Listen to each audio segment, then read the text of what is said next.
start checking in 8:30. Anyone who doesn't have breakout privileges, I'll give them to you as well.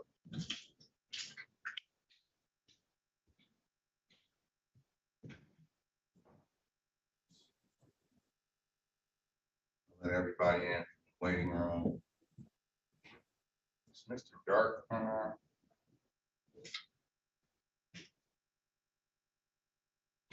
I'm letting in another wave, Madam Court Reporter. I'm sorry, what you say, Your Honor? So I'm letting in the waiting room. Are you ready for me? Yes, I'm ready. All right.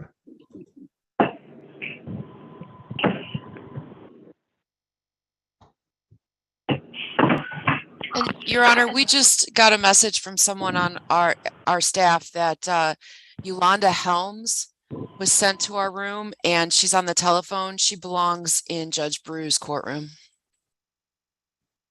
Okay, Yolanda Helms? Yolanda Helms. Okay. Is she identified or is she on They said she's on the phone. Okay. Yolanda Helms. I'm Shamari. So you, okay. Good morning. Good morning. I belong in Adam Sabree's courtroom.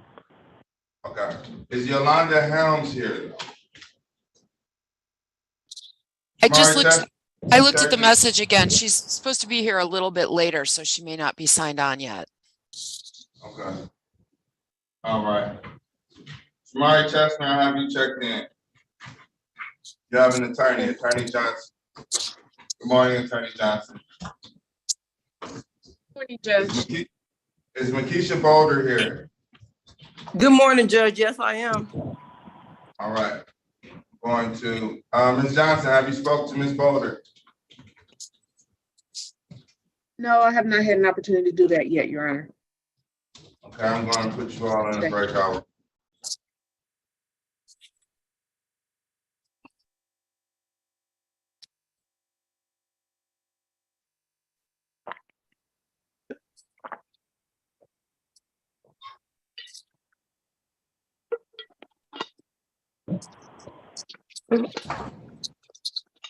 Is Brianna Morris here?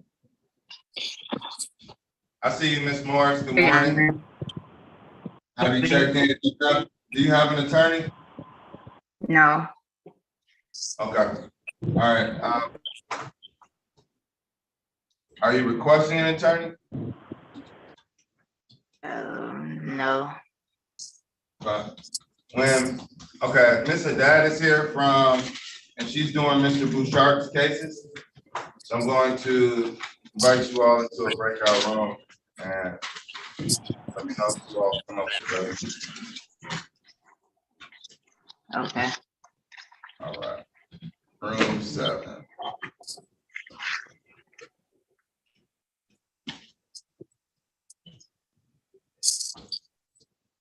Jeanette Rivera. Yes, I'm here. Good morning. Good morning. Good morning. Good morning. Do you have an attorney? No, I don't. All right. Do you want to speak directly to the landlord's attorney or do you want an attorney? No, I'm all right. Okay. All right. Can you place your hand up in the chat? Okay. So sometimes. Yeah, there you go. Okay. All right.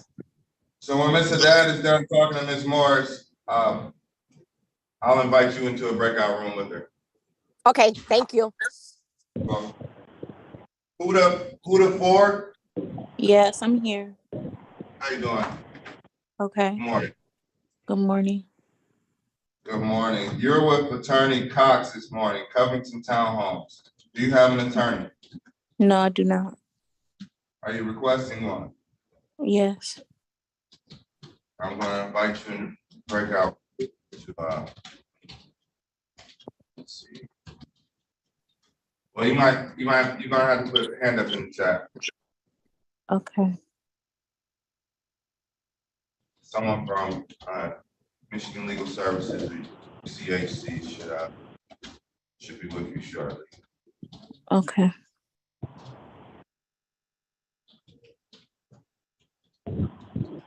Your Honor, that's actually a dismissal. Calling case number 233455538, Covington Townhomes versus Huda Ford. What's my case number? Good morning, Joe Work of 275969 on behalf of the plaintiff. Moving to dismiss. Ms. Huda Ford, Ms. Ford, would you like to put your name on record? Yes. What's your name? Huda Ford. Dismissed without prejudice. You are free to leave. Ms. Ford. Okay. You're welcome. Have a great day. Thanks, you too. Attorney Adams, good morning. Good morning, Judge. I have a dismissal to place on the record. I faxed it yesterday, so I'm sure it hasn't made it to the file. Maybe it did. Calling case 233455574. This is Daughters Land Company versus Monique Robinson and all. Allery Adams, P73324, on behalf of plaintiff, moving to dismiss without prejudice. This matter is dismissed without prejudice. Thank you. Have a good day. Are you too?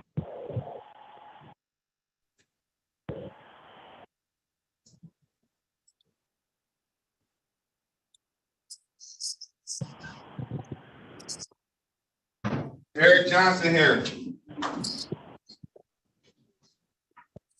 Eric Johnson.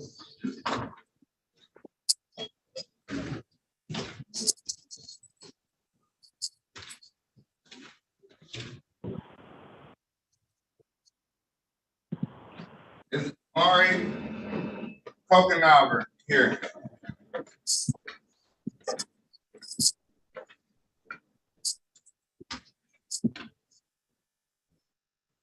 Is Legend McDaniel here? She was in a breakout room with me, Your Honor. I'm from Michigan Legal Services, Kenitha Pearson.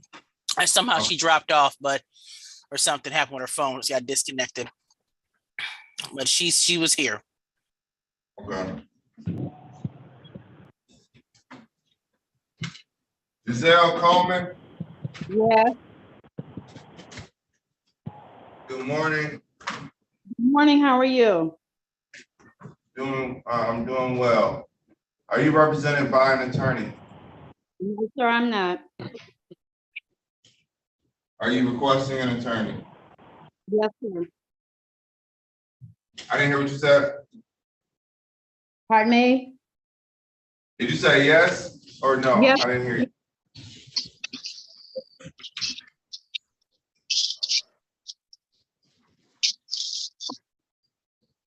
Can you put your hand up in the chat? It's a digital button.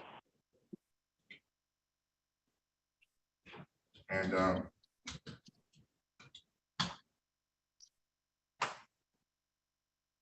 I'll direct you to legal aid.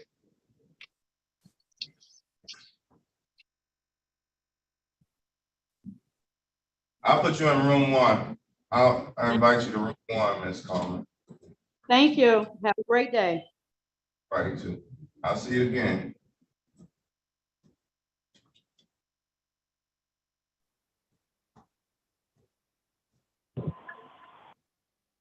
There's someone in room 1 that would like to speak to legal aid. Mr. Dad? Yes, Judge, we do have a resolution for a case ending in 524. Okay. I would like to speak to legal aid.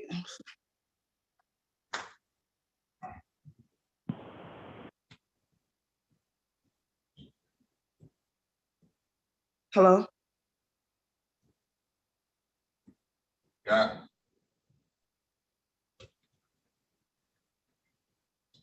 You should see an invite to room 1. Calling case number 233455524. This is Springwells Village versus Brianna Morris. Good morning, Your Honor. For the record, Rania Haddad, P84927 on behalf of the plaintiff. Good morning. Ms. Morris? Can you state your name for the record? Brianna Morris. Okay. Can you, your connection is bad. Can you just cut off the camera and there'll probably be better connection? Can you hear me now? Yeah, I can hear you a little better. I can hear you much better, actually. All right, counsel. Your Honor, yes, the parties are requesting a judgment by hearing as to all occupants with a pay or vacate date of June 12th. The balance due and owing is $831.46. That is inclusive of attorney fees and costs. Ms. Morris is going to be paying the balance. She has until June 12th to pay it, and she does understand that she will also need to keep up with June's rent. What's June's rent? Her monthly rent is $668. Okay. So the court will enter a judgment by hearing as to all occupants. There'll be a removal of Brianna Morris as a named defendant. All occupants must pay or move by, was it June? June 12th. June 12th, 2023. In the event parties do not vacate or pay by June 12th, 2023, a writ may issue. And June rent will be due in June. It's not due yet, but you are expected to pay June rent as well. I understand, Your Honor. All right. Well, good luck, Ms. Morris. Court entered a judgment by hearing, so you're not a named defendant, but all parties must either pay or vacate. So good luck, Ms. Morris. All right, thank you so much. Your Honor, I also have a dismissal for 525.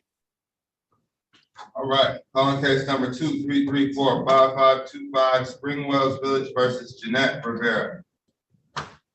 Good morning, Your Honor. For the record, Rania Haddad, P84927 on behalf of the plaintiff. And again, this is a dismissal without prejudice. All right, and we're not gonna ask for your appearance because you're driving, just keep driving. Dismissal without prejudice is granted. That concludes this matter.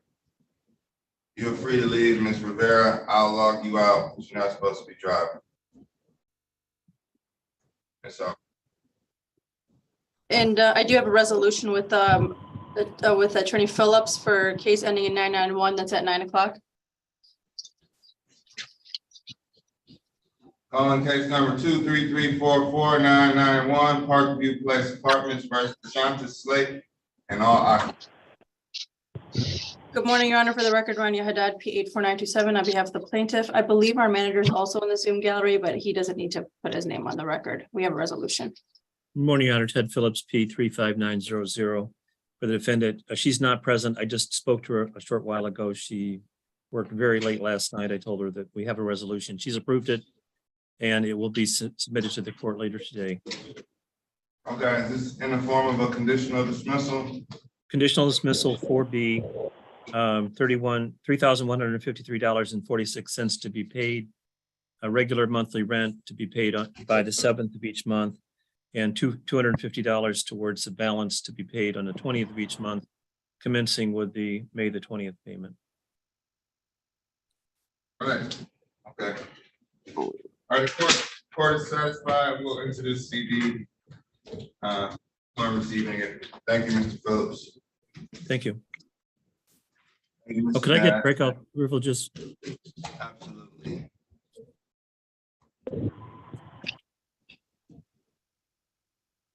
And that's actually why I have my hand raised as well, Your Honor. Good morning. Good morning. Thank you. Thank you, Your Honor.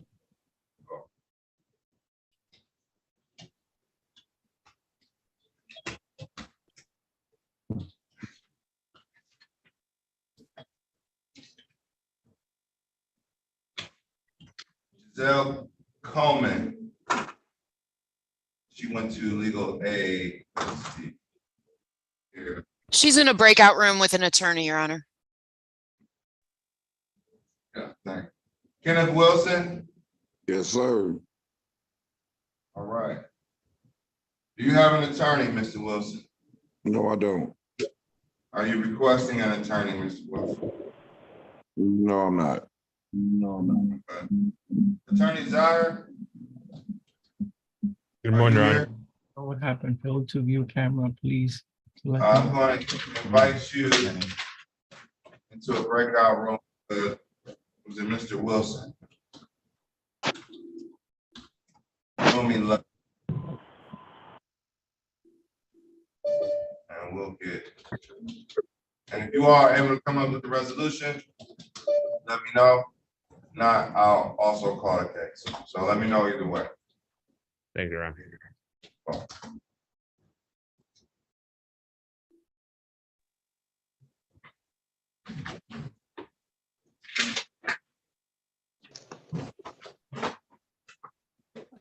Is Kiana George here?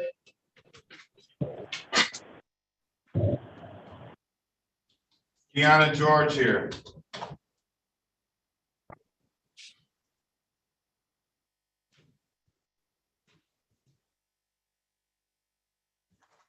Ricardo Morgan here?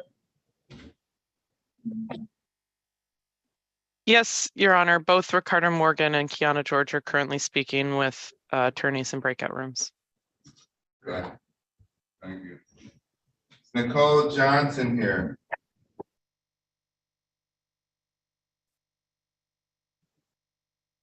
Well, what about Yolanda Caldwell? Yolanda Caldwell. Good morning. Yes, I'm here. Good morning. Do you have an attorney? No, sir. What attorney? Yes, I would. Thank you. All right, let's see how I'm gonna do this. I'll invite you to room 2.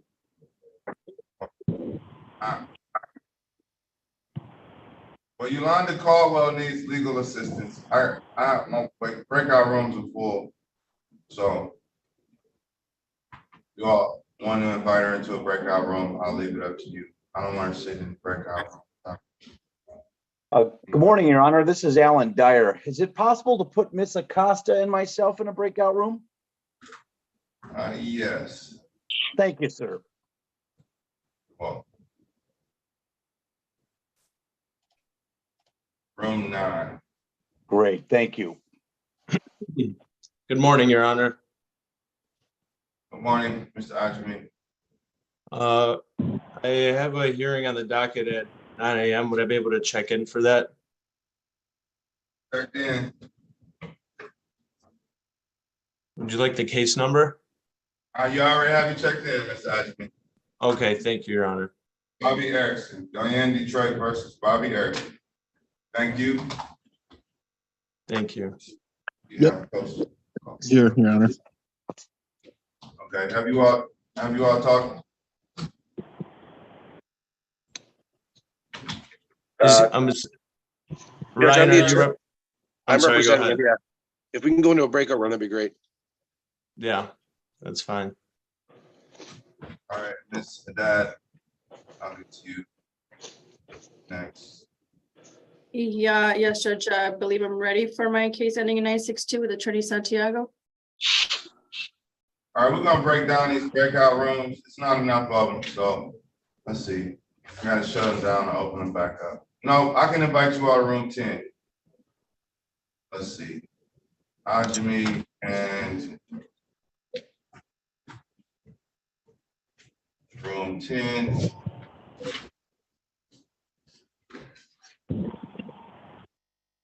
Erickson.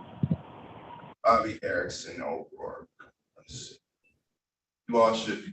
You all were both invited to room 10. Mr. Dad. Yes, Judge. I didn't catch what you said last time.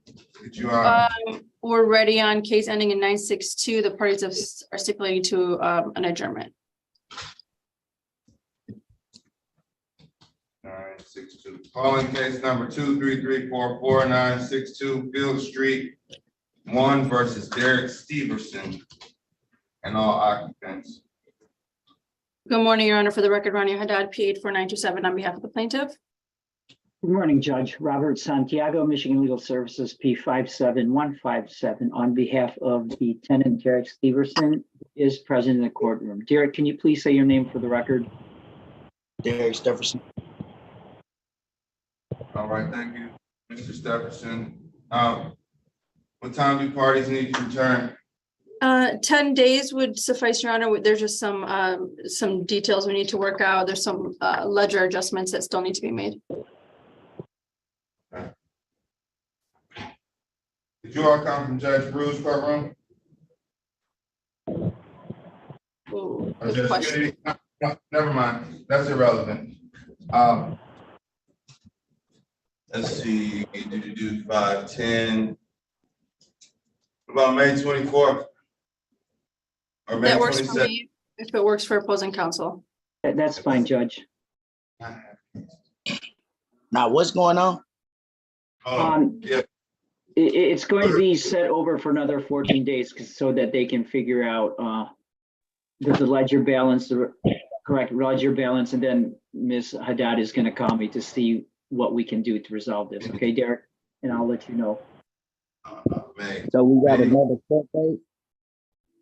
For sure. Correct. We're coming back on May 24th. Okay. What time was it at, Your Honor? May 24th at 9 a.m. Thank you, Judge. Thanks, Judge. All right, Okay, thank you, I'll talk Derek. to you soon, Derek. Okay. I'm gonna shut down these breakout rooms and restart them. We need more rooms. 60 seconds. Excuse me. Good morning, Ms. McDaniel. You're represented by counsel, I believe. Okay, because my phone kept dying. I'm sorry. I'm plugged in now. Okay, they told me you were here and then dropped off. You were in the breakout room? Okay. Nothing happened. I'm sorry. So I'm gonna invite you in the breakout room. I had to shut the breakout rooms down because we only had 11. And I think we need more based on the size of this docket. So, and they're free. So I mean, we're gonna shut it down and open it back up. I need more rooms. Hello? Patrice, Yeah, as hold soon, on. Patrice, as Hold on soon one as sec. the breakout room's open, I'll invite you back in. So what you want me to do? Nothing? Nothing yet. When you get an invitation, just accept it. Okay. I'm trying to make sure I'm in the right room. I don't want to miss court. Can you let me know if I'm in the right room or not? Oh. Yeah, I have it. I have it in email. No. Déjame llamarte para atrás. Bye. Estamos en esto. Bye. Bye.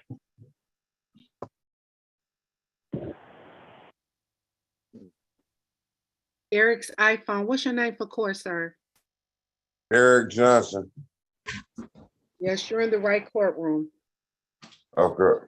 In the breakout room, whoever's in the breakout room, be patient. The breakout rooms will just come back together. I needed to expand them and you had to shut them down to open up more. So just be patient. Understood, Judge. Thank you. Ms. Acosta and I will go back when you're ready.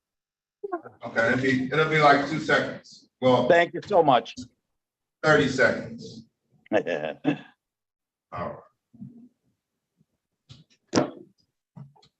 All right, I think we're ready to go. Okay, so breakout rooms are back open. If you all were in the breakout room and you need, let's see, Mr. Zire, I'll give you co-host privileges so you can move around. Thank you. Invite whoever you need.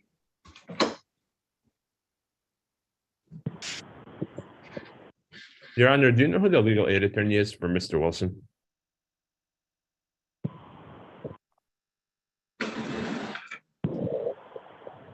Who said that? Mr. Zire? Yes. Doesn't have an attorney listed, so I do not know. Is there anyone representing Mr. Wilson? We can call the case. That's one way to find out Is it a 10 o'clock case? Your Honor, it's an 8:30 case. I believe. Legend McDaniel? Oh, you said Kenneth Wilson. Yes. He doesn't have an attorney. He said he wanted to speak directly with you. Oh, okay. I will invite him to a breakout room. Judge, this is Alan Dyer. Could you put Miss Acosta and I back into a breakout room? I'm not able to make it happen. Okay, that's fine. I'll make it happen for you, counsel. Thank you so much, Judge. I Old dog, sent you her an know. invitation to, crap, where did I put her? Sorry, Alan. Attorney Ryan Hill, I just sent you an invitation for room 10, and I'm gonna join that room shortly. Ms. Acosta, where are you on here? I put her in Where are you? room 7 and then Perfect. lost Mr. Dyer. Here we are. I will go back there now. Thank you. Okay, sorry. I'm not good at this. Excuse me. I just sent you the invite, Alan. Am I in the right courtroom? Because I had an 8:30 case. What's your name for court? Jasmine Smith. Jasmine, I'm sorry, Smith? Yes. And what's the last 3 digits of your case number, Ms. Smith? Let me check. It's for 8:30. 615. 615.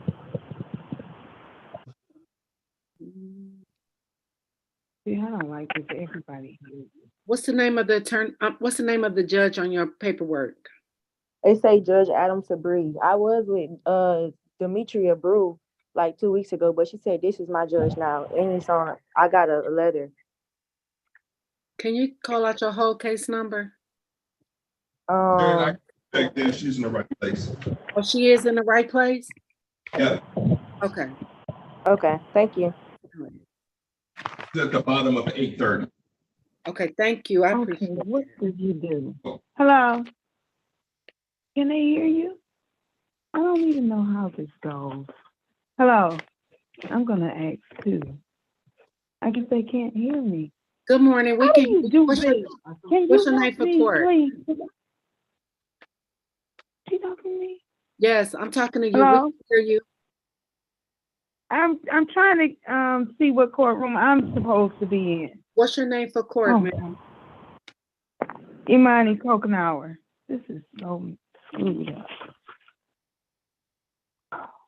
What's the last 3 digits of your case number? I think you were. I think I saw that. 436. No, that's the Oh gosh, I don't know. Somebody, can you please help me? It's I don't know. 550. Oh, 550. Okay, thank you. Okay, so you are in the right courtroom. Okay, so do I stay on the phone or? Yes, stay on the phone. The court will be with you shortly. Okay, thanks. You're welcome. And you can press *6 to mute and press *6 to unmute. Okay, thanks. Okay, you're welcome. I'm so embarrassed. It's I okay. am very. It's okay.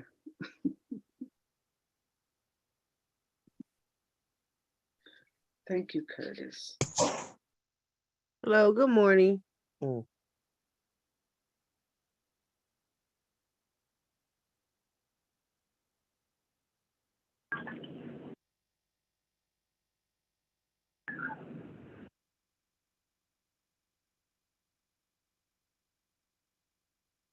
And if anyone is ready with the case, just please put your hands up digitally and I'll put you in the queue.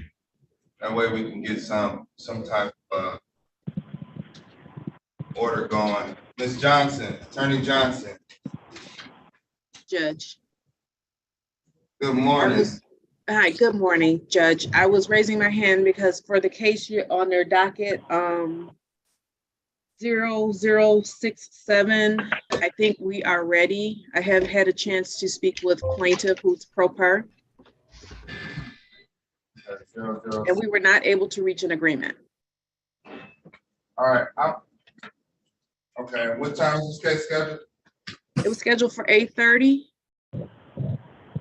And can I also confirm that your case on your docket, 4201, you have a conditional dismissal? You did receive the conditional dismissal for that case, 4201? Was for 9 o'clock?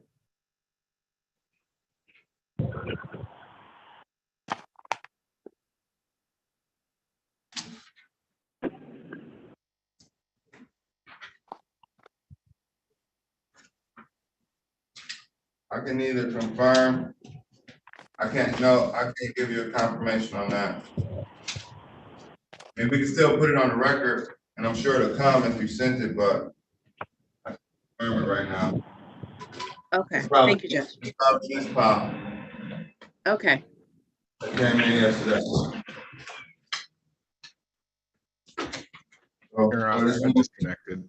Is there any way you could reconnect me to the breakout room? 10. Absolutely, Mr. Erickson. Let's see. Thank you, sir. You're with attorney Ryan Hill. Ryan Hill.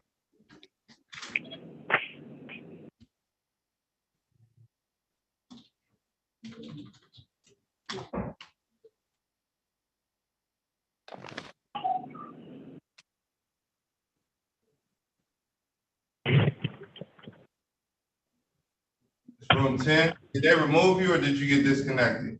I got disconnected. He's talking to the plaintiff's counsel right now. Yeah, I was supposed to be present for that. My phone died though, so I just had to recharge it real quick. Yeah.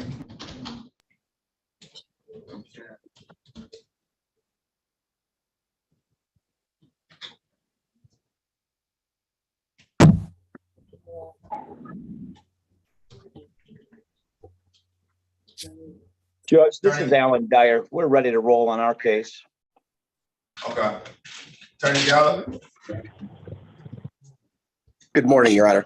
Your Honor, we'd submitted a conditional dismissal for a hearing we had this morning regarding Fountain Court. I can give you a case number here if you need to stick around for that. I'm just showing up just in case. The case number is 23344-827 Fountain Court versus Anitria Smith.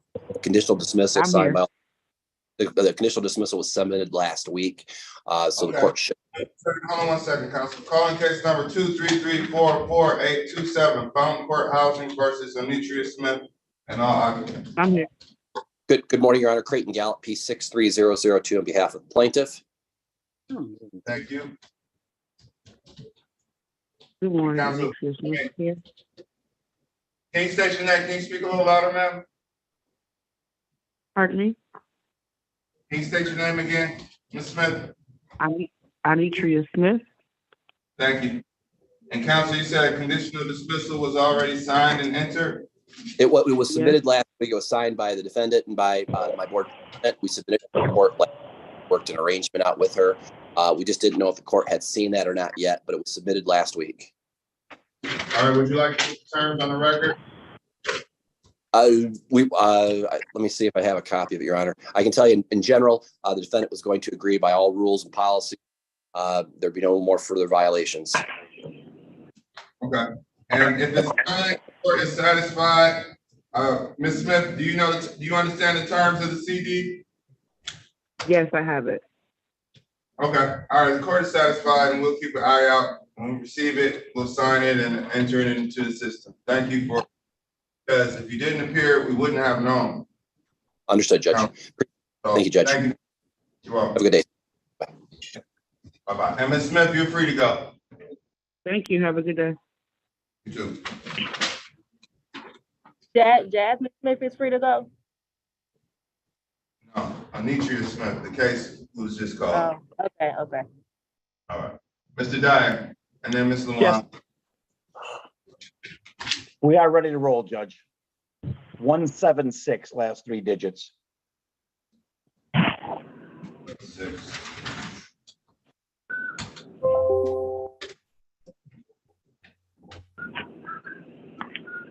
Calling case number 23344-4176. This is Harold Stalick versus Armayaso Acosta, all occupants. Good morning, Your Honor. Alan Dyer appearing on behalf of the plaintiff, P54857.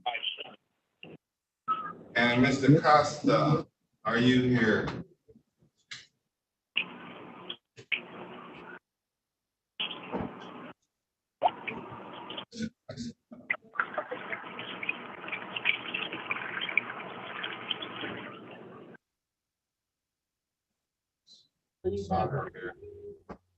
Your Honor, Yes.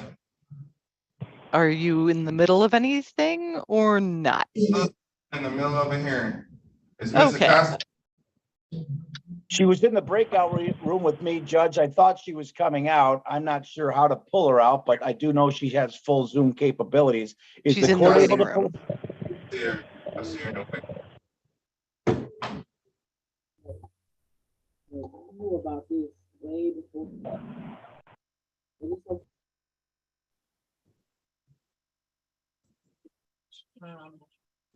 This new law. There she is.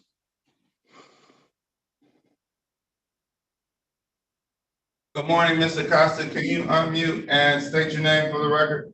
My name is Irma Gisela Costa. I'm good. Judge, we did have the opportunity to discuss this matter in a breakout room a moment ago, and we've agreed that there's currently due and owing to the plaintiff $15,520 in arrearage, $161.07 in costs, for a total of $15,681.07. As less than 50% of the original sale price has been paid, there'll be a 90-day redemption period or until August 8th. I do understand as well that Ms. Acosta intends on applying for the MEHAF program and seeing whether or not they will give her some or all assistance. I do believe that her amount of arrearage is under their threshold. All right, this is a complaint for possession after land contract forfeiture. Mr. Costa, is there any objection to the amount? No, not at all, Your Honor. Okay, so the court's going to enter a judgment where the amount $15,681.07 needs to be paid by August 8th, 2023. That's a 90-day redemption period because less than 50% of the contract has been fulfilled. But nevertheless, you have until August 8th, 2023 to make that payment. Okay, Your Honor, I completely understand. And Judge, if I may submit that via hearing, just to alleviate the inability to get a signature, because I'm not sitting with Ms. Acosta right now. Okay, that's not an issue. That's okay, thank you. Okay. We'll do a justified hearing, so you don't need to sign, Mr. Costa. Okay, thank you, Your Honor. You're welcome. Have a great day, all. Bye. Thank you so much. Thank you. Bye-bye. All right, Mr. Luan. Thank you, Your Honor. If we could call 5619, I am not sure if the plaintiff landlord is here, but I believe this should be a dismissal.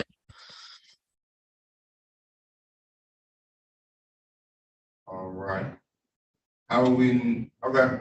Well, and it's a pro per landlord, Your Honor, and it's been almost an hour. No, I'm here. Oh, you are here. Okay. Yes. Then we can call this case. Calling case number 233456619. Versus Patrice Lofton Smith. Good morning, Your Honor. Suzanne Stepich-Luan, P48702, Michigan Legal Services, on behalf of the defendant, Patrice Lofton Smith. And Ms. Lofton Smith is here in the courtroom. Will you state your name for the record, please? Make sure to unmute, Ms. Smith. Patrice Lofton Smith. Good morning, Ms. Smith, Ms. Lofton Smith. And the plaintiff indicated he is in the courtroom as well.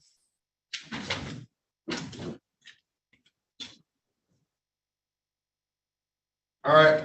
Have parties were parties able to come to a resolution? We have not spoken, Your Honor, but this is a case of a claim for non-payment of rent, and Ms. Lofton Smith has already vacated the property. And so we would move for a dismissal of the action. Well, Alright, no, go ahead. I'm sorry, go ahead. No, go ahead. Yeah, so she did vacate the premises, but she vacated the premises after she was supposed to, and she's back. She owes 2 months of rent with late fees. Okay, it's a non-payment of rent, which means that if there's nobody to evict, then the case is over with. And you can, this doesn't preclude you from filing a civil action to regain your funds. But as it relates to possession, you have possession of your property, so the issue is moot.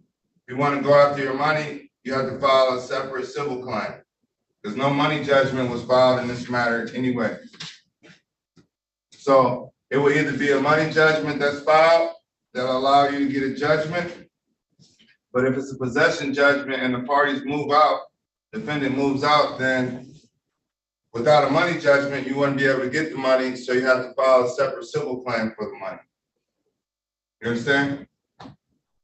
Yes, I understand. Now, could that have been done initially? Because I wasn't made aware of that. I don't know. But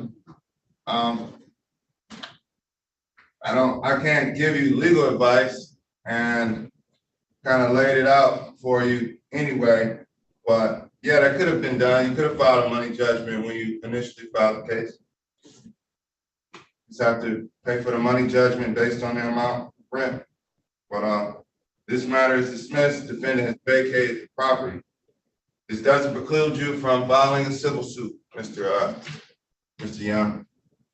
You can file a separate matter if you want to regain your to recover the amount of rent that was owed. I would suggest. Okay, thank you. I would consent. Thank you, Your Honor. No, I'm listening to your suggestion. I'm sorry. Okay. Yeah, I was just contacting an attorney. They can lay it out for you. Okay, thank you. You're welcome. Good luck. Thank you, Your Honor. And Ms. Lofton-Smith, you're free to go. I'll send you an email later today about what is going on, okay? I want to make sure you have my correct email. Okay, let me pull you into a breakout room then. Okay. Thank you. Okay. Come on. Attorney Bradley, just going in order of the hands up here. Okay. Attorney Madden and I are ready. Where did he go? Change the view, the priority of the hands changed. So, all right. Attorney Madden, let's see. Good morning, Your Honor. Good morning. Is this 253? Yes. Yes. It's all right. Calling case number 233-44253. This is Boydell Development Group versus Jason Johnson and all occupants on Grand Boulevard. Good morning, Your Honor. Peggy Madden, P39308 on behalf of the plaintiff. And this is Hillary Braley, P number 82889, here on behalf of the defendant, Jason Johnson, who is here with us. Mr. Johnson, can you state your name for the record, please? Hello, Your Honor. This is Jason Johnson. Hello, Mr. Johnson. So at this point, Your Honor, we have a signed conditional dismissal that will be faxing into the court later today. On record. We can, but it's not necessary. 4A or 4B dismissal? 4B, although Ms. Madden has agreed to email me if they decide to reinstate the case. Okay, Mr. Johnson, do you understand the terms of the agreement? Yes, sir. All right, well, the court is satisfied and we'll sign it upon receipt. Good luck, Mr. Johnson. Parties are free to go. Your Honor, really quickly, while we're still on the record, Mr. Johnson, do I have your permission to sign on your behalf? Yes, yes, you do. Thank you. All right, Thank you. Okay, thank you. All right, thank you, Attorney Madden, Mr. Johnson. All right, take care, sir. Bye. Bye-bye. Ms. Balder. Yes, Your Honor. You had your hand up? Yes, I wanted to make sure that we still under our case, but I heard you call my name at first and I didn't hear nothing else about it. All right, so what are we supposed to be? Okay, this is Attorney Johnson. Did we request? Attorney Johnson, is the plaintiff here? Yes, Ms. Boulder May is the plaintiff, Your Honor. I'm sorry. Calling case number 233400067. Makisha Boulder May versus Shamari Chestnut.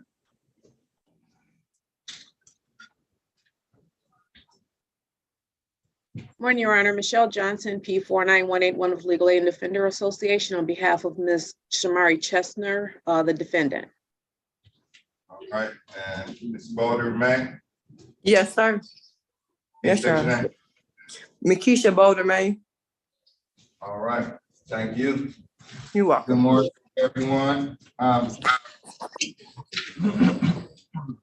parties able to speak and come up with a resolution? We did have an opportunity to speak, Your Honor, but we do not have a resolution. Okay, all right. I'm going to Termination of tenancy case. Okay, I'm going to pass this matter because I want to get these resolutions. You all keep your hand up, but I want to make sure parties that have resolved, I don't want to do hearings too early into the morning. So I'm going to hold off on doing this hearing right now. I'm going to get some resolutions. I'll recall this case if we have spare time. You said, I'm not understanding. You talking about our case? Yeah, we're going to recall this case. Okay, because I just want possession of my property. She have not paid rent since July. All right, I'll recall this matter. Attorney Zahir. I have a resolution, Your Honor. All right, what's your case number? Is this with Legend McDaniel? This is Kenneth Williams. Its last three are 595. Okay.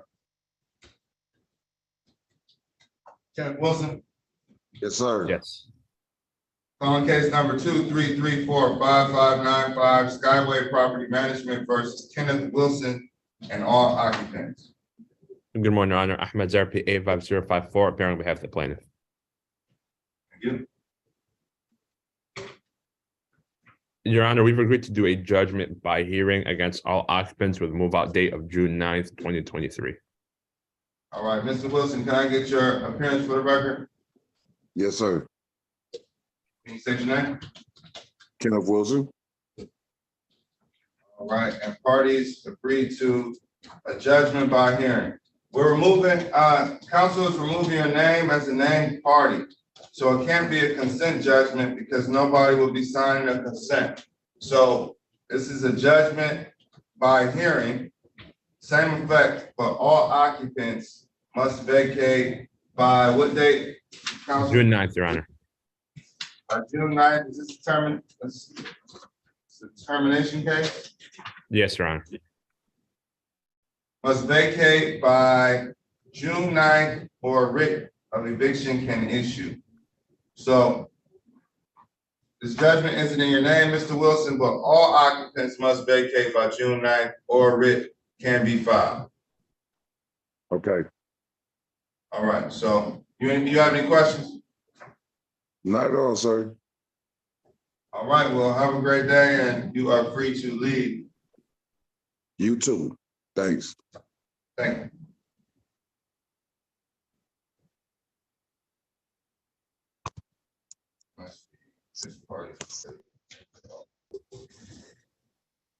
Okay, Attorney Phillips.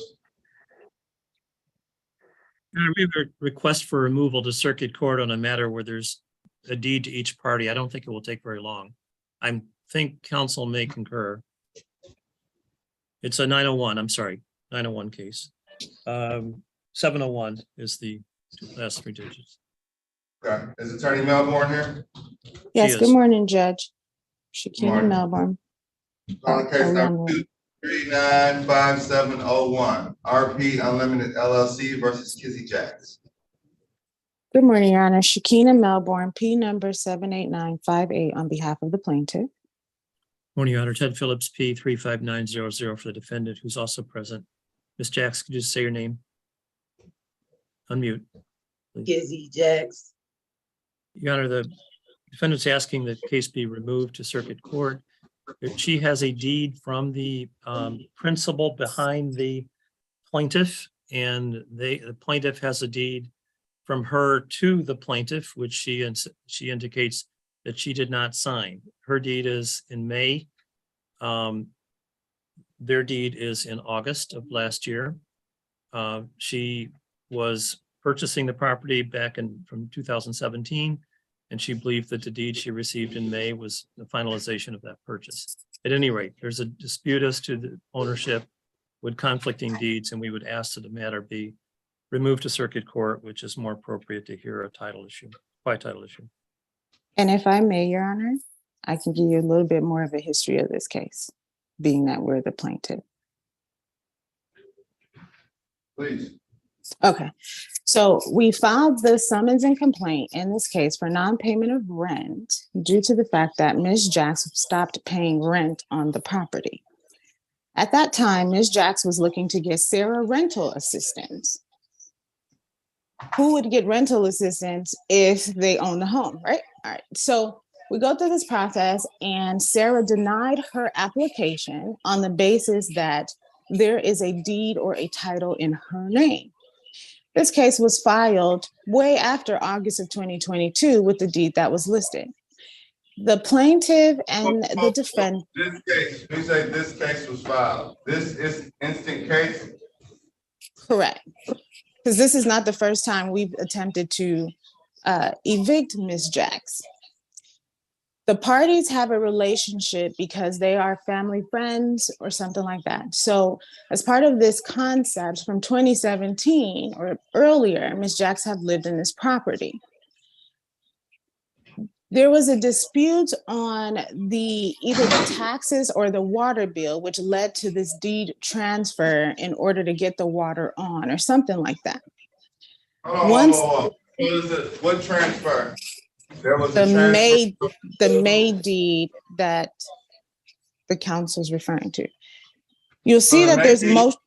No, the May deed came from who to who? Who transferred the money to clear up the water bill? Who transferred the property to clear up the water bill? My client to Ms. Jacks. Okay, so was the case resolved at that point? No. Okay, so you transfer ownership of the property while the case is ongoing, while this case is going on. Is that correct? Hold on, I don't think that's correct. For the purpose if you of see, taking care of the water bill. Is that what you just told me? no, hold on 1 second. No, Your Honor, this case started in November of 2022. So there's two deeds that you'll see attached to the emergency motion that the defendant filed back in April, and we filed a response to that. There's two deeds on this property. The first deed is dated in May of 2022 from my client to Ms. Jacks. And then there's a deed from Ms. Jacks back to my client in August of 2022. They're alleging that the deed from August of 2022 is invalid. But in November of 2022, when we filed this case for the non-payment of rent, is when Ms. Jacks went to try to get Sarah funding or any agency rental assistance funding. So obviously she knew or had knowledge that she didn't have any ownership interest in the property as to why she would be trying to get rental assistance funding. The funding application was denied because of this issue with this title. During this case, which we don't understand because we provided the August 22 title to the application for the rental assistance. I'm sorry? This is unclear. So do you all have are there pending motions? Because why don't I Yes, just hear there was a motion to dismiss.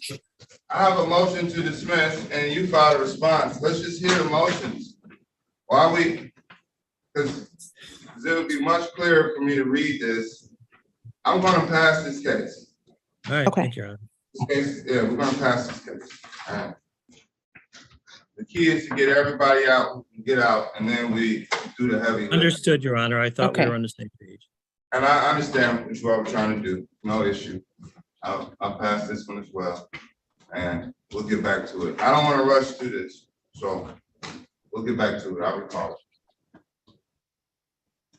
Good morning, Your Honor. I was just wondering, I have a few cases today. We have a resolution on one of mine. I was wondering if you could just put it on the record. Yes. Yes, please. Good morning. Thank you. Sorry, another attorney's asking me in a breakout room for another client. All right, what case is that? It is case ending in 5599. Calling case number 233345599 CCA Lafayette Park versus Kiana George. Good morning. For the record, Jessica Warner, P84628 with Trowbridge, representing the plaintiff. And Lauren Lamonius, P83053 from Ms. George, who is in the gallery. All right, Ms. George, can I have your appearance?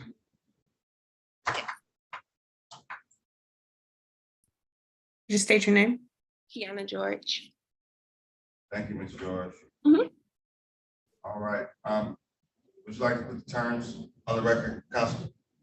So we are just requesting that we have a control date for a conditional dismissal. We were in the breakout room and there's some discrepancies over the ledger. So we're trying to get those fixed and then enter into a conditional dismissal. All right. Parties come back May 22nd.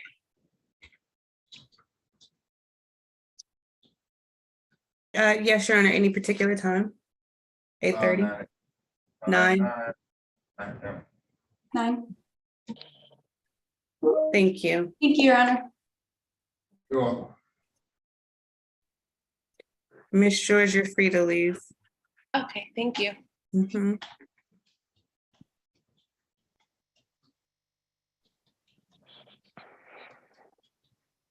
Your Honor, I apologize for the interruption, but I have two cases against all occupants. I just want to know if the defendants checked in on them.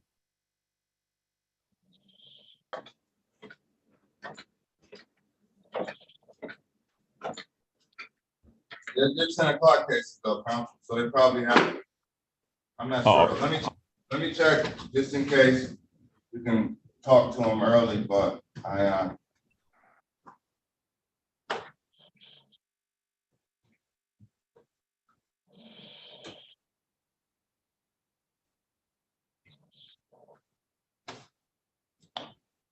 see, it's the address on 139. Is it 5139? No. What are the addresses on those? 19625 Conant, apartment 14.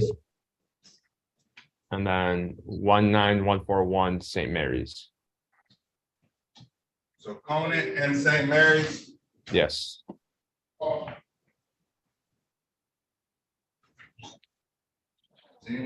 Is anyone here from those addresses? Was it 19629 Conant? 625.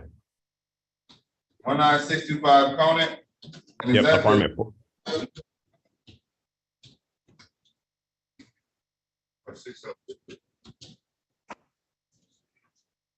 Okay, I see.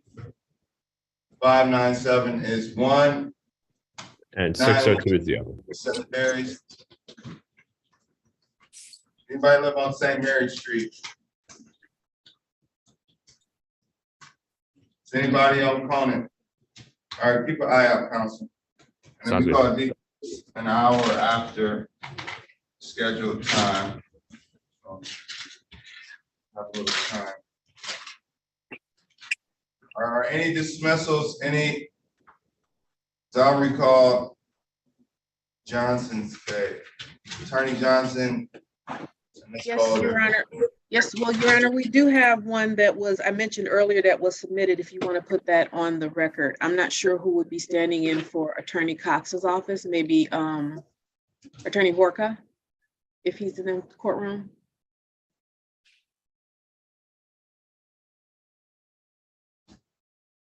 I do not see him in the Zoom courtroom, but it's a conditional dismissal that is showing on the register of actions. It's already been entered. It's showing as received, but not as entered yet. Let's wait for Mr. Harker to get back. Let's see if it's in the file. I don't see it. It's not in the file yet. Have all parties signed it? Yes, Judge, on 4201, yes, everyone has signed it and it was sent to the court for filing and execution. Okay. 23344-201. This is Trust Property Management versus Ramona Massenberg and all occupants. Good morning, Your Honor. Michelle Johnson, P49181 of Legal Aid and Defender Association on behalf of Ms. Massenberg, who is not in the Zoom courtroom today, Your Honor. Okay, and have parties agreed to a conditional dismissal, signed it and submitted it to the court? Yes, Your Honor. All right, court is satisfied and we will enter this conditional dismissal upon receipt. So your defendant has already signed it and reviewed it? Yes, Your Honor. Okay. All right, court is satisfied. Thank you, Judge. Welcome.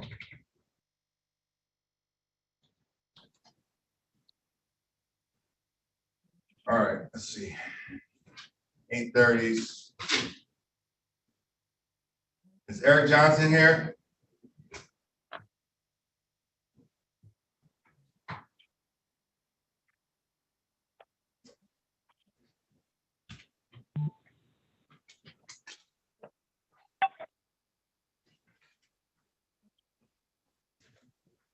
Mr. Elam, good morning. Good morning. See you scheduled for 10 a.m. You're here a little early, but keep an eye out. Is Tanisha Atkins here?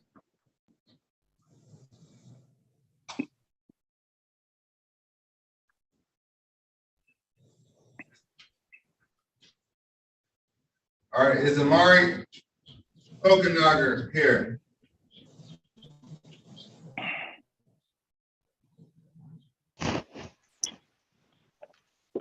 Party's ready on Legend McDaniel. All right, Mr. Horker, you have two that are eligible for default right now. Copenhagen, I'm probably not saying it correctly. They did check in earlier. Okay. I'm here. I'm here. I'm here. Imani Kokenauer, I'm here. Oh, God, I don't know if they can hear me. I can hear, we can hear you. Okay, yes, I'm here. Do you have an attorney, Ms. Kokenauer? No, I don't. Do you want to speak to an attorney? I'm representing myself. Okay, would you like to speak to plaintiff's attorney, to the plaintiff's attorney? Yes, I would. Thank you. You're welcome. Can I get co-host? Yeah, she in your breakout room. Thank you. Was there a second one that you were showing was a default? Eric Johnson? Is Eric Johnson here? He also said Yes, here Your Honor, earlier. he's in the Zoom gallery. Judge, I also have an Ali Al Sadoun coming up. He's downstairs. All right. Okay, yeah, he's here too. He's here too. Let's see, Mr. Johnson, are you working with an attorney?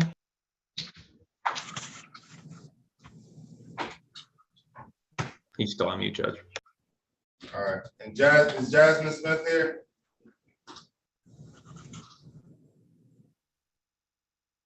Yes, Your Honor, she's in a breakout room. No, I haven't talked to an attorney. Do you want to speak to an attorney, Mr. Johnson? Yes. All right, I'm going to invite you into a breakout room, UCAC lobby, and someone should be with you. Okay. All right, good luck. All right, recall on case number 233400067. This is Makisha Boulder May versus Shamari Chestnut. I'm here, Your Honor. All right. Can you state your name one more time? Makisha Boulder May. Thank you. You're And welcome. Attorney Johnson. Yes, good morning again, Your Honor. Michelle Johnson, P49181 with Legal Aid and Defender Association. Thank you. Is Ms. Chestnut here? Yes, Your Honor, she should be here on the phone. Ms. Chestnut, please state your name for the record. Tamari Chestnut. Thank you, Ms. Chestnut. All right, this is a summons and complaint that was filed in October of last year. It was served in October. The hearing was adjourned from October 28th to February 9th. Defendant failed to appear. Excuse me, Your Honor, I think that's for a different case. The register of actions you're reading is for a case between the parties that was dismissed by Judge Brew. That's a 604 number. 2604 are the last four. And it was dismissed for an improper deed. Invalid deed is what the ROA says. Would you like the full case number for that one? I see it. This is, yeah, this is, I don't know why it's in here, but it's all right. It's beside the point. All right. So that was a previous case that was filed. There's no indication that, and what happened in that case? Looks like a default judgment was, and he said it was dismissed.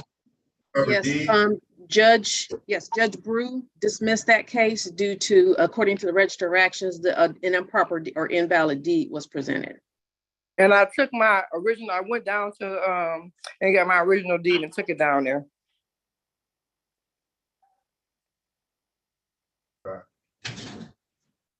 And was there ever any objection to whether Ms.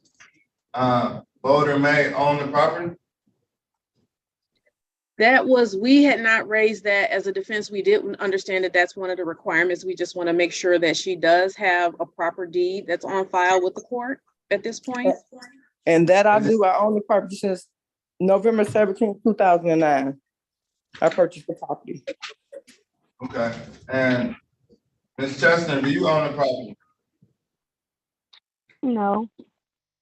Okay, and are you contesting Ms. Boulder May's ownership of the property? I'm sorry? Are you saying that Ms. Boulder May doesn't own the property? I've never seen the deed to the property, so I'm not sure if she owns it, unless she rents it. All right, so we're here today for a summons and thank you. We're here today for a summons and complaint to recover possession of the property.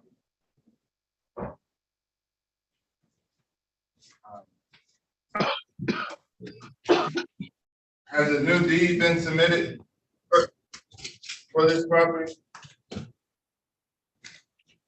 What's that, Your Honor? Has a new deed, Ms. Boulder May, has a new deed been submitted?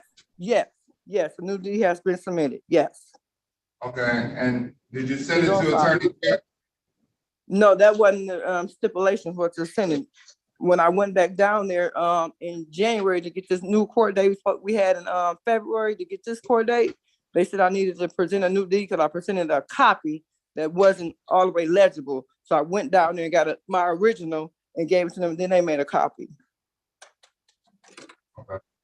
And I have a lease, a picture, copy of a lease. Yes, the lease, I've submitted the lease and the deed and everything.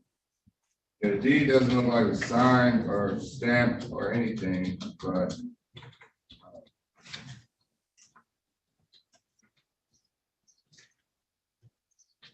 that's not really the issue right now. Issue is. Yeah, I just want ownership of my property. That's it. She haven't paid since July. And from my understanding, she have not been there in over 30 days. There's no power in the property or not. I have not been over there. There's no power in the property? Is there any power in the property, Ms. Chester? Yes, it is power in the property. All right, and when can If I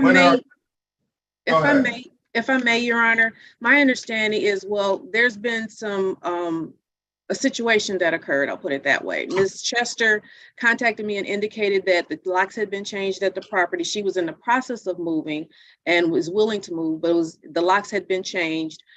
I contacted Ms. Boulder May, who says that she did not change them. So Ms. Chestnut has been denied some access to the property, but she is willing to move. We just want to get her time. We wanted to ask the court for 30 days to give her time to move from the property and finish getting her items out. She says that she has some witnesses who will testify that Ms. Boulder May was the person that actually took changed the locks, and some of her property was removed, but we are not bringing that claim in this particular case. We're just seeking an opportunity to give her time to get her property, remove her property from the premises. And Your Honor, to correspond with what she said, she texted me on April 28th, 2023 at 7:00 p.m. I work in Flint. I was at work. I responded back to her text message that Monday, that's 4/29. I went to the police station when I got off of work and made a police report because I have not been to the property since last year. And I have a case number for that as well. All right, are you willing to give her 30 days to vacate? Yes, I'll give her 30 days. All right, judgment of the hearing, defendant must vacate by June 9th, 2023, or writ may issue.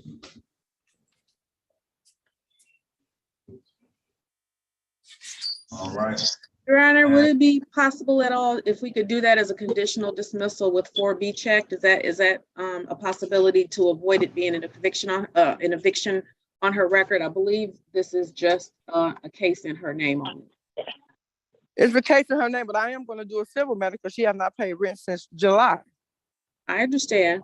That is your option, and she has the So right to Your raise Honor, do I whatever have to give her defenses 30 she may days? have. Can I give her 10? If I agree to that, them corresponding, can she get 10 days then instead of 30? If what? If I agree to her not having an eviction on her name, can she get 10 days instead of the 30? If I agree to the 30, she gonna get the eviction. Let's do it this way. I mean, you can agree to whatever. Agreeing, both sides have to agree. That's the key. So Okay. you're agreeing to remove her name. What about 21 days? 10. She ain't paid since July. Of last year? I can't agree to. Last year, July. So it's 10 with the removal or 30 days with the name. That's where we're at right now. Correct. I can't remove a name, counsel. No, I understand, Your Honor. I understand that's not an option under these circumstances. I understand. Can I have an opportunity to talk to Ms. Chestnut briefly? Sure. I'll recall. Thank you, Judge. We've done the heavy lifting. We'll just let's finish up this small detail and then I'll recall the case. Okay. Okay. All right. Thank you.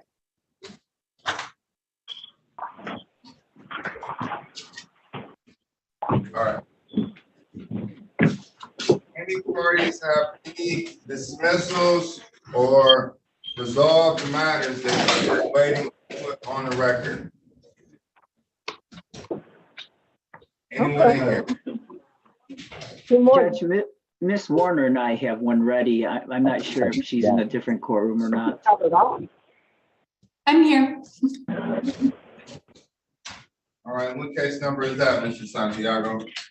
It is 2334560.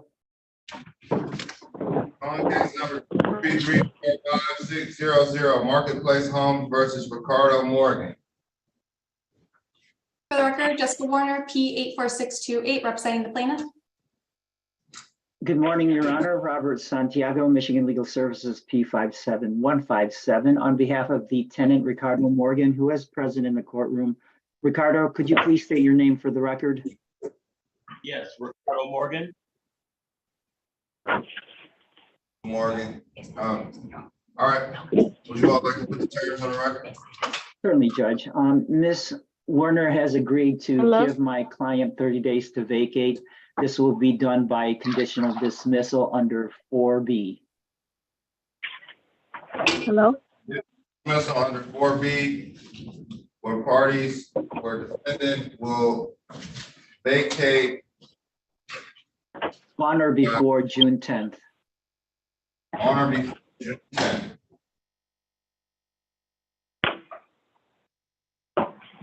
C-23, if that occurs, a dismissal will be entered. If that doesn't occur, plaintiffs file for immediate judgment and writ at the same time upon submission of an affidavit. Do you have to sign Mr. Morgan's name, Mr. Santiago? Yes, Mr. Morgan did indicate that he gave permission for me to sign on his behalf. Okay, when the court is satisfied, did I miss anything, councils? I don't believe so, Judge. Thanks, Jessica. Thank you. I believe, is Mr. Morgan free to leave, Judge?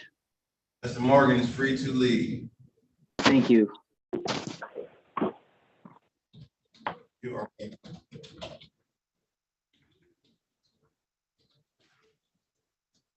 Michael Underwood here? No, Michael Anthony, excuse me, Michael Anthony. I see you, Mr. Underwood.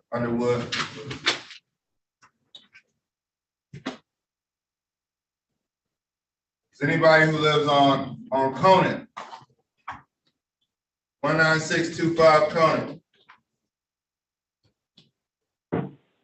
Anybody at 19141 St. Mary's?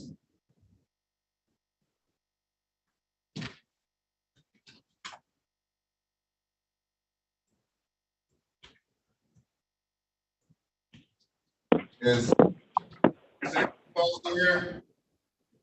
See, she's represented by Attorney Snow. Who? Yes, Sandra Foster. All right, is your attorney here? Yes, Your Honor. Our parties, have you had an opportunity to speak to Mr. Horka? I was looking for Mr. Horka in the gallery. I didn't see him. If he's here, yes, I'd like to go into a breakout room and speak with him. Okay. Keep an eye out. I don't see him, but maybe I'm missing him. All right. Yeah, I don't see him, but maybe here, or he may be. I gave you breakout privileges. He's in he's in Cox lobby with Janetta Fisher. Okay, he's already in a breakout room. Okay. All right, is Martha Schultz here? Sydney Price? Yes. Yes. Okay. Sydney Price. I have you checked in, Martha Schultz.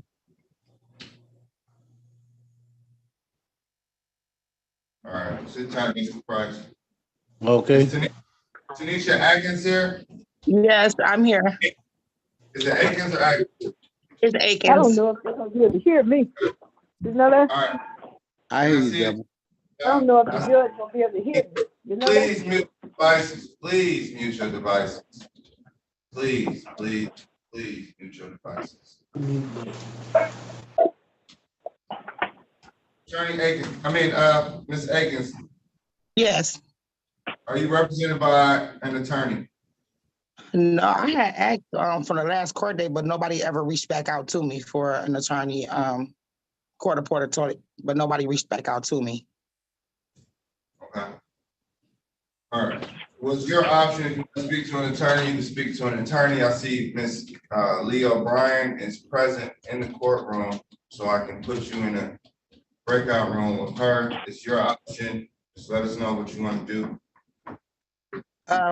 Do I need to speak with a lawyer? It's just some things that I wanted to go over with the lawyer on my behalf. So is that in my best interest to do so?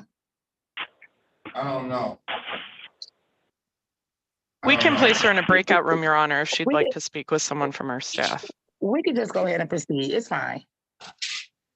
I'm not going to make the decision for you. I just have to put it out there. You want to proceed? Okay. I'll put the breakout room. Miss Amber Lee O'Brien, good morning. Good morning, Your Honor. Put you in room 22. And if she requests counsel or expresses the need for counsel, then feel free to transfer her to the UCHC breakout room. Okay, thank you, Your Honor. Well, Ms. Akins, I'll get you maybe something out. If not, then there's some attorneys around, so. Okay, thank you. You're welcome. Your Honor, have I been assigned a breakout room? Hold on, ma'am. Hold on, ma'am, please. Can't do everything. Ms. Caldwell, do you need to speak to an attorney, Ms. Caldwell? Yes, sir. All right, I'm gonna invite you into UCHC's lobby.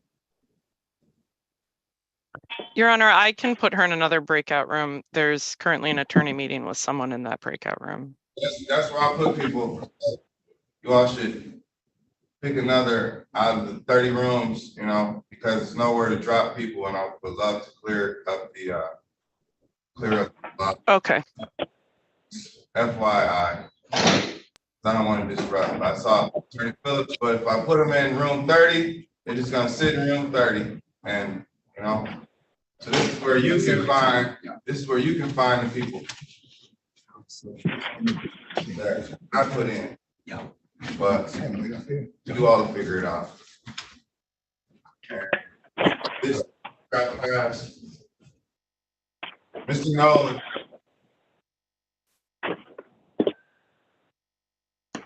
Yes, sir. See, you have your hand up. Oh, yeah, I just wanted to make sure you know I was here. Okay. Is this Judge Sabree's courtroom? Yes. We're gonna check people in for the next 10 minutes. Let's get everybody checked in, so we can just I'll let parties just check in. If they want legal aid, please put your hand up. If you don't want legal aid and you're ready to proceed, you can also put your hand up. But there's too many unidentified names, there are so many numbers and so many iPhones. So if your number is, if you iPhone or you're unidentified, please take this time. We're gonna take these next 10 minutes. We're gonna check everybody in. I know renter is not renter on the docket sheet. What is your name? iPhone with the hoodie, what's your name? iPhone with no video, what's your name? 7427, what's your name? 78. My name is Dwayne Edward Wilson. All right, Dwayne Edward Wilson. Yes, sir, 7427. Do you need my case number, Your Honor? What's your case number, Mr. Wilson? 233-45687. Thank you. Thank you, Your Honor. All right, let's check.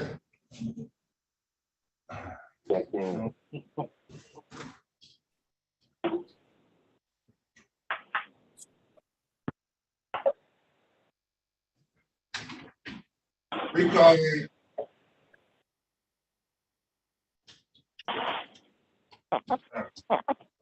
You all aren't, just here, listen up for your names. This is gonna take too long to check everybody in. You can rename yourselves.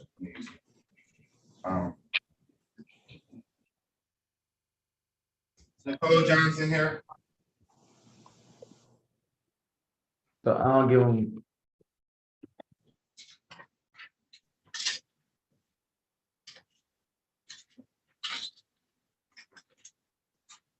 Is Nicole Johnson here?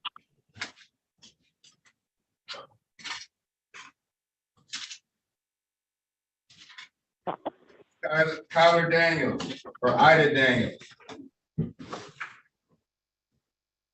Yes, I am here, Your Honor. All right, are you represented by counsel?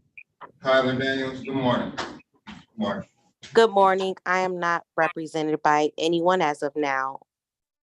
Okay, do you want representation? No, thank you. Okay. And this is Kyler Daniels, by the way. Oh, I'm sorry. All right. Ms. Daniels. The attorney for the other side is here.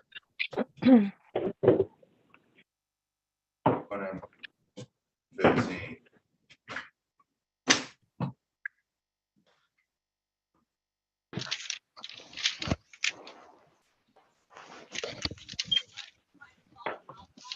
Hello?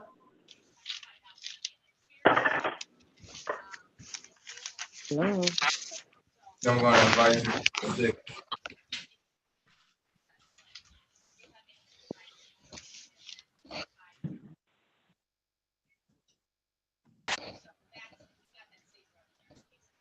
Can we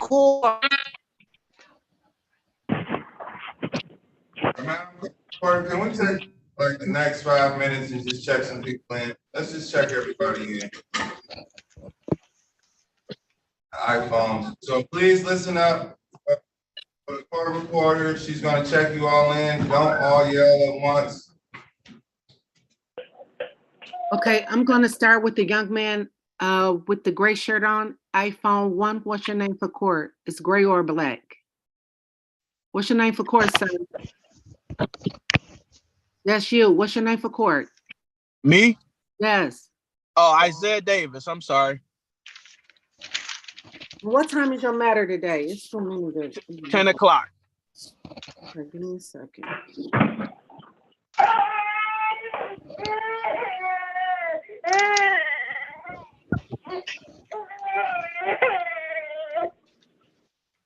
Now don't get back up there. Sir, do you have the last 3 digits of your case number? Yes, ma'am. 174. At 10 o'clock? Yes, ma'am.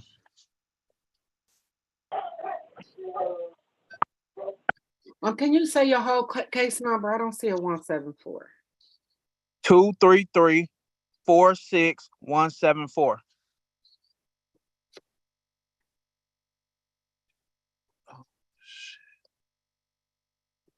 Mr. Nevels, did you get that?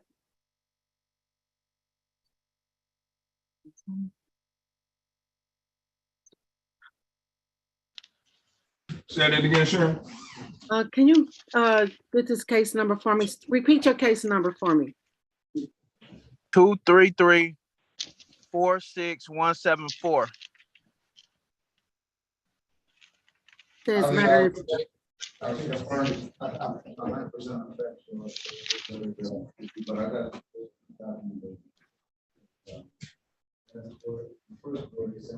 This is for Charlene Dickens.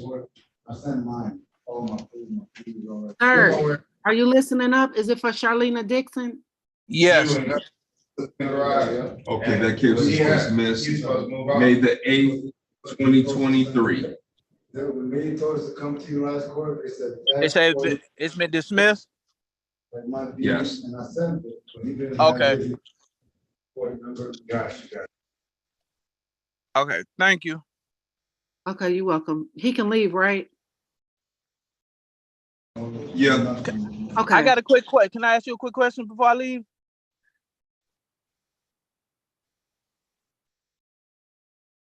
Hello?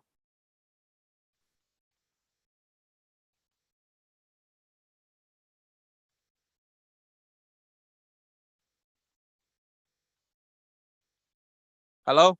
Sir, what's your question? Oh, she moved out. So Okay, am I done? I can't help you with that. I can't. No, I'm saying, I was trying to see if I was done because she moved out already. I was trying to cancel the court. Your case is Anyway. dismissed, like the clerk said, so it's dismissed. Okay, thank you. Have a good day. You as well. Okay, thanks. The person signed in on the phone ended in 9478. What's your name for court? 9478. Deborah Matthews. Deborah Matthews. And what time is your matter today? 10 o'clock.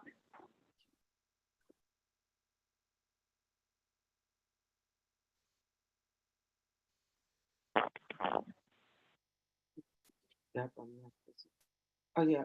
You're in the right courtroom, Ms. Martin. You're the plaintiff. Okay, give me a second. Let me rename you. The court will be with you shortly. Okay, thank you.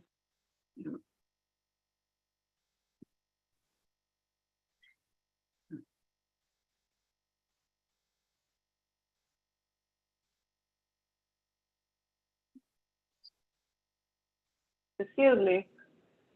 Wait till I call your name, you guys. There's a lot going on right now. The person that signed in under phone ending in 9300, what's your name for court? 9300. Okay, the next person phone ending in 0013, what's your name for court? Kenosha Manning. And what time is your matter today with Judge Adam Sabree? It was at 8:30. And what's your name again? Kenosha Manning.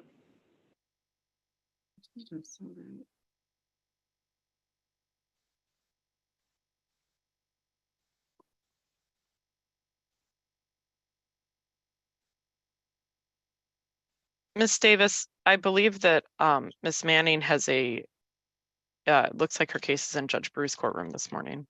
Thank you so much. I don't even know her number. Do you know her room number? I don't know it. Courtroom number? Judge Brew's courtroom number? Yes. 432. 432. Okay.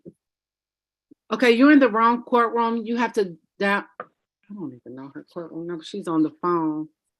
Sir Clerk, do you have Judge Brew dial-in number? Yep, so it should be 360-432-0000. Did you I get was that? actually in that courtroom. Yeah, they told me to come to 436. Oh, what's her case number? It is 233-426-09. 09. Say that one more time, 233-466. 233-426-09. Yep, Judge Brew. So switch to 436 with 432. She on the phone, so she still can do that from the phone. Oh, she done it directly. Yeah, she on the phone. Let's see.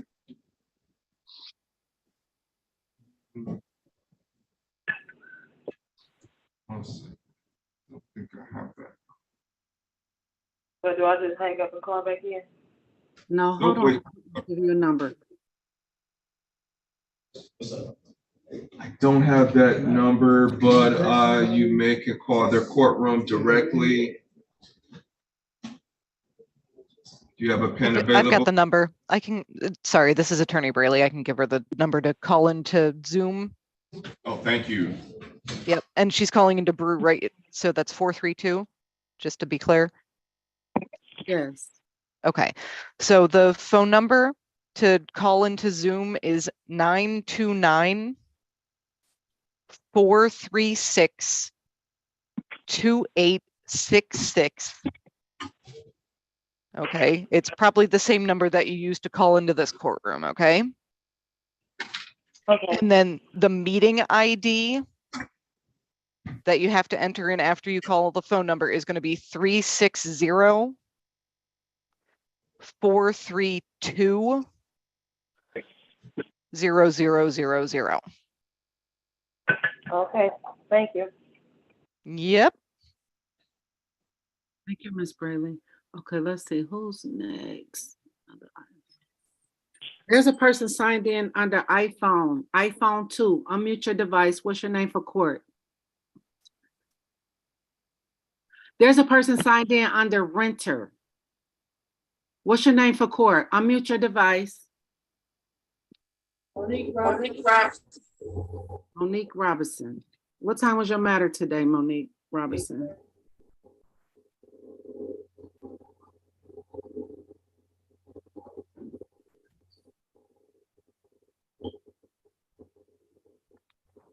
Hello, I'm iPhone 2. Okay, give me a second. I'm on someone else right now. Mr. Nevels, the renters, you know, that matter was dismissed without prejudice. Monique Robinson. Yes.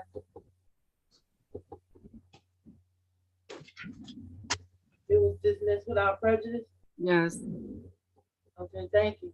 Okay, bye. Oh, yeah, for sure. You can leave this, you can leave the meeting now, Miss Robinson. Okay, that person on iPhone 2. Sir, what's your name?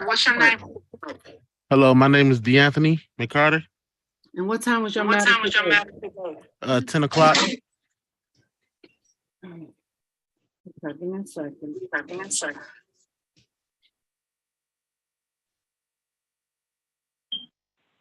I believe it was for a pretrial. And what was your name again? DeAnthony McCarter. I have the case number. I'm going to it now. It was just the picture. I had to drop it to unmute the phone. And what is it? The case number is 233-45597. Okay, yep, I see you on here. And what was your name again? I'm sorry. DeAnthony McCarter. Okay, 1 second, Mr. McCarter.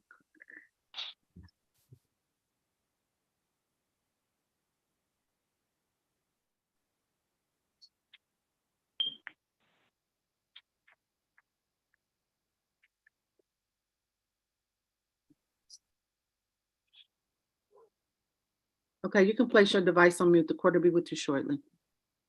Okay, thank you. There's a person signed in, call in 5977. Unmute your device. What's your name for court? Sandra Foster Rudd. Hello? I hear you.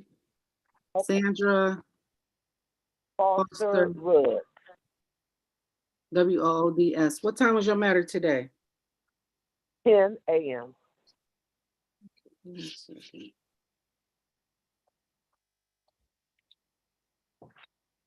Across the woods. Okay, you can place your device on mute. The court will be with you shortly. Thank you.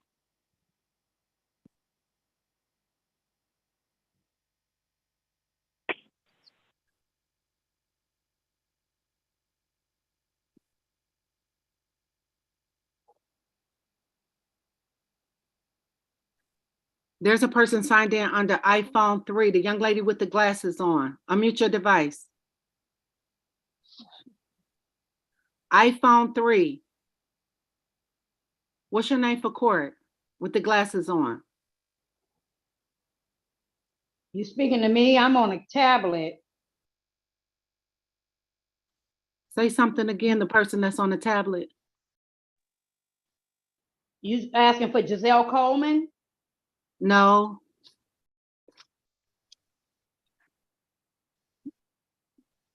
The young lady signed in under iPhone 3 with the glasses on. What's your name for court? Unmute your device. Okay, I think I'm finished. There's a person signed in under iPhone 4. What's your name for court?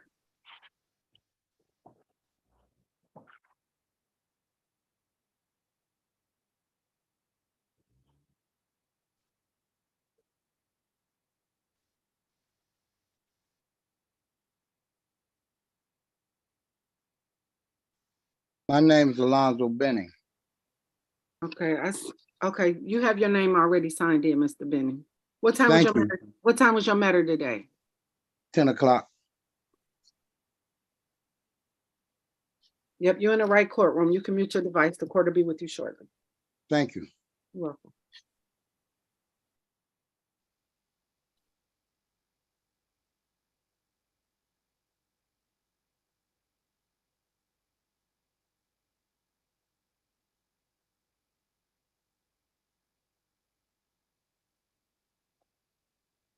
The person under iPhone 3, what's your name for court? Unmute your device.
Ms. Davis?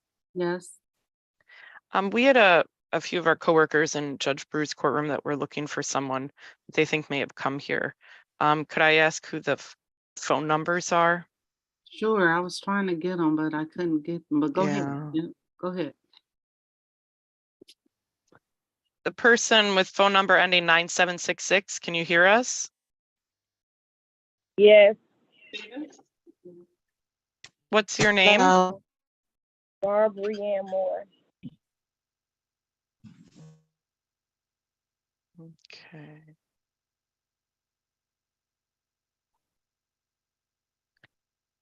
Spell your first name for me. Marbrian. M-A-R. Brian.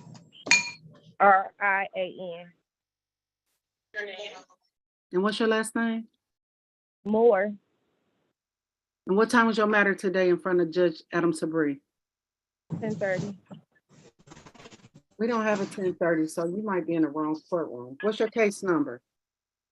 233-41038.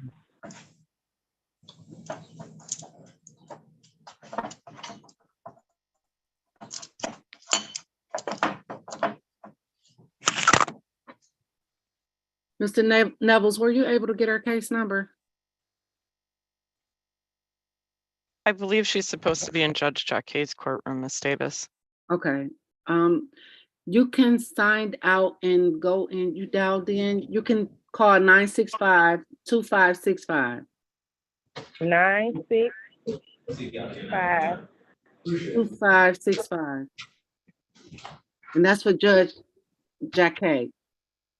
You said dial 965-2565? Yes. All right. Okay. Thank you. Thank you. Bye. Who else did you want to call? I believe there were two other phone numbers. Yeah. Oh.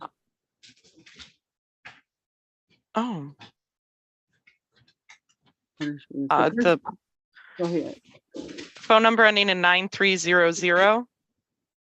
Yes, that's me, Michael McClure. I think I saw him on here. Mr. McClure, what time was your matter today? 10 o'clock now. Okay, give me a second. I got my paper. Okay, you are in the right courtroom. You can place your device on mute. The court will be with you shortly. Oh, McClure. Thank you. You're welcome.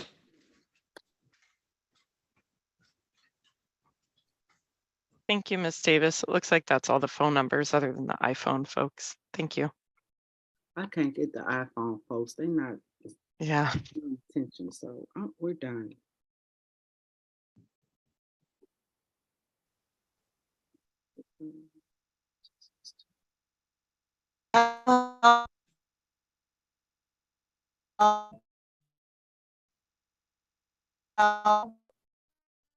Hello?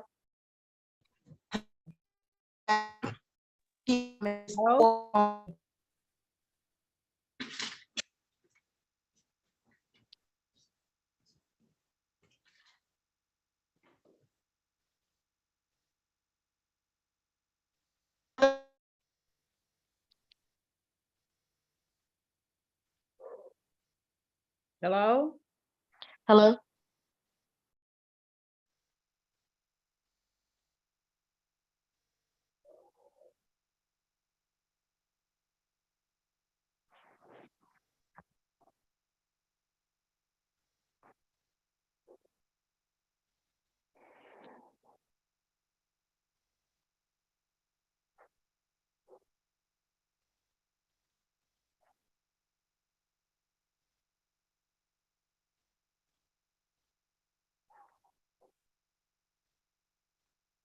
There's a person signed in under iPhone 3. What's your name for court? iPhone. Rosalind Nolan. What's your name? Rosalind Nolan. And what time was your matter today, Miss Nolan? 10 o'clock. Okay, give me a second. Okay, you are in the right courtroom. The court will be with you shortly. You can place your device on mute. Thank you.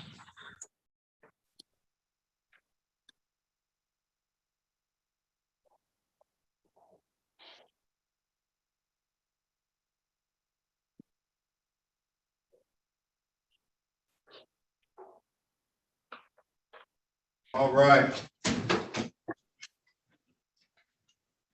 We're back. Ray Johnson, I see your hand is up.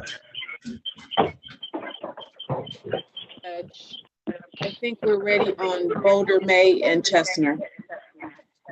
I would call that, and then Attorney Ajami, I'll call your matter next. Thank you, Your Honor. And try to get these 8:30s done, and then we'll get 8:30s and then 9s, 9:01s, and then 10. We don't have an afternoon docket, so we'll get through this, and we're almost, we're halfway through, so everyone just remain patient. Everyone's checked in. Ready to Excuse go. me, Your Honor, I'm not checked in because my phone keep cutting off.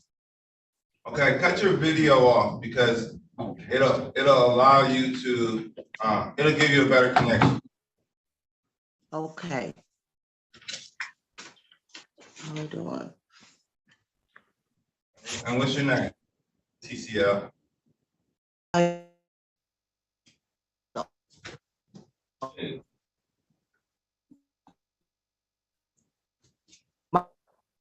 Can you put it in the chat?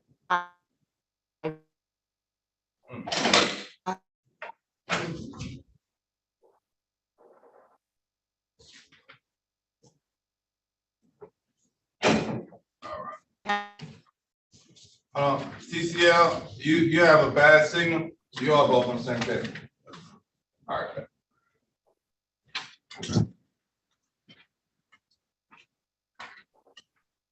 All right, TCL, hold up on checking in. We'll figure out who you are shortly.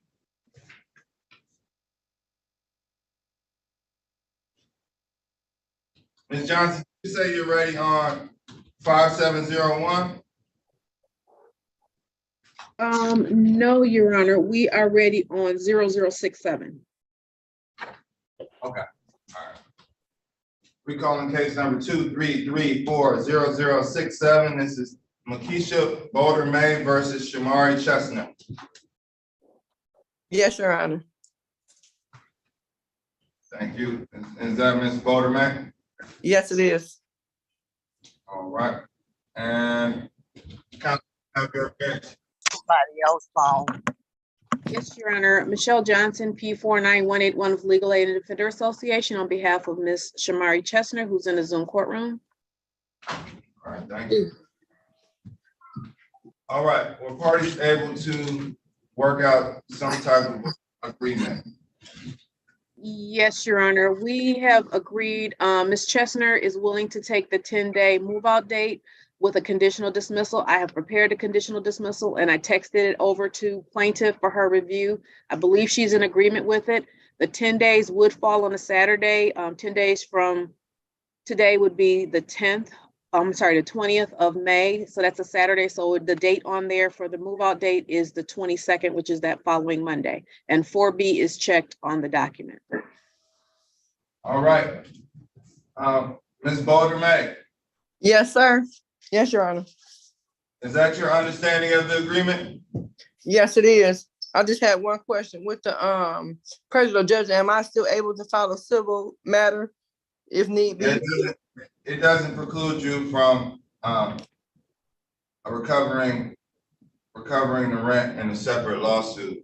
This is a possession lawsuit, so. Okay. Okay, yes, I agree to the terms.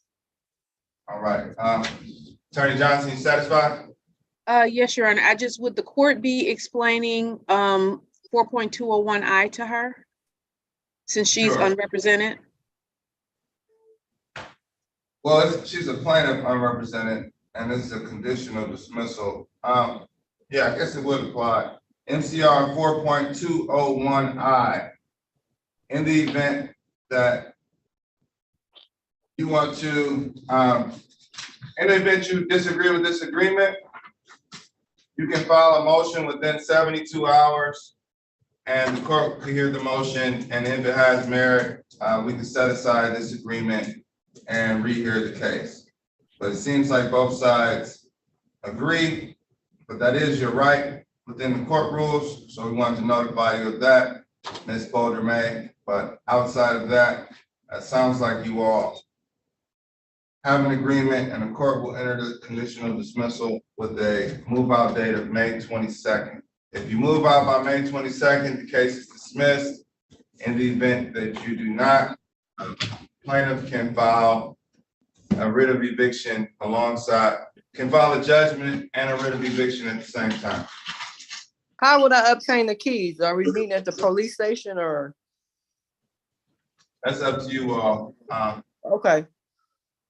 All right. If I may, Your Honor, Ms. Boulder May, do I have permission to sign your name to the document so that I can file it with the court? Yes, and will I be able to obtain a copy via Yes, email or mail? Once the judge, once the court signs off on it, they will mail a copy out to both parties. Can you make sure you send it to her before I texted her a copy of it, so she's actually reviewed it, Your Honor. Sent it by text message this morning. When I prepared it, I sent it by text message this morning. So she's had a chance to look at it already. Okay, all right. Court is satisfied. All right, good luck, Ms. Boulder. Thank you, Ms. Johnson. Good luck. Thank you. Okay, Ms. Chestnut, you can disconnect. Thank you.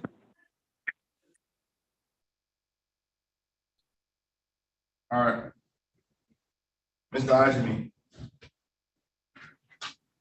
Yes, good morning, Your Honor. Good morning. Are you ready on Mr. Erickson?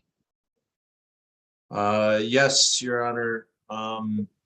Yes, I believe Mr. Hill is with us here. Ready, Judge. Calling case number 23345-231. This is Doyen Detroit LLC versus Bobby Erickson and all occupants. Good morning, Your Honor. Attorney Ali Ajami, P84476, appearing on behalf of plaintiff in this matter. Thank Good you. morning. Sorry, Judge. Good morning, Your Honor. Ryan Hills, P68445 on behalf of the defendant. Your Honor, if I may. Go ahead. Defendant actually appeared this morning and the parties were engaging in good faith negotiations for a conditional dismissal. Unfortunately, the defendant has now gone mute and is non-responsive. This is now the third hearing. My client is seeking to recover possession of the property. So we're here today to move forward and ask the court now here on the third hearing for a judgment of possession to be entered against Mr. Erickson within 10 days, for him to move out within 10 days, excuse me. Okay. May I respond, Judge? Absolutely, Mr. Hill.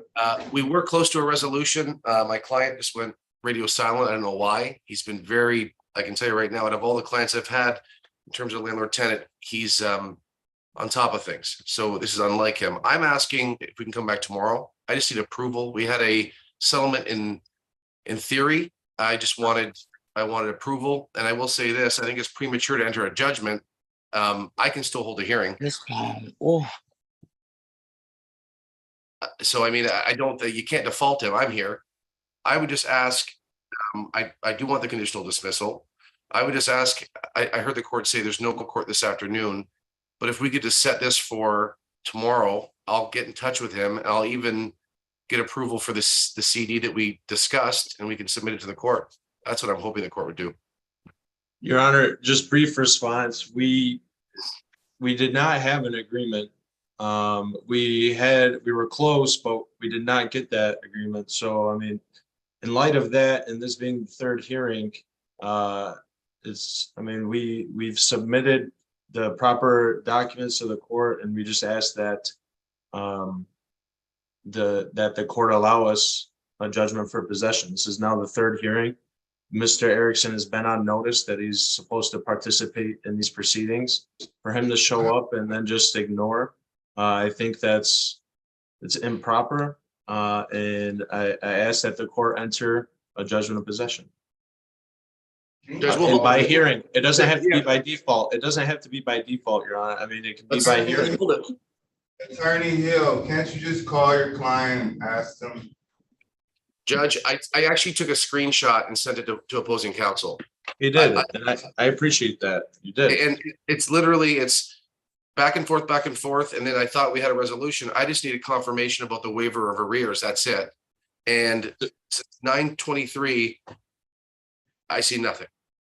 This is very unlike him, Judge, because I'll be honest with you, at 8:31, he texted me this morning, asking me why I was late. So All for right. him to not respond is a bit unusual.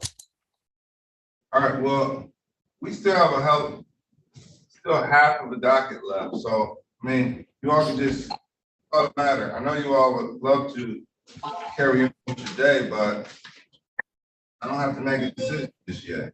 This guy might still log back in. He might charge his phone. Who knows what he's doing? Welcome to Zoom world. Thanks, Judge.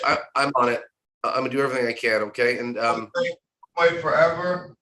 I'm sorry. but Give it another 20 minutes. At least we'll, before I have you all come back for another day, if we can get it done today, that's great. And then, is there any objection to put it off until tomorrow, Mr. Ajami? Your Honor, you know what? I have no objection to that. If the court, in the sake of efficiency, if the court would like to just adjourn it for tomorrow, I can appear tomorrow to give him a last chance. I do want to inform the court that I did send the proof of service, the lease, the deed, and all those supporting documents. So in the event that Mr. Erickson does not show up tomorrow, I will be prepared to proceed and ask for that judgment tomorrow. Fair enough. Absolutely. I appreciate it. That's why we're not adding a week to whatever the resolution may be. I'll see you all back tomorrow. We'll keep the file hot. And okay, see what time you all want to come back. 8:30, 9 o'clock. I'll leave it to opposing counsel. I've inconvenienced him today, so whatever he wants. It's 9 a.m. is fine. Okay. All right. See you all back at 9 a.m. Thank you, Judge. Okay. And Your Honor, just to be clear, I emailed that to CR436.zoom at 36districtcourt.org. Is that correct? That's fine. That's fine. Okay. Thank you, Your Honor. We'll see you tomorrow morning. You're welcome. Thank you. All right, Jake. All right.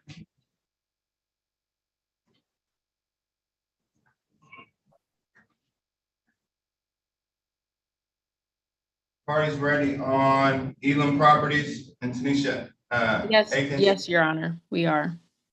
Okay, calling case number 233456445, Elam Properties versus Tanisha Akins and occupants and all occupants.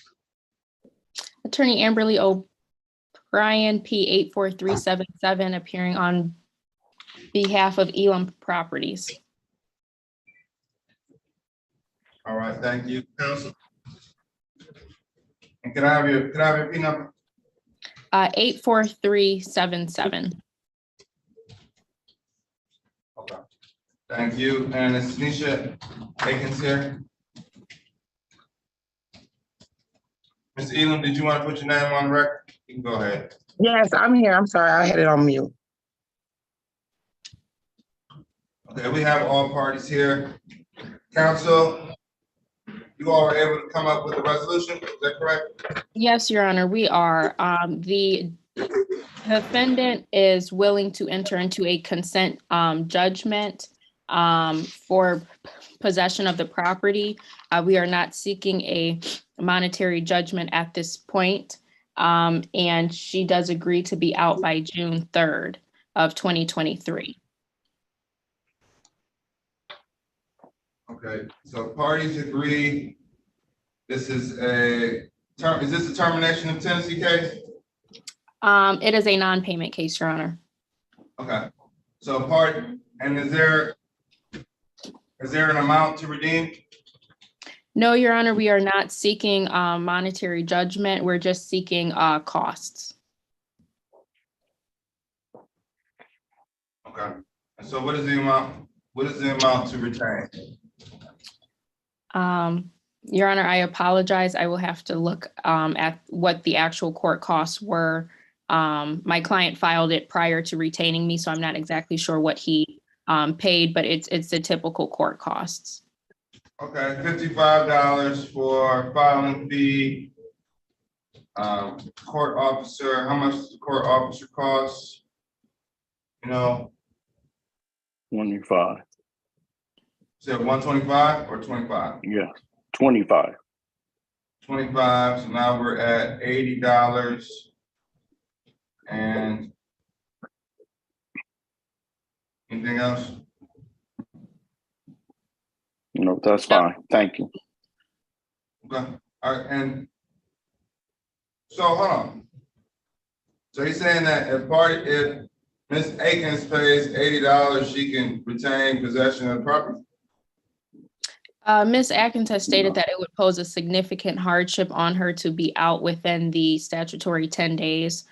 So we are willing to agree to June 3rd, as long as she's out by then. And then if she's not, obviously, we would be able to file for an eviction writ. All right, you want to convert this to a termination of tenancy, it sounds like.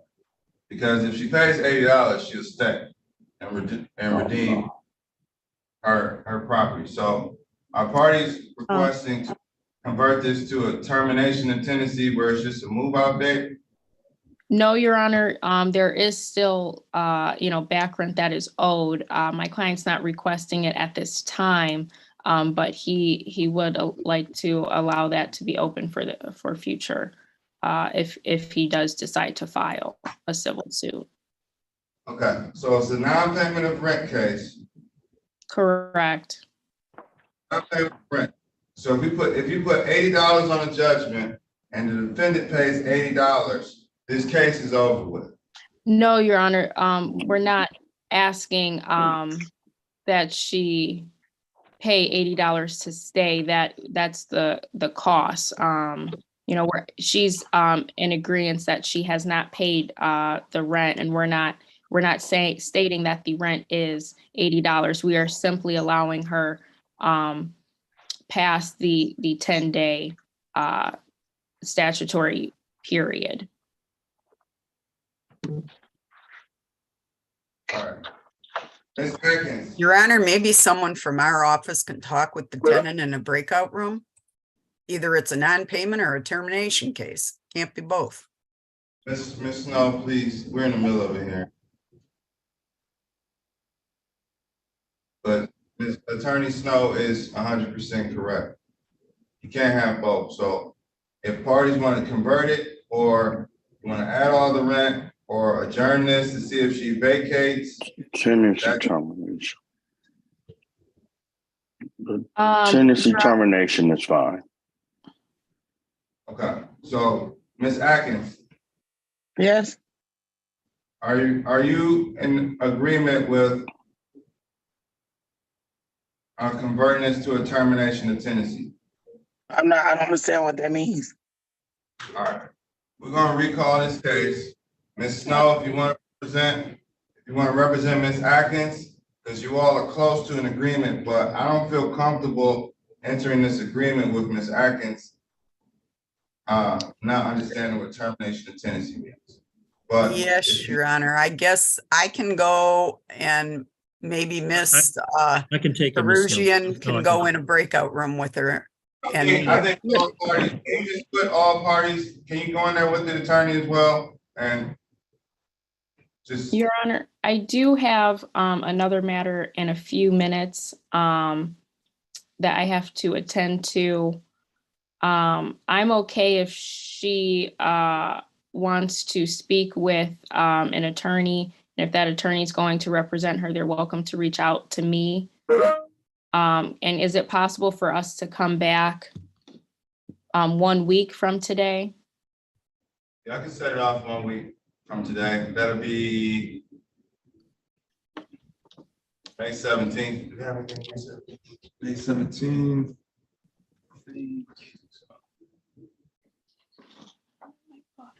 Yeah, we have something May 17th for sure. All right, May 17th, 10 a.m. Okay, and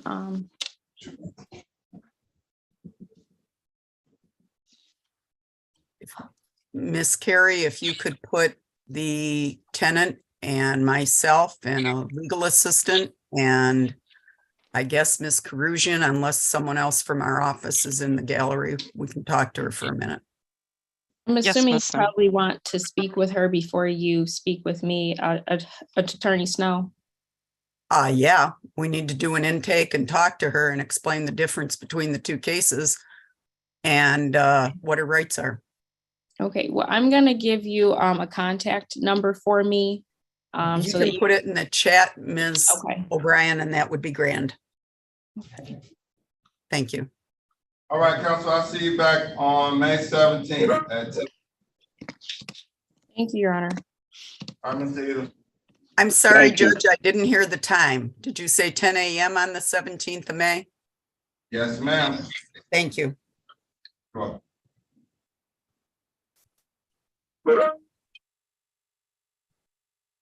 All right, part, does anyone reside at 19141 St. Mary's?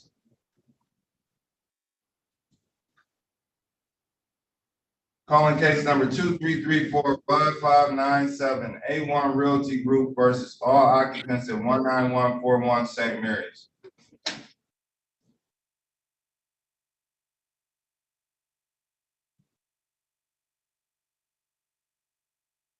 Your Honor, a tenant did check in for that case, Anthony McCarter.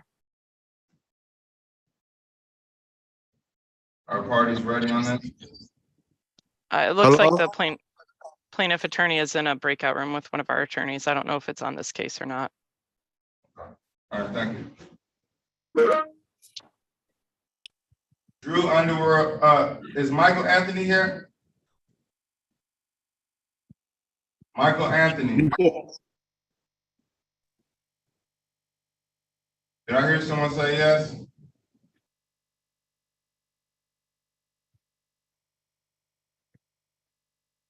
All right, default to be eligible in 4 minutes for the 10 o'clock cases. I'm gonna stick to my hour rule. Attorney, let me see. Okay.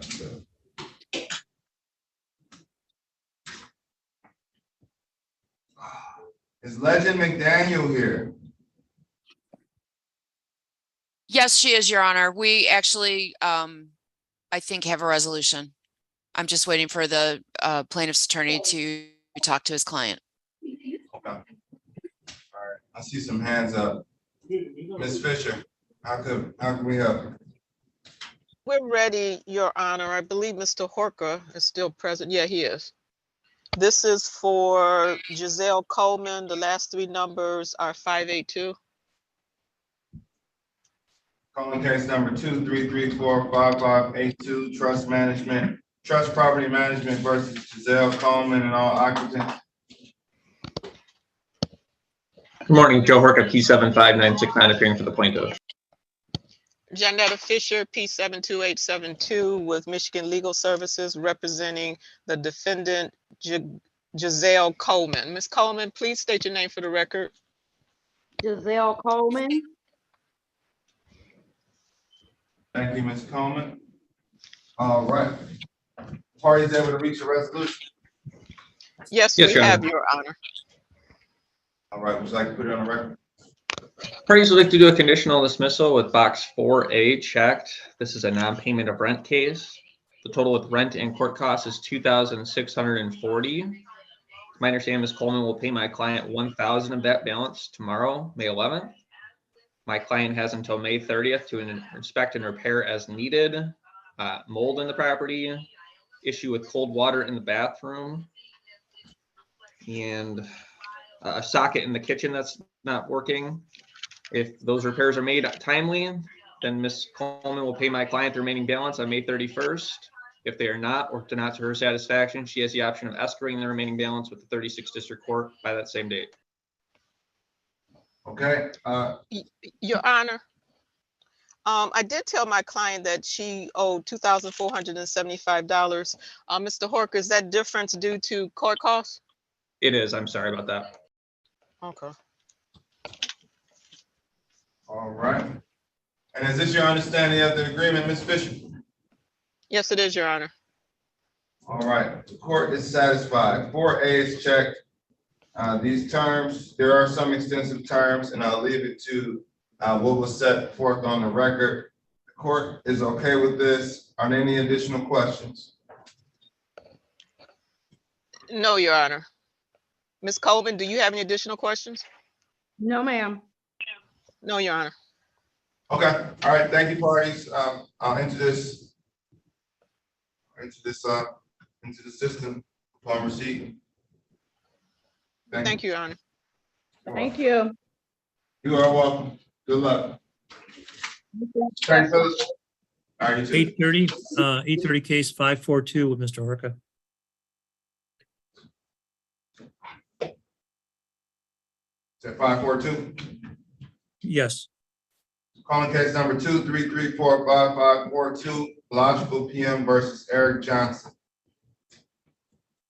Good morning, Joe Horka, P75969, on behalf of the plaintiff. Morning, Good Your Honor. morning. Ted Phillips, P35900 for the defendant. Mr. Johnson, could you just state your name for the record, please?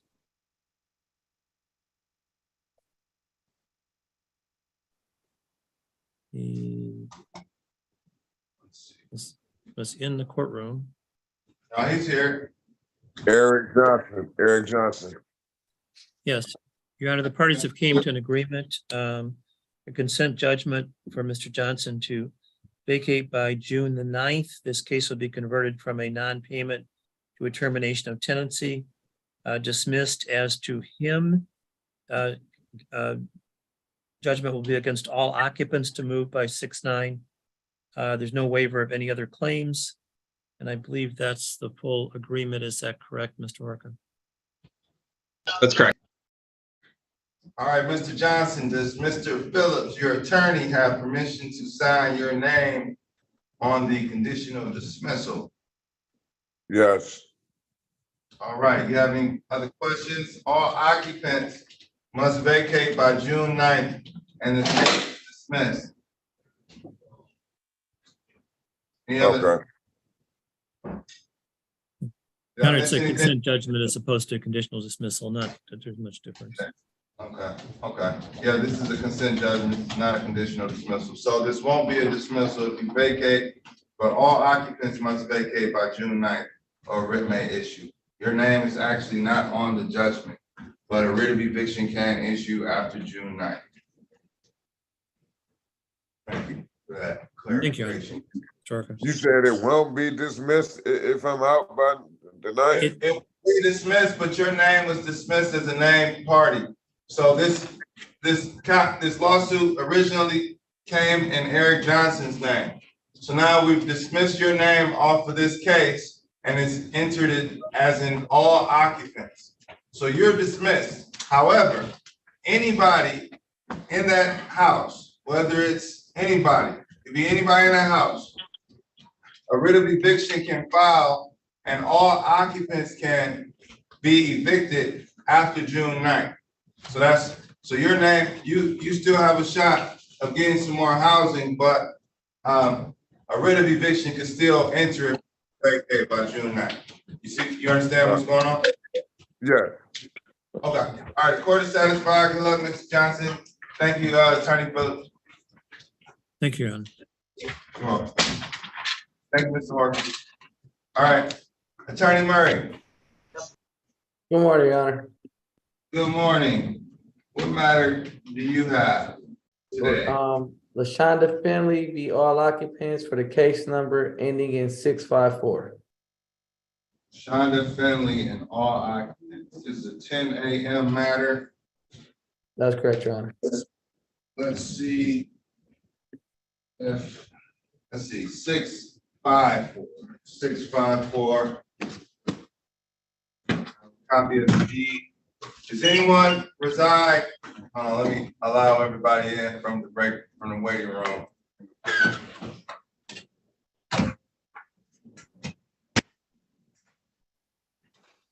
Anyone reside at 20083 Westphalia?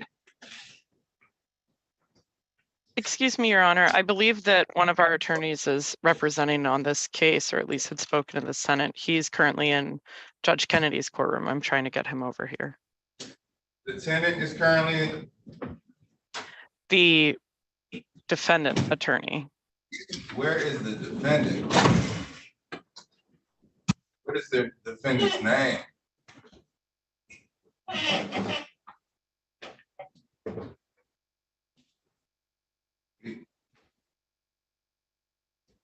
Attorney's not here or the defendant. I believe our attorney did not know that they had been talking about a CD with the plaintiff. But I'm trying to get Mr. Christensen here. He's stuck in another courtroom. Okay, I'll pass this matter. Okay, Attorney Carey, would you mind chatting me his contact information? Yes. Thank you. All right, yeah, just let me know when the parties are ready to go on this one, and I'll recall it. Okay, thank you, Your Honor. No problem. Thank you, Ms. Carey. Your Honor. Hello. Hello. I was my phone was acting up. I had to switch phones and I'm not checked in. All right. Were you checked in with your okay. What's your name? Danielle Williams. Case number 233-45654.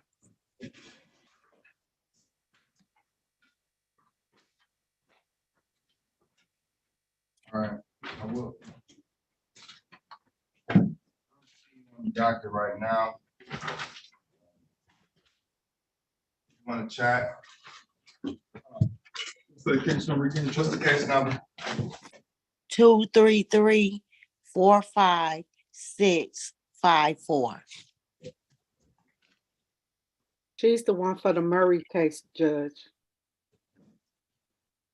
Oh. You just called, you're gonna recall it. Okay. It's on the 10 o'clock at the bottom. 654. You're Danielle Williams? Yes. Okay. Yeah, the plaintiff's attorney was just here, and you're represented by Mr. Christensen? Yes. Okay. All right, sit tight, and we'll recall your case at some point. Thank you. You're welcome. Attorney Zach. Your Honor, I have a resolution on the case ending in 578. Okay, and I believe these other cases may be eligible for default too. So 578. That is with Legend McDaniel. That's correct, Your Honor. All right. Calling case number 2334558. This is XL2007 LLC versus Legend McDaniel. Good morning, Your Honor. Ahmed Zarpi, 85054, appearing on behalf of the plaintiff. Suzanne Stepich Luan, P48702, Michigan Legal Services, on behalf of the defendant Legend McDaniel. And Ms. McDaniel is here in the courtroom with us. Ms. McDaniel, can you state your name for the record, please? You'll need to unmute. I'm here. Okay. State your name, please. Can you hear me? Yes, please state your name. Oh, Legend McDaniel. Thank you. All right, thank you, Ms. McDaniel. Good morning. All right, Good Attorney morning. Zar. Your Honor, we've agreed to enter into a consent judgment against all occupants with a move-out date of June 9, 2023. The tenant must allow inspectors to enter the property for inspections, as well as allow realtors to show the property during the time which she's allowed to remain in the property until move out.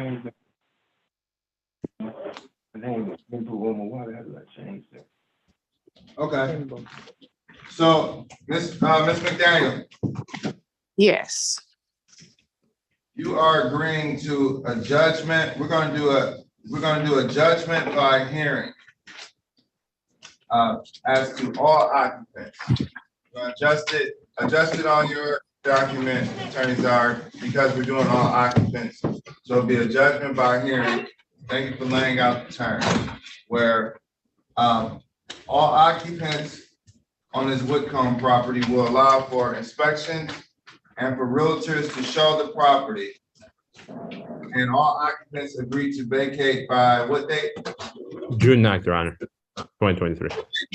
Vacate by June 9th, 2023. Is that your understanding of the agreement, Ms. McDaniel? Yes. Okay, so this is entered as all occupants. Your name, the legend, McDaniel, is not going to be on the judgment. However, all occupants will be on the judgment. So it will still allow the plaintiff to file an eviction if they need to, but it kind of saves you in the event that you need to prevent from having your name on a judgment and finding more houses. So as part of this agreement, you're allowing for inspections and for realtors to show the house. They have to give you 24-hour notice, but reasonable notice, but you're agreeing to that and agreeing to vacate by June 9th. Are we all on the same page? Yes, Your Honor. Yes, Your Honor. Ms. McDaniel, you had a question? Yeah, my only question is, when it is time for an inspection, you said she's gonna let me know in a reasonable time, because I work. And so it's like, I'm not gonna take off work for that. So, I mean, I don't know. What do you suggest? Because in the past, she tried to give some, and I had met with one guy and I did it after hours with him. Okay, what time? When are your work hours? Huh? What are your usual work hours? 9 to 4. All right, let's say 9 to 5. We'll give you an hour. All right. I can't hear you. I'm sorry. So we'll say 9 to 5. So this has to be after work hours. I'm just putting it out there so parties know. Thank you for mentioning it, and I'll leave it up to the parties to coordinate. Thank you. All right. You are welcome. All right. Mr. Zara, please submit that judgment and we'll sign it. Thank you. Will do, Your Honor. Thank you. Thank you, Your Honor. Welcome. And Ms. McDaniel, you're free to go. You'll get an email from me in a bit. Okay, thank you so much. Your Honor, I was in the breakout room when the 10 a.m.s appeared. Do you know if the tenants for 597 and 602 appeared for their matters? I think 597 is Anthony McCarter. I don't know who he's represented by, but I was notified that he is here and he has representation. He looks like he's in room 12 with the Michigan Legal Assistant, Michigan Legal Services Assistant. I'm not sure if he has counsel yet, but keep your hand up. So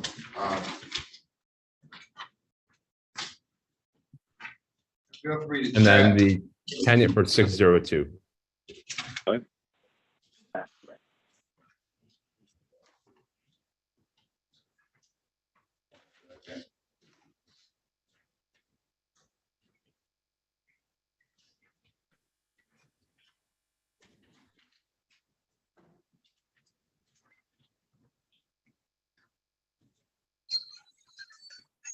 Does anyone live at 19625 Conant Street? Apartment 14. Calling case number 2334-5602. This is Skyway Property Management LLC versus any and all occupants at 19625 Conant Street, apartment 14. Good morning, Your Honor. Ahmed Zarpi, 85054, appearing on behalf of the plaintiff. Good morning.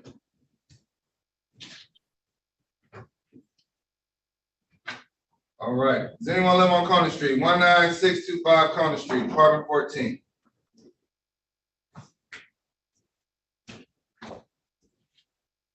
All right. Defendant failed to appear. Counsel. Your Honor, this time we ask for a default judgment. Default judgment is granted. This is a complaint to recover possession of property. There is no rent to retain.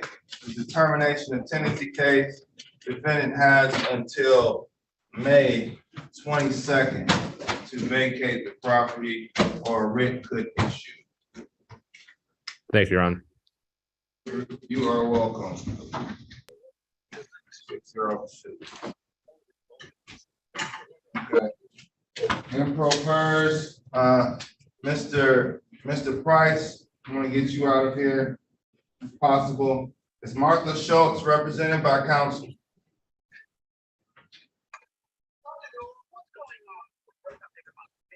Martha Schultz, are you here? Mr. Price, did you see Ms. Schultz here? No, I don't think she's here. Okay.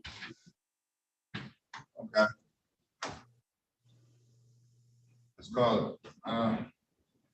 Calling case number 2334561. This is Sidney Price versus Martha Schultz and all occupants.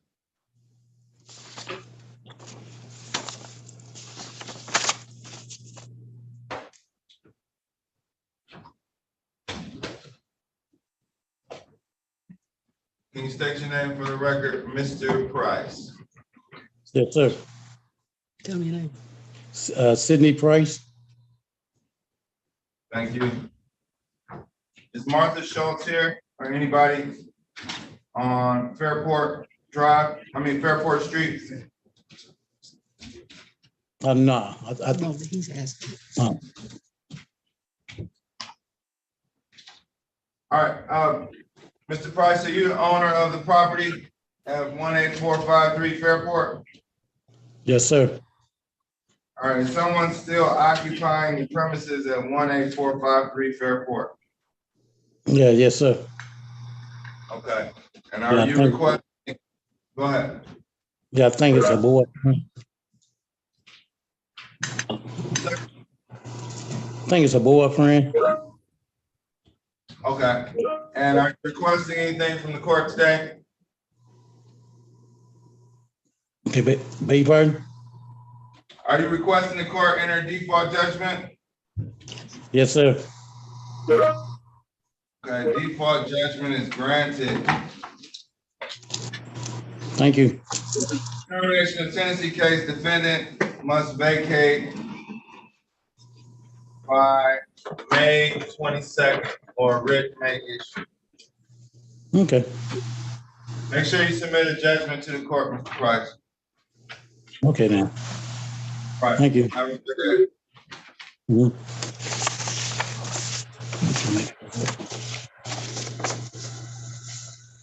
So make sure you see the court, so we gotta go back down to the court. I'm gonna try to get you shortly. I'm gonna try to get this Mr. Conjure on the line. He says he has a case today at 1:30 with us. I don't have his files ending in 171. Let's figure out this.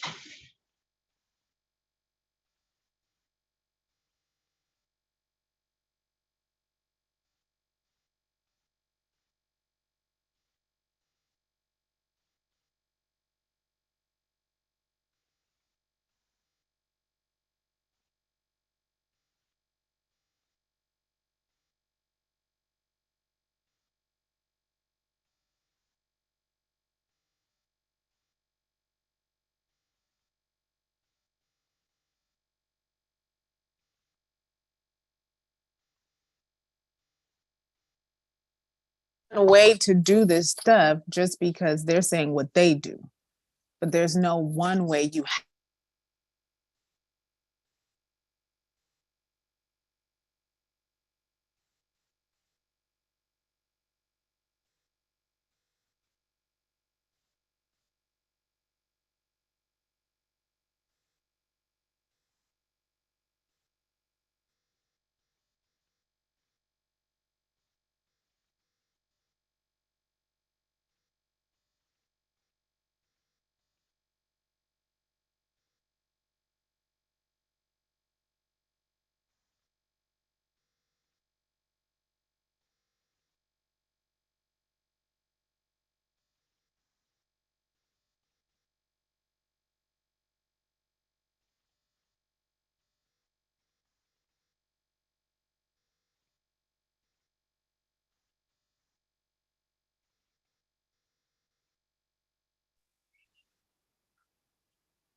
calling case number 23. Let's see. Attorney Brayley. Yes. I see your hand is up. Are you ready Yes. for? So I'm ready if Mr. Horka is here or somebody else for Attorney Cox's office. I'm here. Cool. All right, what's case number? 233444261.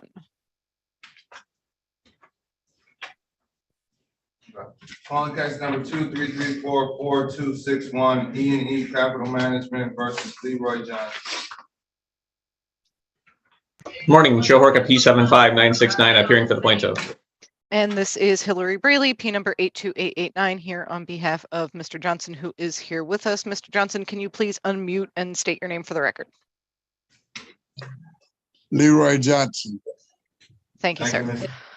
So at this point, Your Honor, we have a conditional dismissal. It's been signed by Mr. Cox's office, by Mr. Cox, but and I will be signing it shortly. I'm going to put the terms on the record if I can actually talk. So the past due rent amount is $3,000 through the end of this month. Mr. Johnson already has 2 money orders, one for March and one for April that he was holding on to, totaling $1,250. He is going to purchase a money order for this month, totaling $1,000, and he's going to drop all 3 money orders into the plaintiff's drop box on or before May 15th of this month.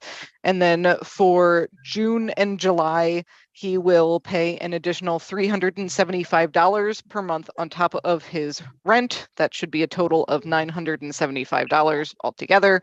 That will bring him current, and future late fees are waived so long as the rent is paid on time, which Mr. Johnson has been very good, generally speaking, at paying the rent on time. This is a 4A conditional dismissal.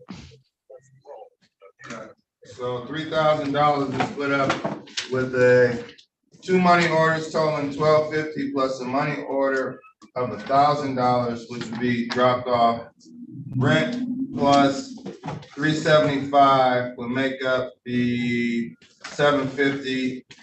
If you add that to the money orders, that gets you to $3,000. So yes, late payments to be waived during this time, but June and July is still expected to get paid at a rental rate of $600 a month. $600 a month. And 4A is checked. Correct. Mr. Johnson, Yes, sir. do you give Ms. Brayley permission to sign your name on the conditional dismissal? Yes, sir. All right, the court is satisfied. Did I miss anything, Ms. Brayley? I don't believe so, Your Honor. Mr. Horka? I believe it was recited as is, Your Honor. All right, cool. Okay. Well, the court entered this conditional dismissal upon receipt. Thank you, parties. Okay, thank you very much. All right, listen. And Mr. Johnson, you can sign out. And Attorney Murray, were parties able to meet, or Ms. Finley, has your attorney arrived? Is Mr. Christensen here yet? Doesn't look like it. I don't know if he's in a breakout room, Your Honor. I still see him in Judge Kennedy, Your Honor. Okay. I did have a second case ready with Attorney Snow. We're just seeking an adjournment on. All right, hold on 1 second. Let's get Ms. Karigian. Ms. Karigian, do you have a case, a matter ready, or you just need breakout privileges? Yes, Your Honor, I had a case ending in 713. I know that the defendant has been here since before 10 a.m. and I do not see the plaintiff.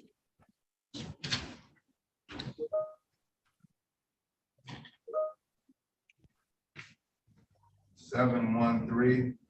Is Javon Barner here?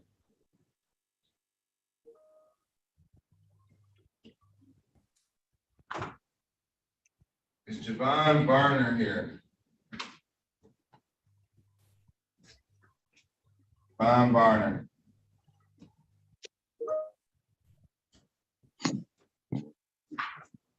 Calling case number 233457113. This is Javon Barner versus all occupants on East Lands. Good morning, Your Honor. Eleanor Karagian with UCHC requesting permission to practice under MCR 8.120 under the supervision of Attorney Hillary Braley. Granted. Thank you, Your Honor. And the tenant is here. Let me find him. Mr. Walker, can you unmute yourself and state your name for the record? Good morning, Your Honor. Lonnie Walker. Good morning. Good morning, Mr. Walker. Your Honor, we would ask that this matter be dismissed as this case was scheduled for 10 a.m. and it is now 11:25 and the plaintiff has not appeared. Is Javon Barner here? Is the owner of 801 East Lands present?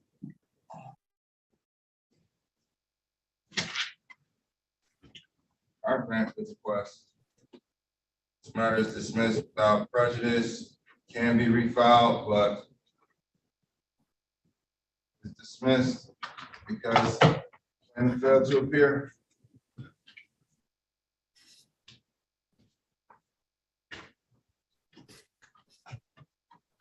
All right, Mr. Walker.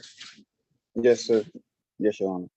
This case can be refiled for plaintiff failed to appear here. Your attorney requested,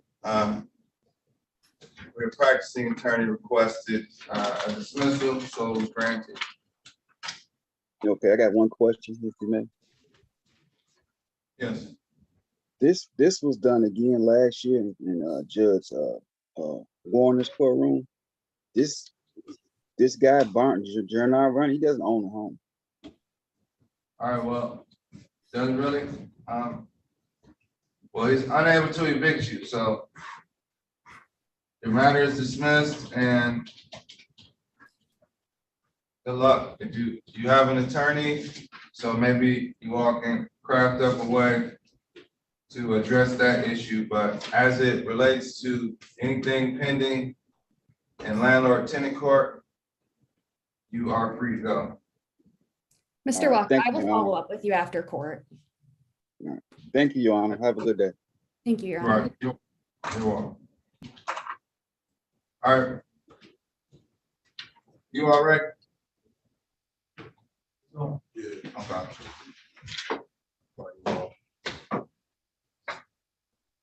Oh, I'm sorry, one second. I'm gonna get the rest of these hands up and then you all are next. All right, Mr. Horkin, are you ready on the matter? I saw your hand up.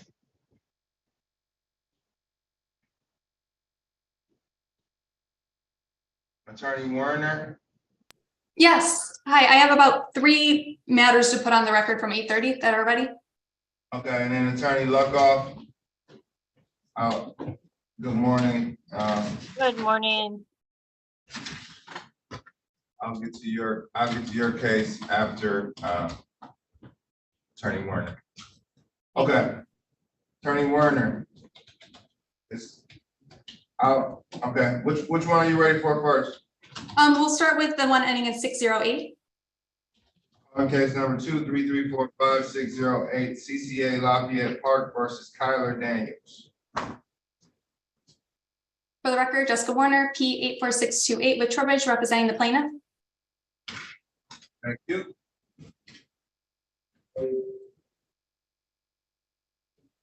I believe Ms. Daniels should still be on via phone. Yes, Yes. I am. And can you state your name, Ms. Daniels? Tyler Daniels. So we have come to a consent judgment on this. It'll be against all occupants for outstanding rent of $4,576.30. Court costs of $156. So it's a total of $4,732. It's going to have a pay or move out date by June 30th, 2023.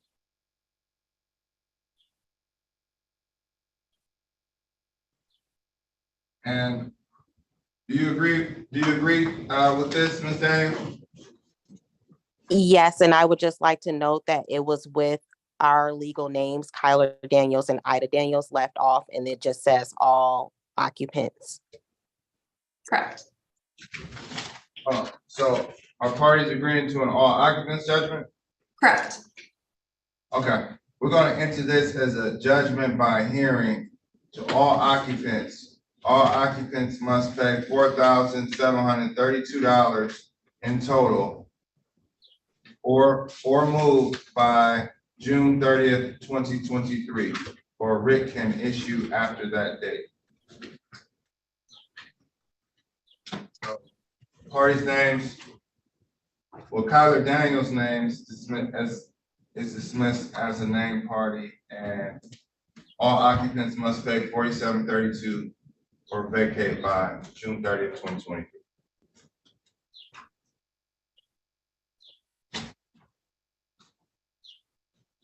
All right. Is Ida Daniels' name remaining on this, council? Nope, it'll just be. No, it should not be. It should not be on there as well. Yep, both names are dropped, just all occupants. All right. Okay, thank you. I'm ready for your next one. 603 and 604. Yep, 604, please. 604.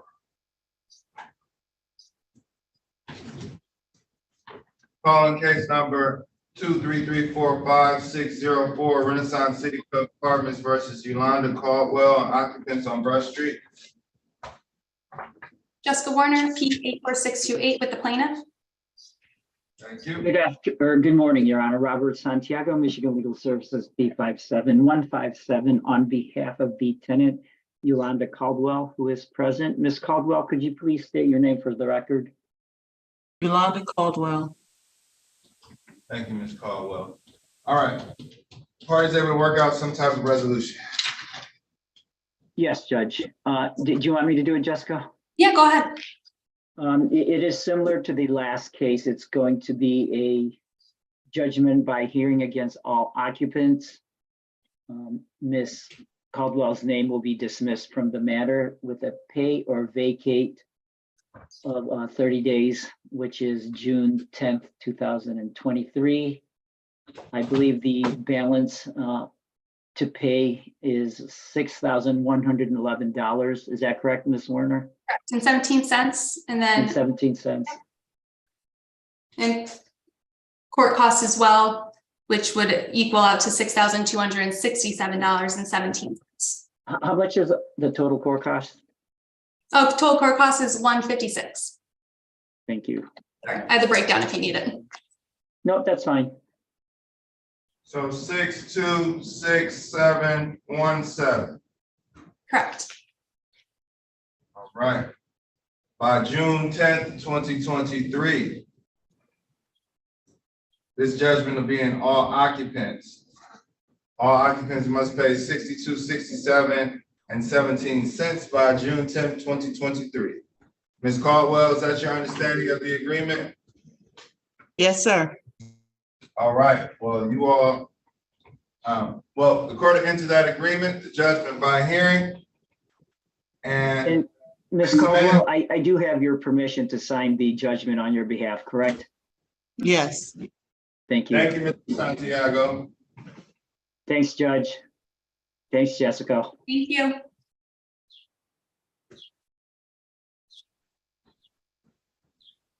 All right. Calling case number 23345-603, Renaissance City Club versus Nicole Johnson. Jessica Warner, P84628 with Trowbridge, representing the plaintiff. All right, thank you. Is Nicole Johnson here? Ms. Johnson. I do not believe she has been here since 8:30, and she was not here at the first hearing as well. Yeah, I don't have her marked in, and I didn't hear anything from Ms. Carey on this one. So we are on top today. Sorry, go ahead. No, go ahead. I was just say we're going to request a default judgment. All right, defendant failed to appear, default judgment was requested and default judgment is granted. This is see a ledger, so looks like it's a non-payment of rent case. What is the rent to retain, counsel? So the rent is $5,848.47 with court costs of $156. So it's going to total $6,004.47. All right. And that is to be paid by May 22nd, 2023, or writ may issue. Thank you, counsel. Thank you. Have a good rest of your day. Thank you.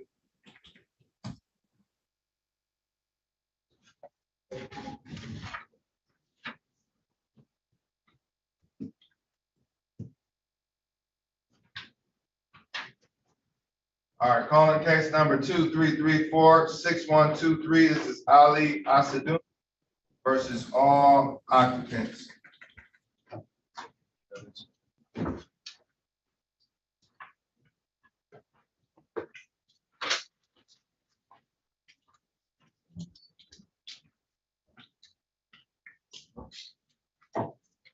All right, can parties state their name for the record? All right, thank you. And note that court reporter has to take notes, so you see those red mics? Yeah. That's where she can hear from, so just make sure you're speaking loud enough so she can hear you. All right, so this matter was adjourned from last week because there is an issue with ownership. Well, there's a dispute with ownership documents, and we were on Zoom. I couldn't see the ownership documents. I didn't want to get these documents lost on the fax machine, so really we just came in person to prepare documents and go from there. Now currently, Mr. Asadun has filed a complaint to recover possession of property against you, Mr. Stevens. Well, really against all occupants. Mr. Stevens, are you currently occupying the property at 19310 Joy Road? Correct. Okay. All right. And are you alleging that you own 19310 Joy Road? Yes, sir. Are you alleging ownership? Are you claiming that you own that property? I'm claiming I got a lease. Okay. All right. With Mr. Asadun? With the address. No. Okay, so who do you have a lease agreement with? I said. Okay,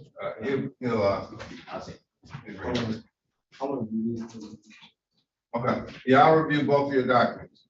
Let's start with the lease agreement, see what's going on. This is a commercial lease agreement between Abbas Abdouche, landlord, and Jalen Maurice Stevens.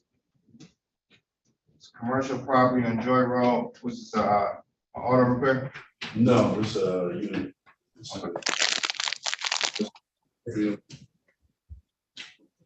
Hold on 1 second.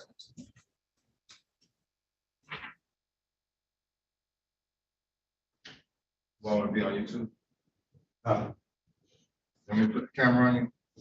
No. Okay. Let's see. All right, do you know who Mr. Abdouche is? Yes, I do. Okay, and who is Mr. Abdouche? He was. Hold on. Do you all both swear to tell the truth and nothing but the truth? Yes. Okay.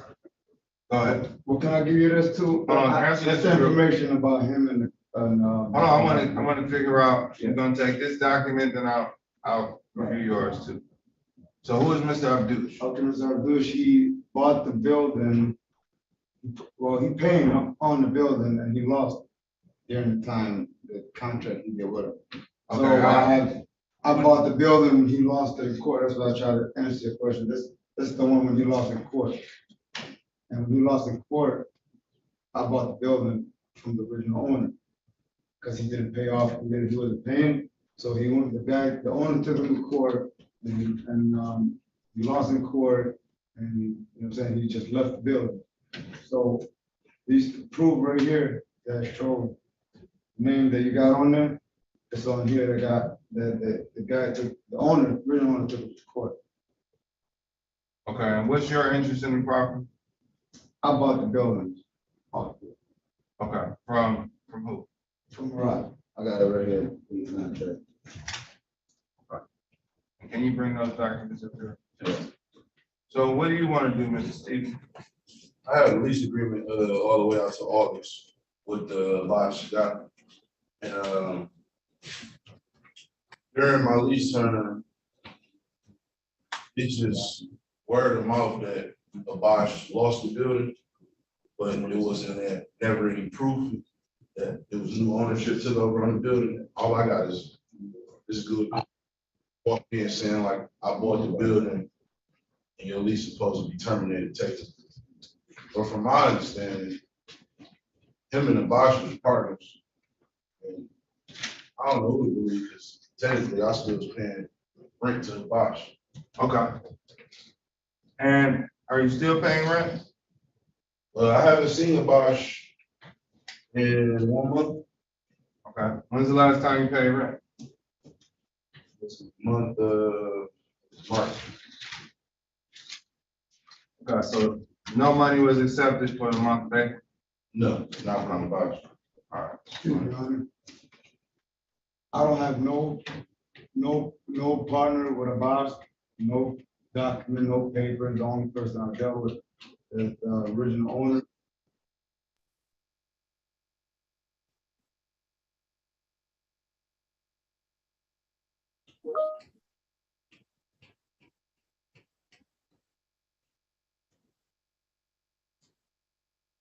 Can you hear me? Good morning. Yes, I can hear you. We're conducting a hearing right now in person. I need everybody to stay muted, please.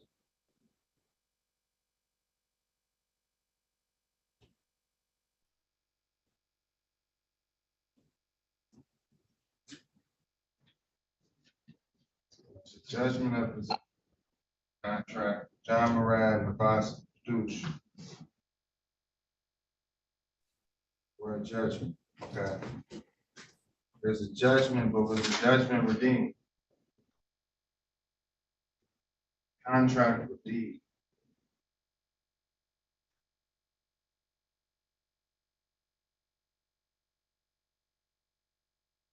This contract is effective March 1st, 2023.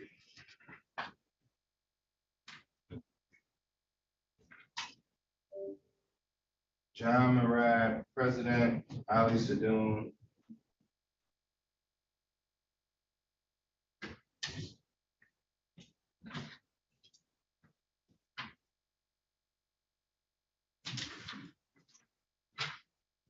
Your Honor, Go ahead.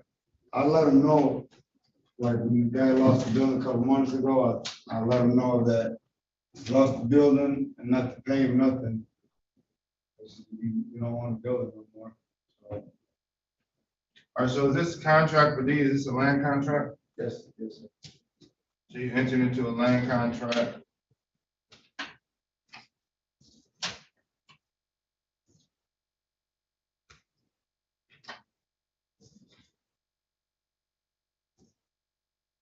Have you seen it?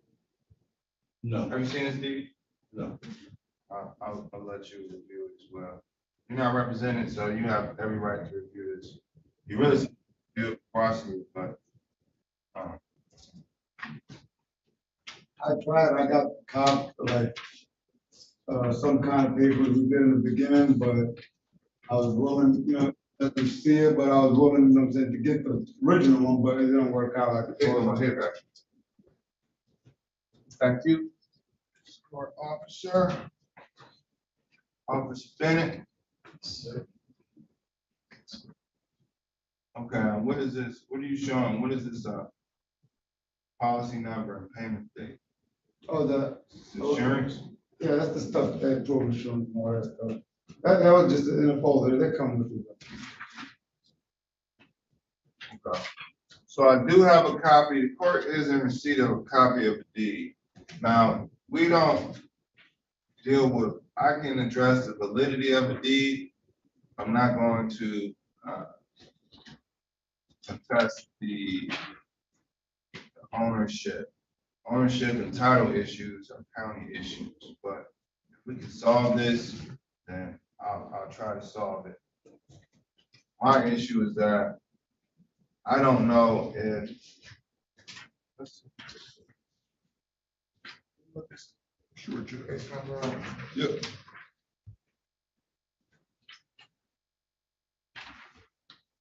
2238-7271.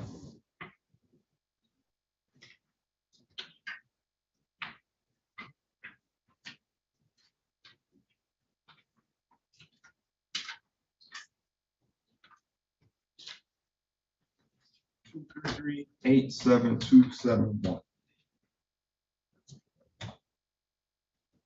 System. 2238-7271.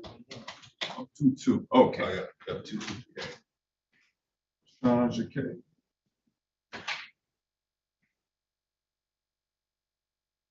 Judgment by default is entered. Okay. All right, so are you willing to honor his lease until August 1st?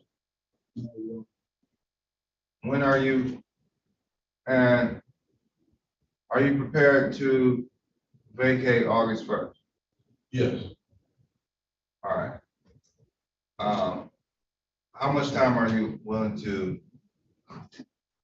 10 days? It's been already a couple months, you know, there.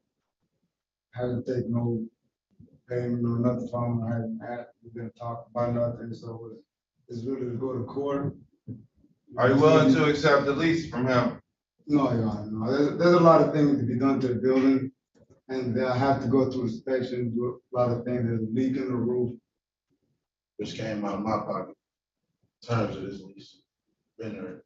Yeah, I started the lease in August, and the term of the lease, I invested a lot into the unit on my own. Outside of the landlord, the initial landlord. So it's like part of the lease. Like I said, I invested a lot into the unit, and with the original landlord, we had an agreement that was going on, but you know, within his concerns on his business side, what he lost or what he was going through in the terms of the lease, I ain't know nothing about until over time. So him losing out on the business on the contract, that didn't have nothing to do with me. See what I'm saying? My lease term was up until August. And of course, I invested a lot into the building, into the unit. So I just was respecting the fact that I was at least gonna be there until the end of the lease term. Excuse me. He did his best, you know, fixing up inside. I understand that, but like he knew, you know what I'm saying, like the guy, you know what I'm saying, there's a rumor the guy wasn't, you know what I'm saying, about to get kicked out of there. So like it's been, you know what I'm saying, a lot of things that are going on, but I don't have nothing with them, like, you know what I'm saying, so all How I much is did. your land contract per month? Say it again? How much is your land contract? Right now, the first 4 months, 3 of them. All 3 of them, or you talk about? What are you talking about? Because talk about my buildings. I'm talking about 19310 Joy Road. Yeah, that one is 2,000. So you're paying $2,000 a month? Yeah. And you were out of $900. Well, you're not out of $900 a month, you're out of 3 months. Me? My last payment was March. Yeah, but you're expected to stay there till August, right? in April. If he would have accepted it, then this case would have been dismissed. So, Nothing, about a couple months, 3 months. all right. It's just the court been going and going. Any cash for keys? Huh? Because terms I have with a boss is, like, I pay rent, of course, but if it's something that I gotta get fixed on the building, a boss will take it out of the rent. See what I'm saying? Which has always, of course, over time, has been an issue, but of course I pay rent all the time, but the more money that I have to spend into his. So a building, boss lost it to, I heard you, I didn't mean to cut you off. So a boss. Go ahead. Yeah, so he fixed up a couple of things in there, so when you usually run the building, you know, if there's something to do with the building, needs to be fixed up, like roof and stuff like that, it's supposed to be the owner taking care of it. Like if you fix it yourself, whatever thing you got going on, I understand that, but it didn't have, you know what I'm saying, it didn't have nothing to do with me. No, it doesn't have anything to do with you. He's just putting. I know, and I told you, you're right about certain Yeah. things, I'm not gonna, he did fix a couple of things in there, it's not. And without me But making holding a me up. determination on whether that land contract looks valid, it appears to be a legitimate land contract. His contract? So, no, your contract. Oh, yeah, I'm sorry. I mean, his lease has expired because the owner is no longer the owner of the property. Now, and nothing has demonstrated that he still is the owner. Well, no. And it's been a couple months already. There was a default judgment for a land contract forfeiture that shows that he was defaulted, so we were able to see something that shows. Did he redeem it? I don't know, but he probably would have come to you for rent had he redeemed. So, of course, comfortable with that logic. Now, getting him out in 10 days, I'm not gonna just give him 10 days. This is commercial business. It's been a couple months already, you know.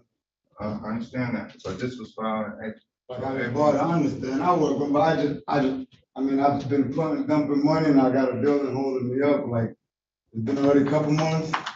You haven't done one. Huh? You haven't done one. No, Not to I mean, sound, I understand. not to sound like just not sure. But everybody's situation is different, I understand, I mean, I know, but. No, it sounds like a loss on both sides. Say again, Ron? Sounds like a loss on both sides, but so how much, all right, how much time do you truly need?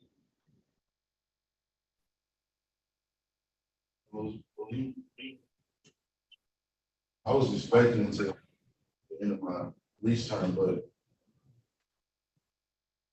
I already took a couple at months. least 30 days. I'm willing to give you 30 days.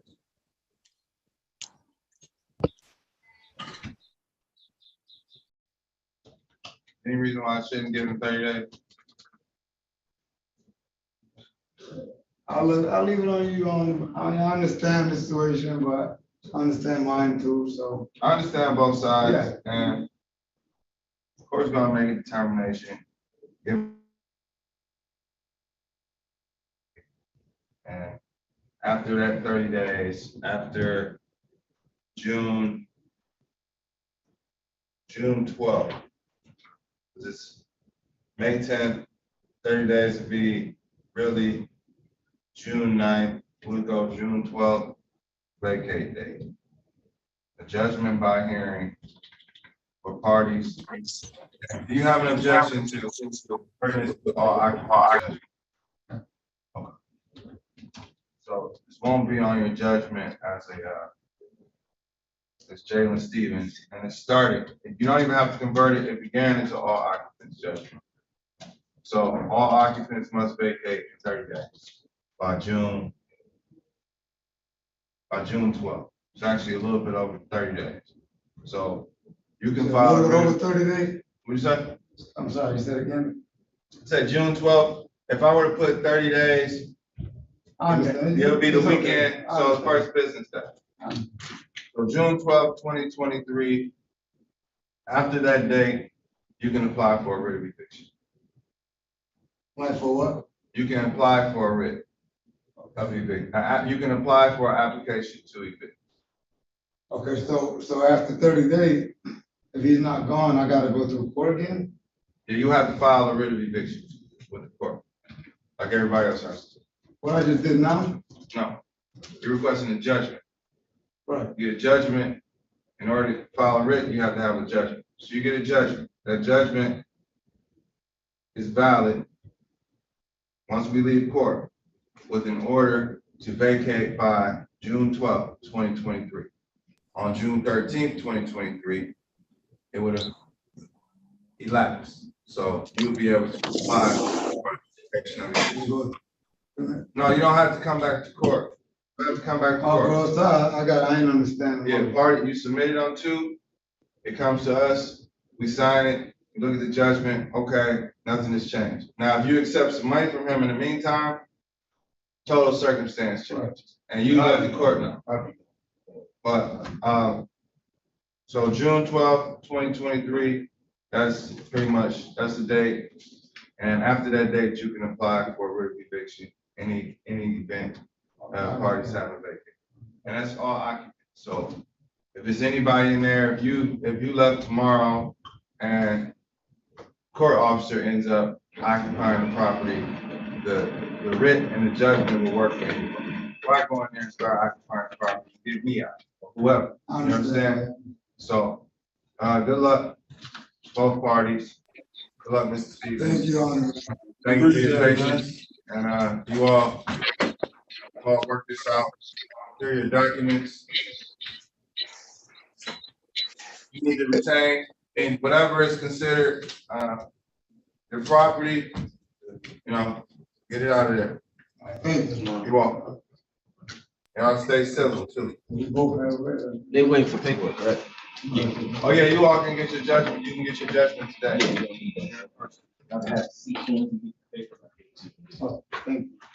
Recalling case. Okay, Attorney Luckoff. I'm sorry. Yes. Calling case number 2-334-5672 Lafayette Park Place versus Michael Burris. Good morning, Your Honor. Cheryl Luckoff on behalf of the plaintiff, P45149.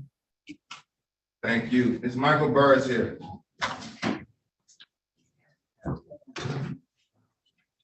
No Michael Burris. Is anyone? What is the address? Your Honor, it's 1431 East Larned Street, number 202. Does anyone reside at that address? Counsel? Your Honor, plaintiff would move for the entry of a default judgment. Default judgment is granted. Plaintiff failed to appear. This is a non-payment of rent case. What is the amount to retain? Your Honor, rent to retain $2,433. Court costs $159. The total balance $2,592. I apologize, Your Honor. Is this case ending 5672? I just noticed that. That tenant is currently in a breakout room speaking with an attorney. You know what? Can you bring them out right now, please? Yes.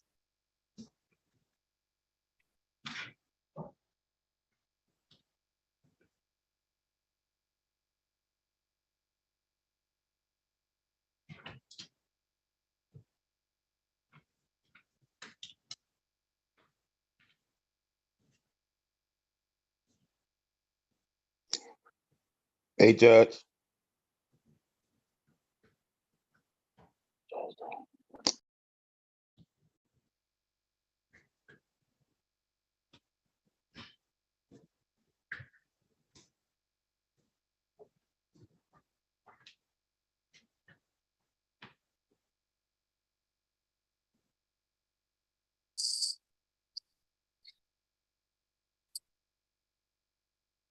Is there an attorney for Michael Burris, President Zoom Room?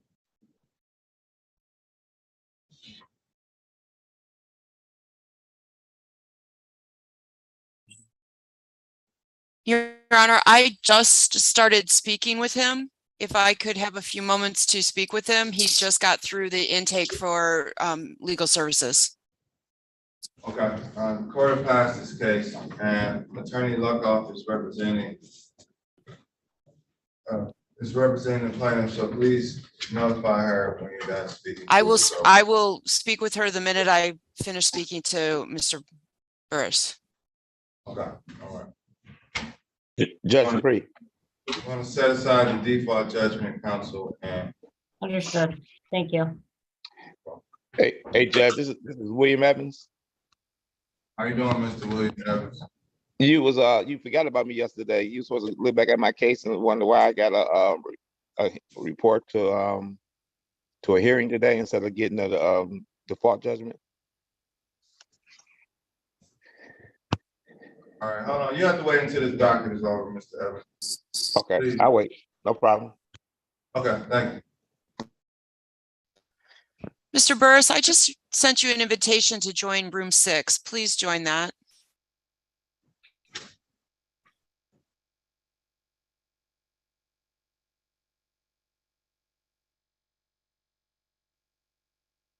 Attorney Snow, and then Attorney Murray.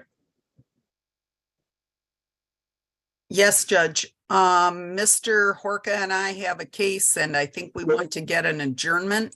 I'm seeing his name here. I don't know if he's available or in another courtroom. I'm ready. Okay. Case number. The case number is 233456113.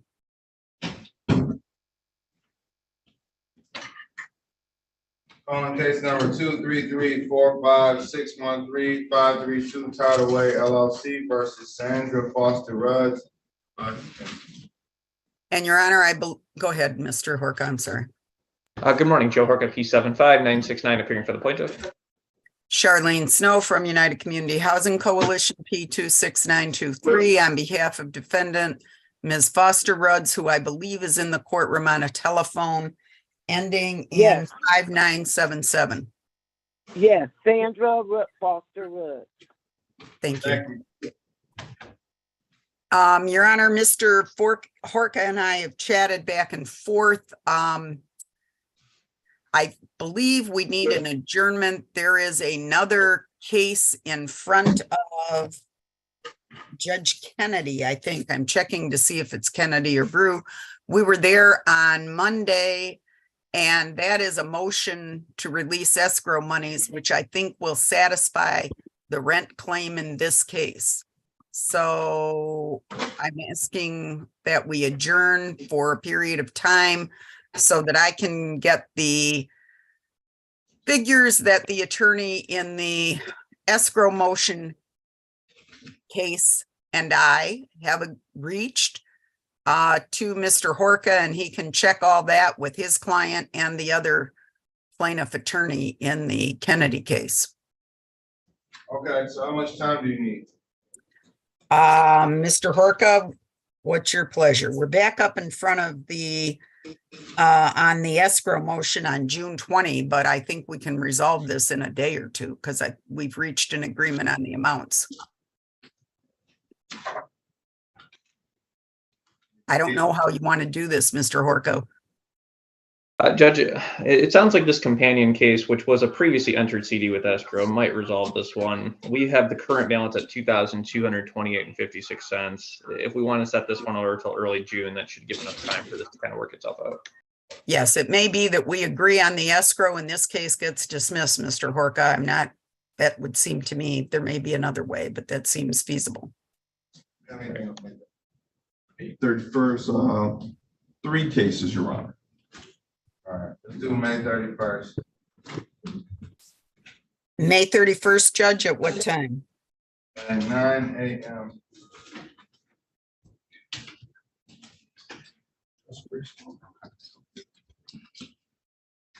Thank you both. Thank you, Judge. And Ms. Foster Rudds, you're good to go. I can call you on the telephone and explain all this. Thank you. Okay. Thank you. Mhm.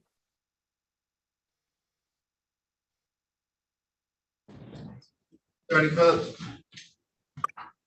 10 o'clock, 597. Here.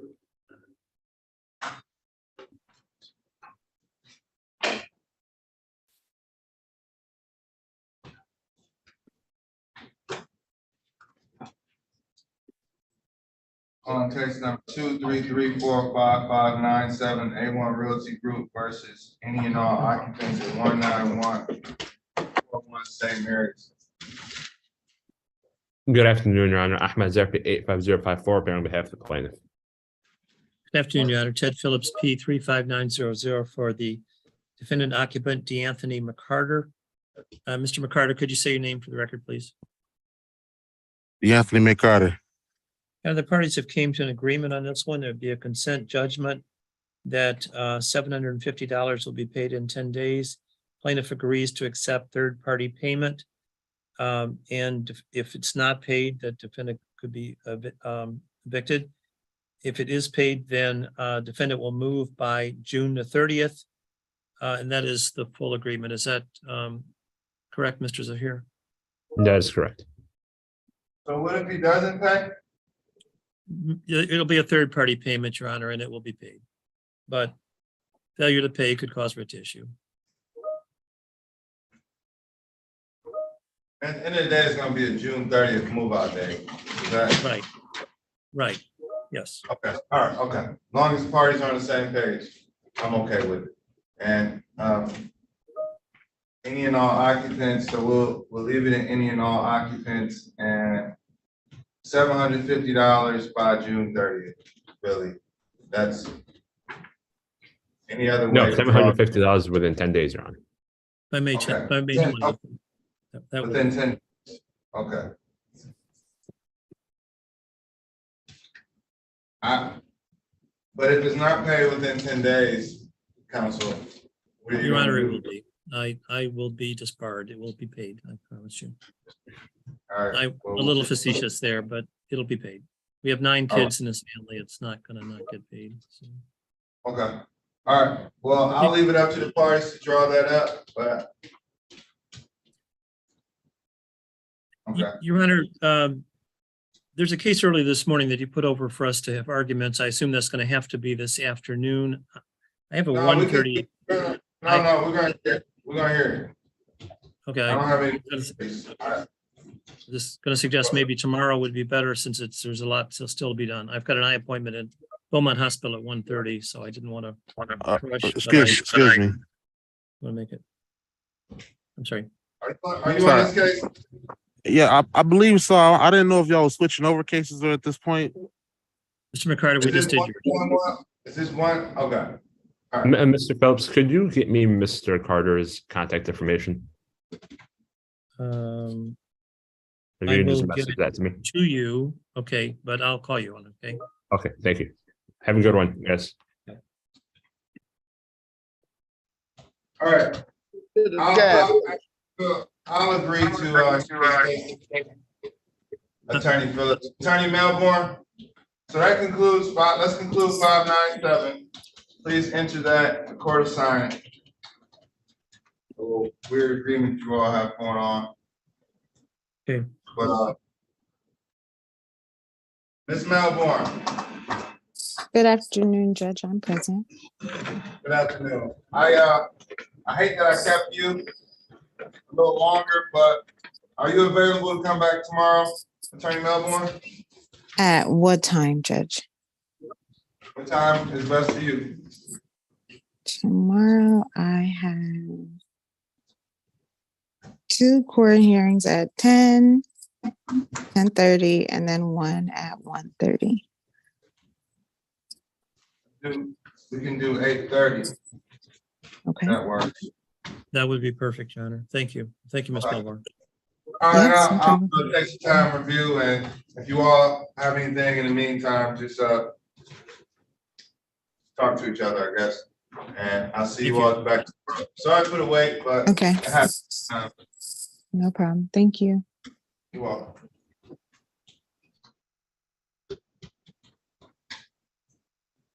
Attorney Murray.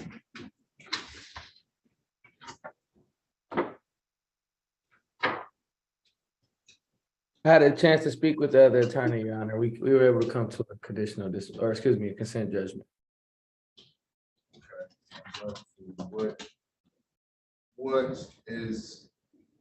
What are the last three digits of your case? The last three digits are 654. 654.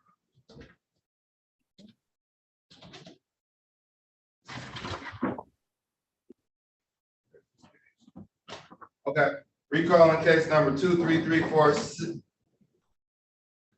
233465654. This is LaShonda Finley versus all.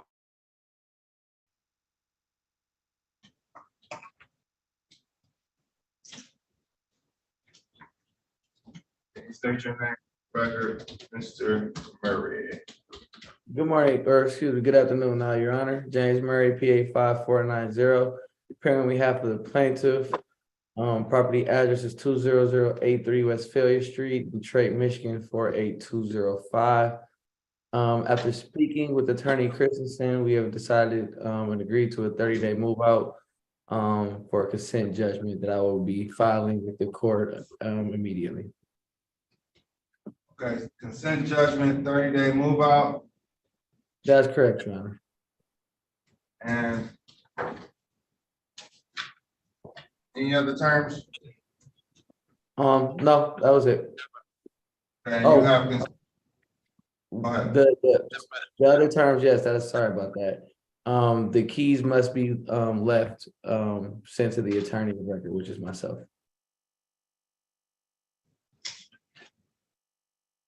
To put a day on the 30 days, are we looking at June? We're looking at June 10th, so we're gonna say June 12th.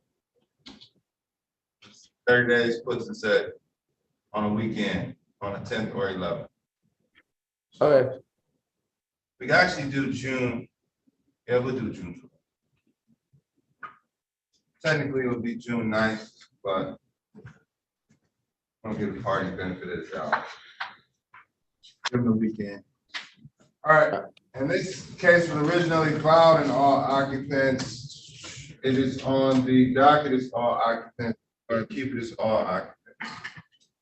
All right. Understood. Thank you, Your Honor. It's always a pleasure. Enjoy your day. Likewise, take care of Mr. Murray. 654. So, Your Honor, I can go? Yes, yes, ma'am. You may go. Thank you for your patience. Thank you. Have a blessed day. All right, you too.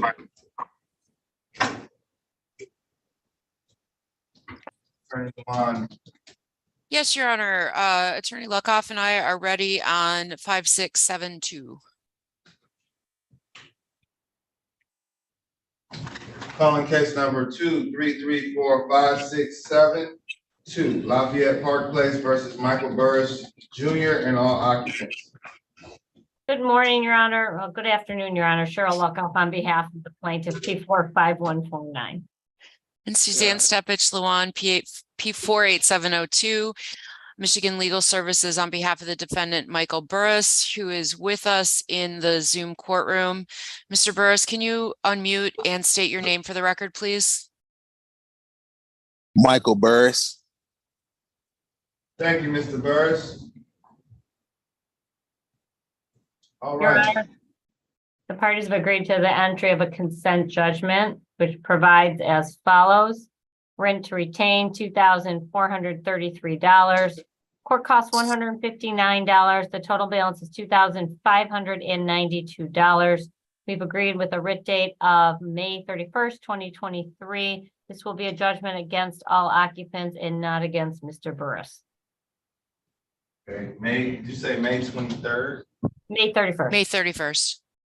Okay. May 31st, 2023. This will be a judgment against all occupants and not Mr. Burris. So $2,592 must be paid by May 31st, 2023, or an eviction can be applied for. This judgment will be in all occupants. And we'll do this as a judgment by hearing. Perfect. Thank All you, right. Your Honor. Thank You're you. welcome. Thank you. Thank you for your patience. Thank you for getting that done, Ms. Lamar. Anytime, Judge. Mr. Burris, you are free to go. All right, thank you. Thank you. Yeah, good luck, Mr. Burris. Thank you. You're welcome. All right, I have, let's see. Attorney Cullen. Yes, Your Honor. Good afternoon. Here on matter ending in 662, Mr. McClure is here. Also, I've been informed by Mr. McClure that he has filed for bankruptcy. So we are not able to proceed at this time. I might ask for like a 60-day adjournment, just to make sure that this bankruptcy petition goes forward. But that's all I could ask for. Calling case number 233456662. This is River House Cooperative versus Michael McClure. Yes. Yep. Okay. John Cullen, P36800, appearing on behalf of the plaintiff, River House. Thank you, Mr. Cullen. Mr. McClure? Yes, I'm here. Can you state your name for the record, Mr. McClure? Michael McClure. All right, thank you, Mr. McClure. And counsel is advised that, that you have applied, that you have filed for bankruptcy? Yes, I have a case number too. I think I gave it to the attorneys. I don't know. All right, what we're going to do is adjourn this matter for 60 days. And what was that? What would that put us?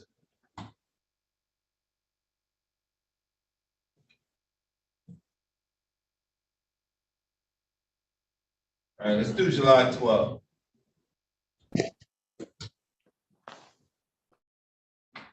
Will you talk to me, Your Honor? Both parties. We'll come back on July 12th, and if your bankruptcy exists, we'll have to stay this proceeding anyway. So we just want to make sure all the plaintiff's counsel wants to make sure the documentation is there at the next hearing. Okay. So that parties will proceed accordingly. Okay. Judge, this will be in person. One last thing, Your Honor. What time on the 9? July 12th? Let's do July 12th at 10 a.m. Okay. And this will be in person. So in the event you need to submit something prior to, the court will obviously accept that, or, you know, we may be going back in person June 5th. That's the reliable rumor, I guess. Or a good date at least. Okay. Yeah, so. Okay, June the 5th or June the 12th, Your Honor, I'm sorry. July 12th. July 12th. Oh, okay. Yeah. Right. How you know more about my?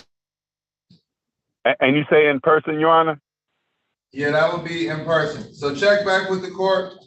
Give us a call one of these days in the event that if you have documentation, you can fax it to the court or bring it up to the court. And then we may not forward it to plaintiff's counsel.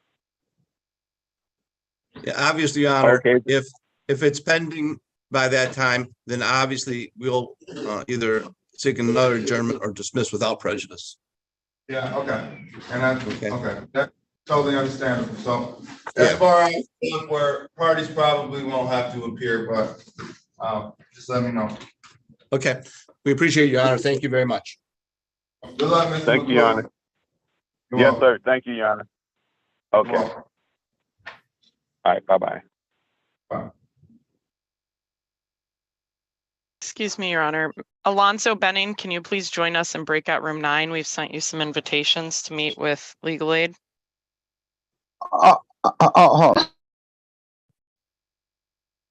Yes. Can you join us?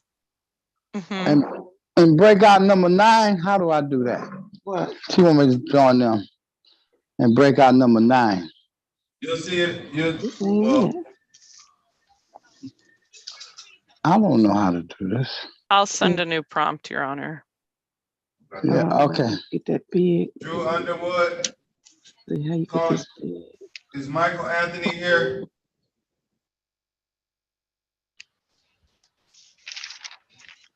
Calling case 2334-5139, Drew Underwood versus Michael Anthony.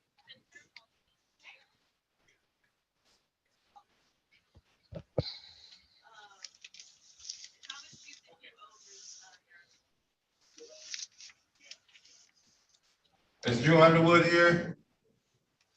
Can you state your name for the record, please? Oh, shoot, I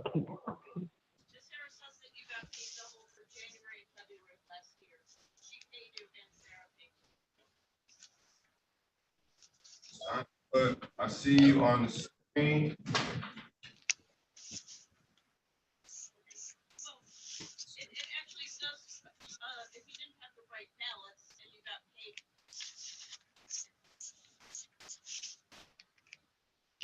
Mr. Underwood, can you look at your device and press unmute?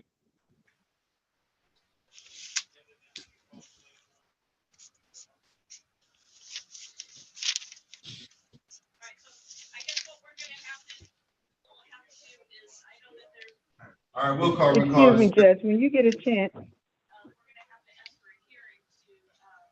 I'm listening. Is that better? This is Imani Coconhour. Yeah. I Hello? just wanted to let him know that I'm still Your here Honor, because the attorney. Please stop talking, ma'am. We're in the middle of a case. Please, I know you're on the telephone, so you can't see, but please, it's hard. It's so hard to hear. It's very difficult to hear this morning. It's extremely difficult to hear. So please hold off until the end of this case, and I'll get with you. I see you have your hand raised, so I'll ask you as soon as I address Mr. Underwood. Call this case. I want to get through his case, and then I'll address you, ma'am. Please remain patient. Thank you for your patience. Sorry, a bit loud, but Mr. Underwood, I see you here. Yes, can You you hear are me? here. This is, yes, sir. This is case number 2334-5139. Michael Anthony here. I haven't seen or heard. He called me and told me he's gonna be out in 2 weeks, but I haven't spoken to him. He's been not familiar. I haven't been able to communicate with him. But he did text me and tell me he was gonna be out in 2 weeks. Okay. All right. This is a this is a complaint for possession after forfeiture of land contract. How much is owed on this land contract? At the rate of $833 a month, like over 31,000. Okay, we're gonna put $31,000 is owed. What is the total? Is that less than half? No, no, that's including no, that's less than half. So yeah, you're correct. Okay, so he owes more than half of the amount. Yes. So he hasn't paid off more than half. No, he hasn't paid anything. Okay, so his time to redeem is 90 days. 90 days is a default judgment is granted on this because defendant failed to appear, failed to respond to the court. This 90 default, days, he's been on me over 3 years, and I've been trying to I'm paying taxes and insurance, and he won't let me in to let my insurance company take a look at the building. I need to get him out of there as soon as possible. 90 And days. he's only using the outside. He's not. I went in and looked at the building a month and a half ago with him, and he hadn't did anything to the building. He hasn't had anything in the building. He has no interest in the building. He just does his toes outside of the building, and that's it. He don't even use the inside of the building at all. Well, maybe you can work something out with him, but by law, You either get 90 or 180 days on these land contracts. And because less than half of the contract is fulfilled, he's still entitled to a 90-day period. He hasn't given me anything on the land contract. Well, it's less than half. Yeah. It's only 90 or 180. So maybe you can work something out with him in the meantime. But today I'm awarding you with the judgment of $31,000. If that's paid within, actually, I'll give you, I see this is 49,00283. So 49,002.83. So $49,002.83 is to be paid. It's 90 days from May 10th to be August 10th.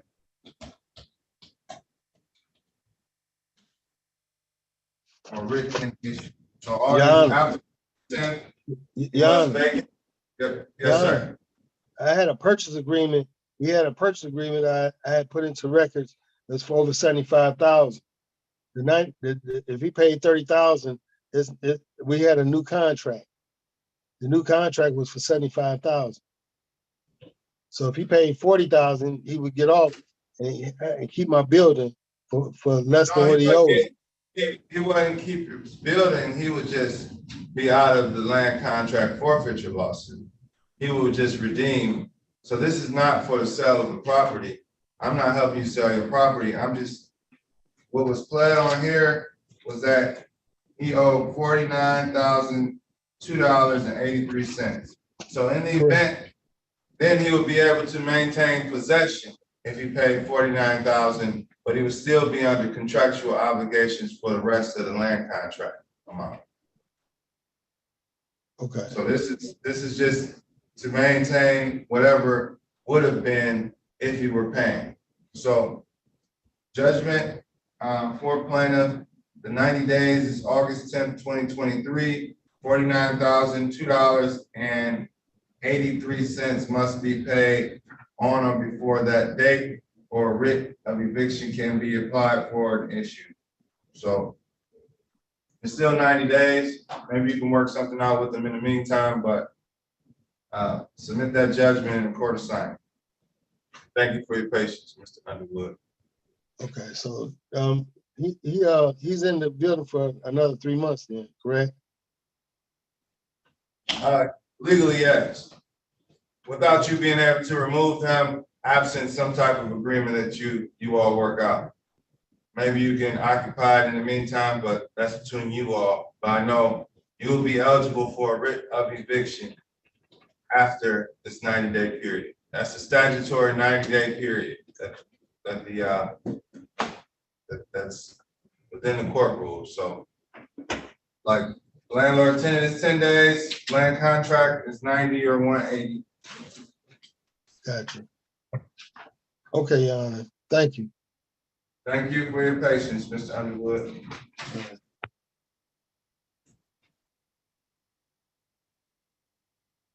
Is Willie Faison here?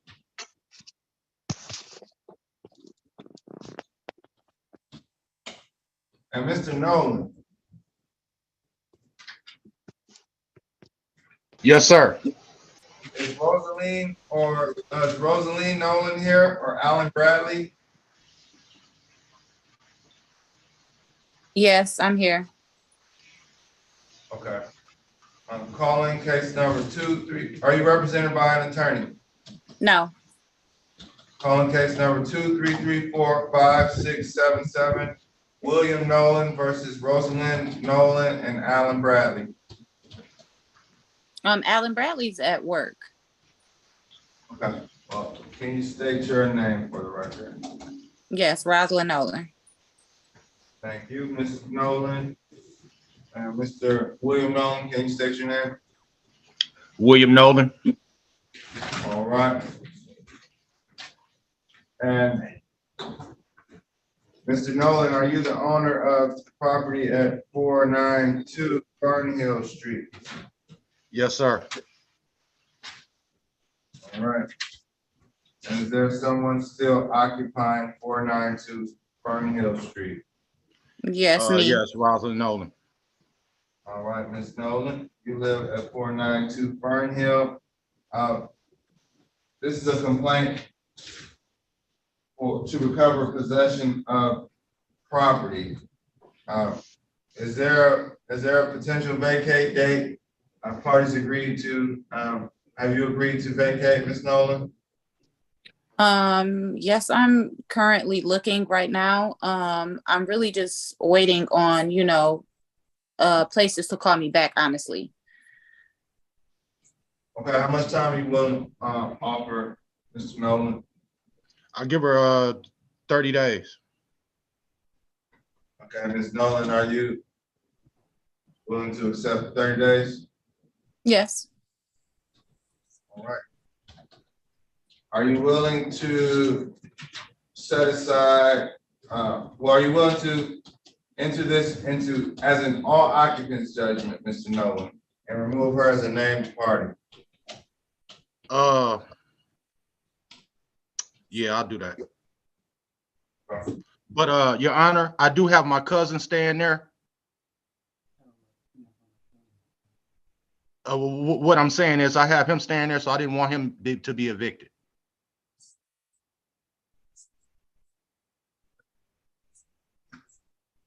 Okay.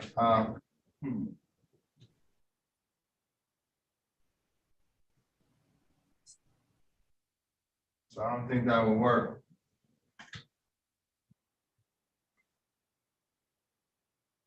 Okay, so I don't think we can't do all occupants. Maybe we could. We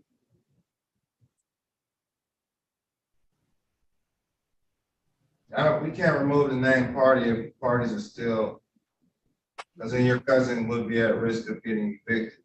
So we do still have an agreement for 30 days. So I'll enter the 30-day agreement.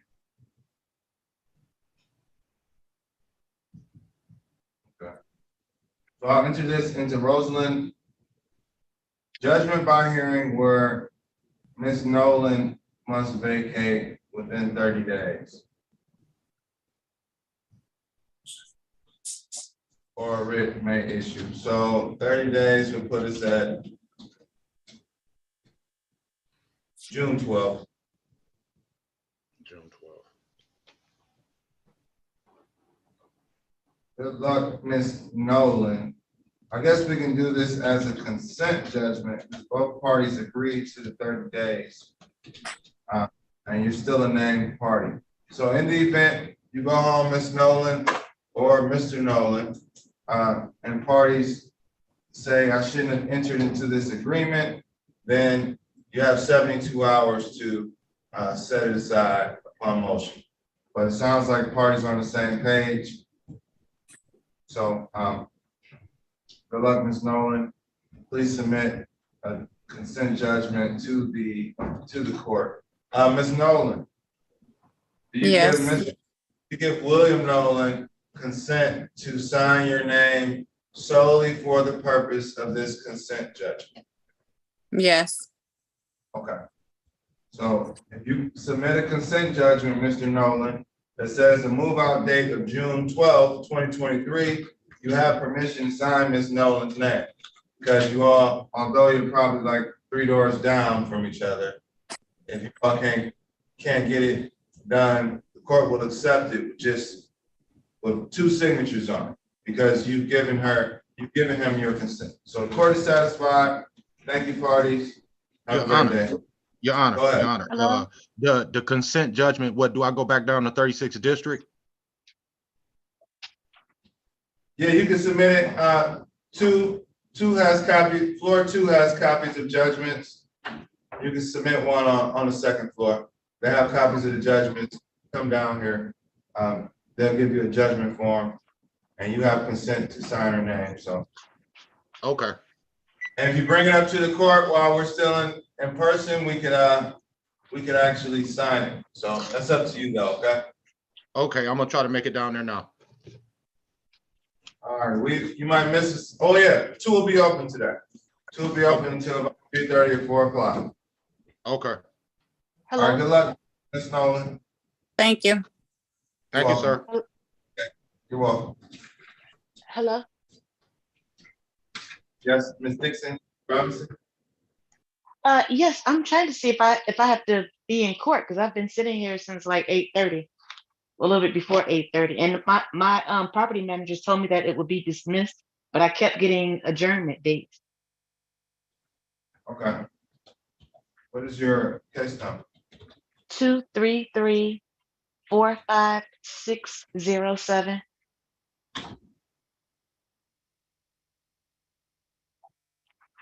She says Dimitri approved. Yeah, you're in Judge Brew's courtroom. They kept adjourning it to your courtroom. They adjourned it the second time to her courtroom, and then the third time they gave it to, they put me in your courtroom, and they sent me a letter saying that I have to come too. Was an order, this is an order to set aside the dismissal that was entered from Dimitri Brew's courtroom, and it was sent to Sean Jacquet's courtroom. It's like it was some type of redraw. So do I have to go to a different courtroom or? It's like this is supposed to be Judge It Brew. looks like it's Judge Brew, Judge. That's what it looks like. Dismissal without prejudice entered. Yeah, was this matter previously dismissed? I was told it was dismissed last month, but every time I showed up to court, they said that oh, it's adjourned for 2 more weeks. They kept adjourning it for 2 weeks. Okay.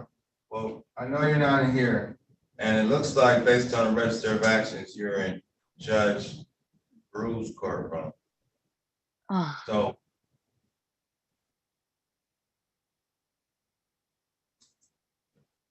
I'll give you her case, I'll give you her courtroom number, and maybe you can check in and see what's going on there. Okay. 360-432-0000. Okay. Thank you. You're welcome. Good luck. Bye. And ma'am who Yes. tried to chime on the phone, who cut off, what were you trying to say? Can you please press *6 to unmute? I can't wait till we go back to person. Me too.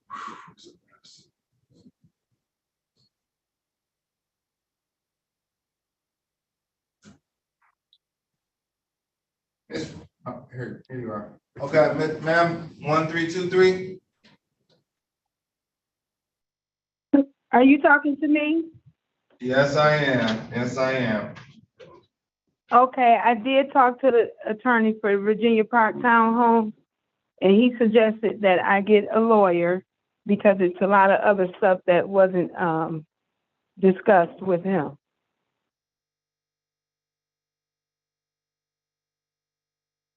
That's correct, Judge. I'm on that case. I spoke with the defendant, got a few things she needs to work out with management, and an attorney on her side might be able to assist. All right, can we process some of these cases? I'll take her into a breakout room, Mr. Horka, and our staff will speak with her. All right, thank you. All right, Mr. Harper, you're the only attorney with cases in here.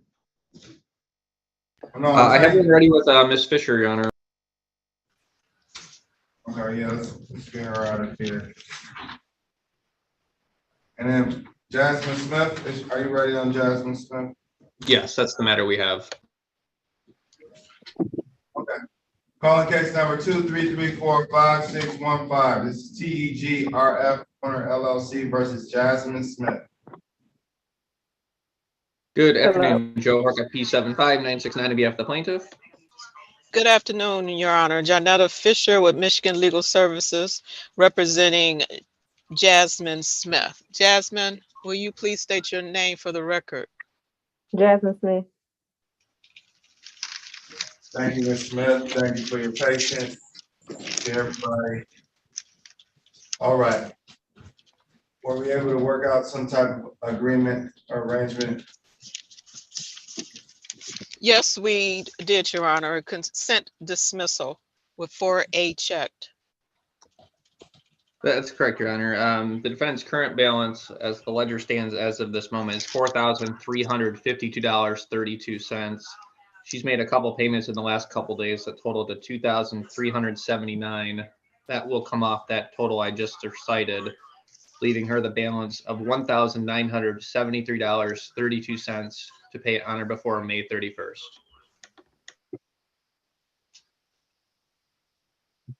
All right. Is that your understanding of the agreement, Ms. Smith? Yes.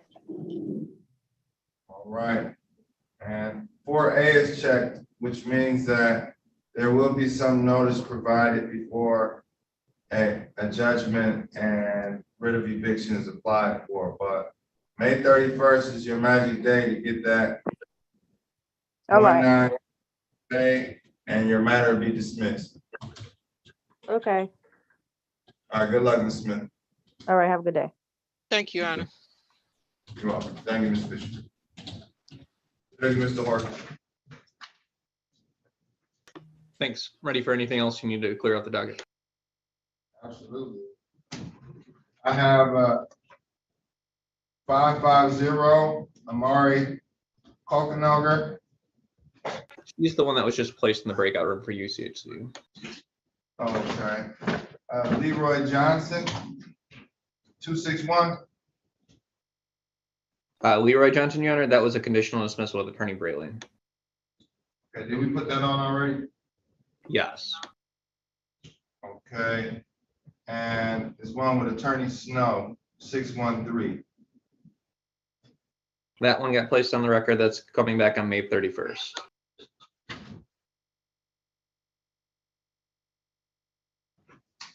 Right. Well, you only have James Tomlin, I guess. Do you have a case with Ramona Massenberg at 9 a.m., Your Honor? Ending in 201.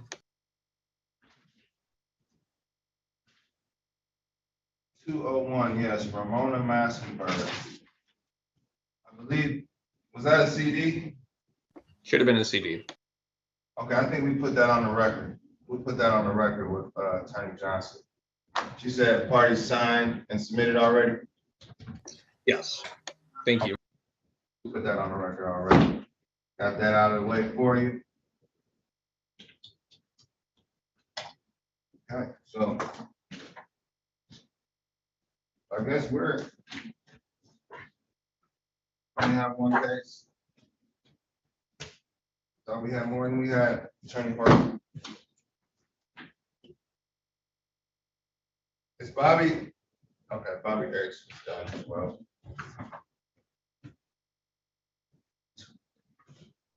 Adjourn Casey Jarvis to tomorrow. So Mari Kalkenauger. All right. Derek Steverson. Party's ready on Derek Steverson.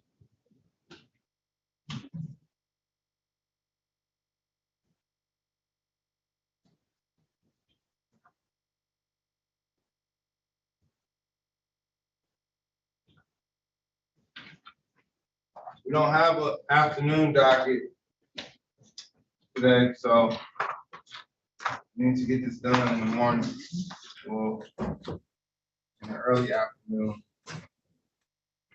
Your Honor, this is Attorney Proc. I'm in here and I know I'm bothering you. I thought I was coming back at 1:30 for the Ofumi versus Early case that we had last Friday. Did opposing counsel call you? No, Okay, and is there any objection to returning tomorrow? I cannot tomorrow or Friday, but I can be next week. I will be out of town on a school trip with my daughter, so I don't have. Okay. Judge, Attorney Crock, I can't say his name, Concur. Yeah. He told me May 31st at 8:30 was a good date. Is May 31st a good date at 8:30? Let me double check that, Your Honor. I'm sorry, no one called. That's why I came in. I appreciate you popping in. Yes, Your Honor, at 8:30, I will be back. Thank you. Okay, sounds great. Thank you.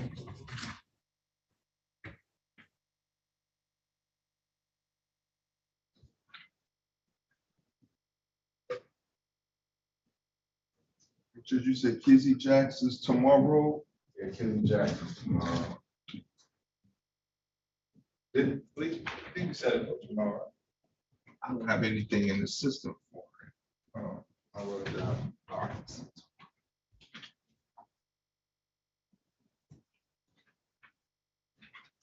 Yeah, it was tomorrow. All right.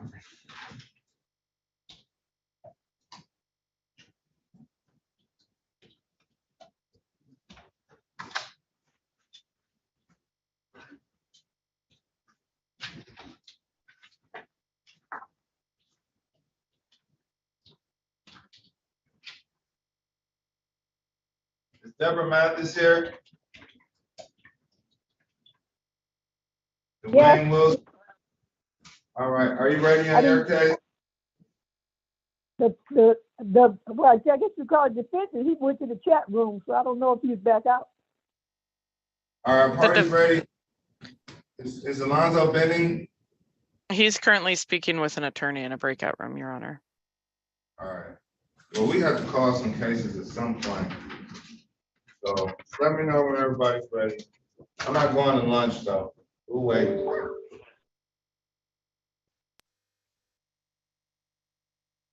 Let me change you while he's doing that.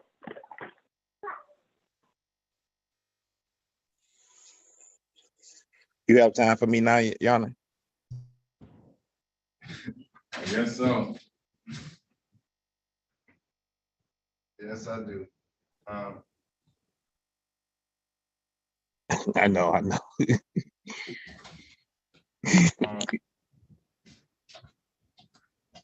What's your case number, Mr. Williams? 233. 233 44922.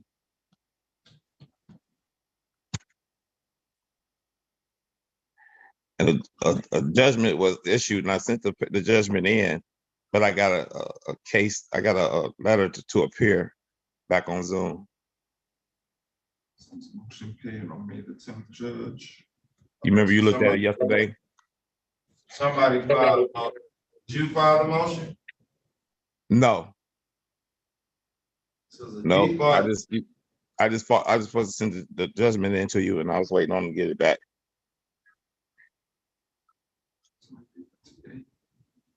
It looks like somebody filed a motion today to probably to set aside default. That's my assumption. You know, have you had any communication with the lieutenant? No, she's been in there 2 years. I haven't talked to her. Okay. Looked up the ROA. This is Lisa Halliburton. Yes, sir. Okay, yes, looks like she filed a motion, so you should receive a copy of the motion as well as us in the next day or so, Okay. and then we'll be able to update you on what is going on.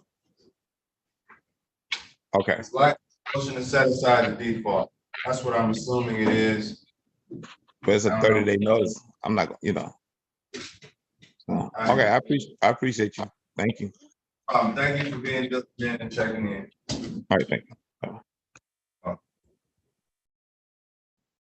Alonzo Benning. Yes, sir. Ms. Lamont, are you representing Mr. Benning? I am, and I was going to let you know that we're ready to call this case. Awesome. Calling Can you case hear number. me, Judge? Yes, sir. Yep, just stay quiet right now. Okay, because I don't know nothing about that. 233-45681. This is Deborah Mathis versus Alonzo Benning and all occupants. Your Honor, Suzanne Stepich Lawan, P48702, Michigan Legal Services, appearing on behalf of defendant Alonzo Benning. Thank you. And Mr. Benning is in the courtroom with us. Mr. Benning, will you state your name for the record, please? Yes, ma'am. Alonzo Bernard Benning. Thank you, Mr. Benning. You're welcome. And Ms. Mathis, can you state your name for the record? Deborah Mathis. All right, thank you for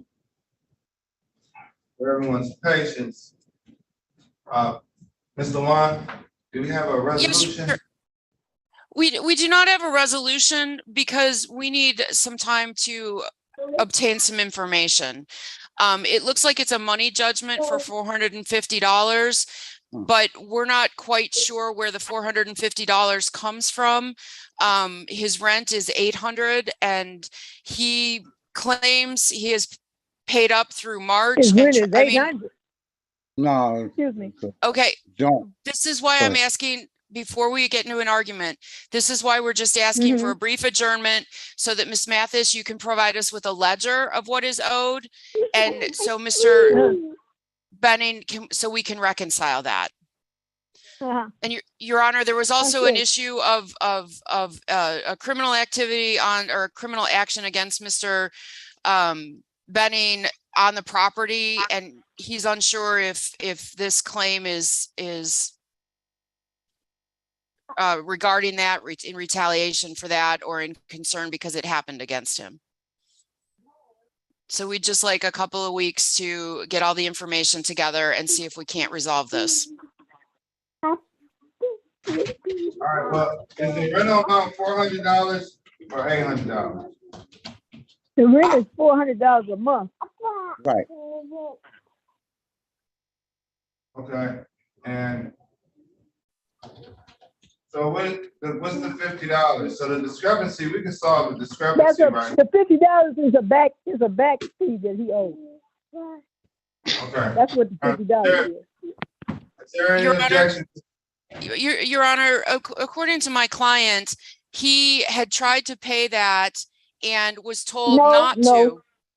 Well, she didn't. Anyway, Hello? Ms. Lamont, yeah. Yes, All right, Your Honor. Let you speak, and then we'll go to Ms. Mathis after you. Okay. According to my client, that he had indicated to me that his rent was $800 a month, but that he tried to pay it in March and was told not to because he had been held at gunpoint on the property and with an attempted robbery. And he was told by his landlady that she was afraid for her life and needed him to leave. That's why we'd like to get the police report and a ledger to see what actually was missed and what this money is for.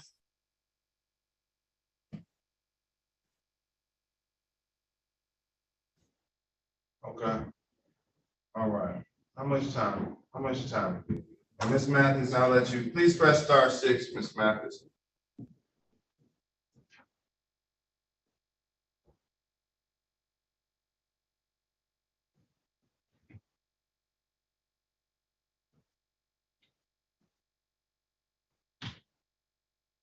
Okay, I'm here.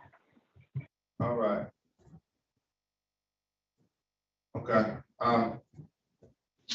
This is filed as a non-payment of rent case.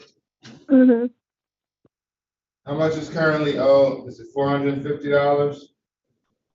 Yes, he hasn't paid rent for March, and that's April, and then now it's May. March, April, and May. He paid February. And how much is your late fee? I don't even charge him late fee. Okay, so 400, 800, $1,200 owed. Plus the $50 that he owed back. Okay. And Mr. Benning, are you objecting this? Mr. Benning, you need to unmute. Press *6. Mute. Oh, you just had it. Okay, can you hear me now? Yes, sir. Hello? Hello? Yes. Okay, Okay, can you hear? Is $12.50 an accurate amount for your rent? I can't hear you. Say it again. It's $12.50 for rent. Yes, sir. And I will pay if we can come to an agreement, I could get that paid. But see, this is what happened. She told me that it would be best for me to move.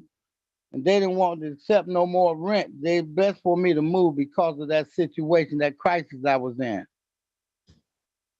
Okay. Well, Ms. Mathis, I filed the police report that day it happened. all right, I don't understand what the police report has to do with this. Well, that's what she told me, the reason why she wanted me to move, because she's scared for her life. Well, that is a separate issue. Our issue is about $1,250. Okay, And well. when it can be paid. Ms. Lawan, are you still requesting an adjournment or? Your Honor, I would argue that the police report is related to it, because when he tried to pay rent in March, he was refused, saying that the landlady was afraid for her life, and wanted him to leave instead. All right, Ms. Mathis, are you accepting rent? Are you willing to accept? Mr. I just Benning's- said, what? Can you hear me? Yes. Or did I cut myself? Okay. I just said, he's saying about, I told him don't pay the rent. I didn't tell him that. But I wanted him to move because he had a criminal thing that happened to him. Okay, but And this is Your that- Honor, if you accept his rent, then he doesn't have to, then he wouldn't be under the obligation to move. So. and Your Honor, I'm sorry, I'm at somewhat of a disadvantage because of the ROA situation, but this says it's a summons and complaint filed for a money judgment in the amount of $450. Because he hadn't paid his February rent. I can tell you something. Let me tell you something that happened. I'm gonna adjourn this. We don't have time. My staff go to lunch in 4 minutes. I'm gonna violate their contract. We're gonna adjourn this out. It's a non-payment of rent case. This is straightforward. If rent gets paid, this case is dismissed. If rent isn't paid, enter for non-payment, and then it can be redeemed with the amount of payment. And if it's not accepted, well, it has to be.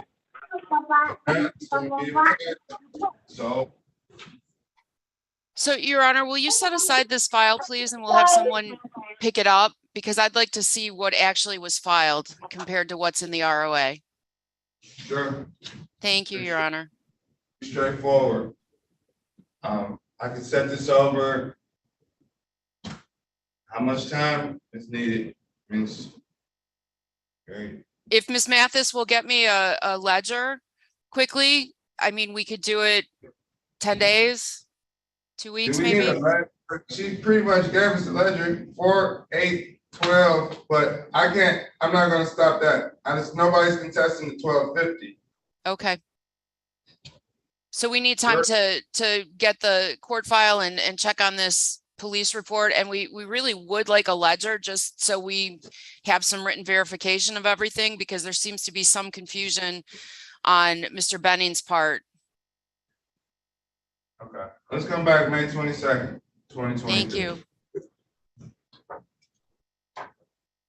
And Ms. Mathis, if you have an email address or can give me a phone number, or I can give you a phone number so you can get me a copy of the ledger.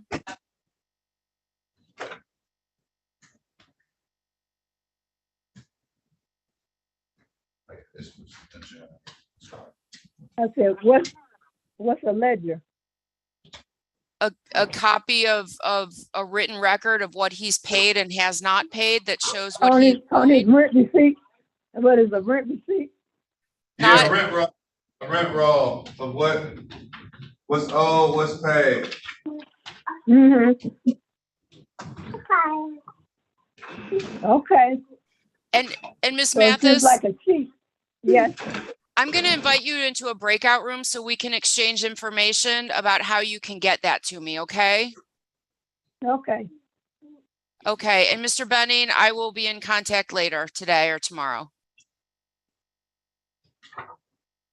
Thank you, Your Honor. You're welcome.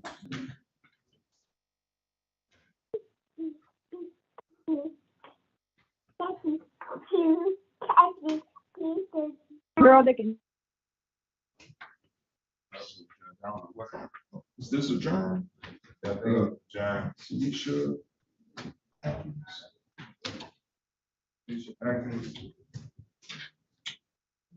Yeah, it was a John. It was a.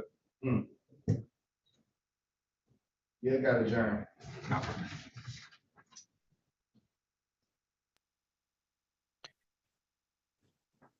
Your Honor, excuse me, I'm just making some notes for Ms. Lawan. What was the time for the adjournment of that last case? May 22nd at what time? 10 a.m. Great, thank you, Your Honor. Well, is Dwayne Wilson here?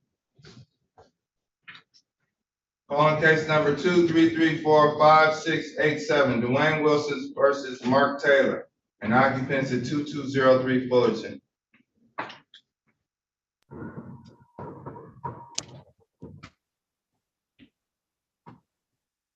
Please press *7.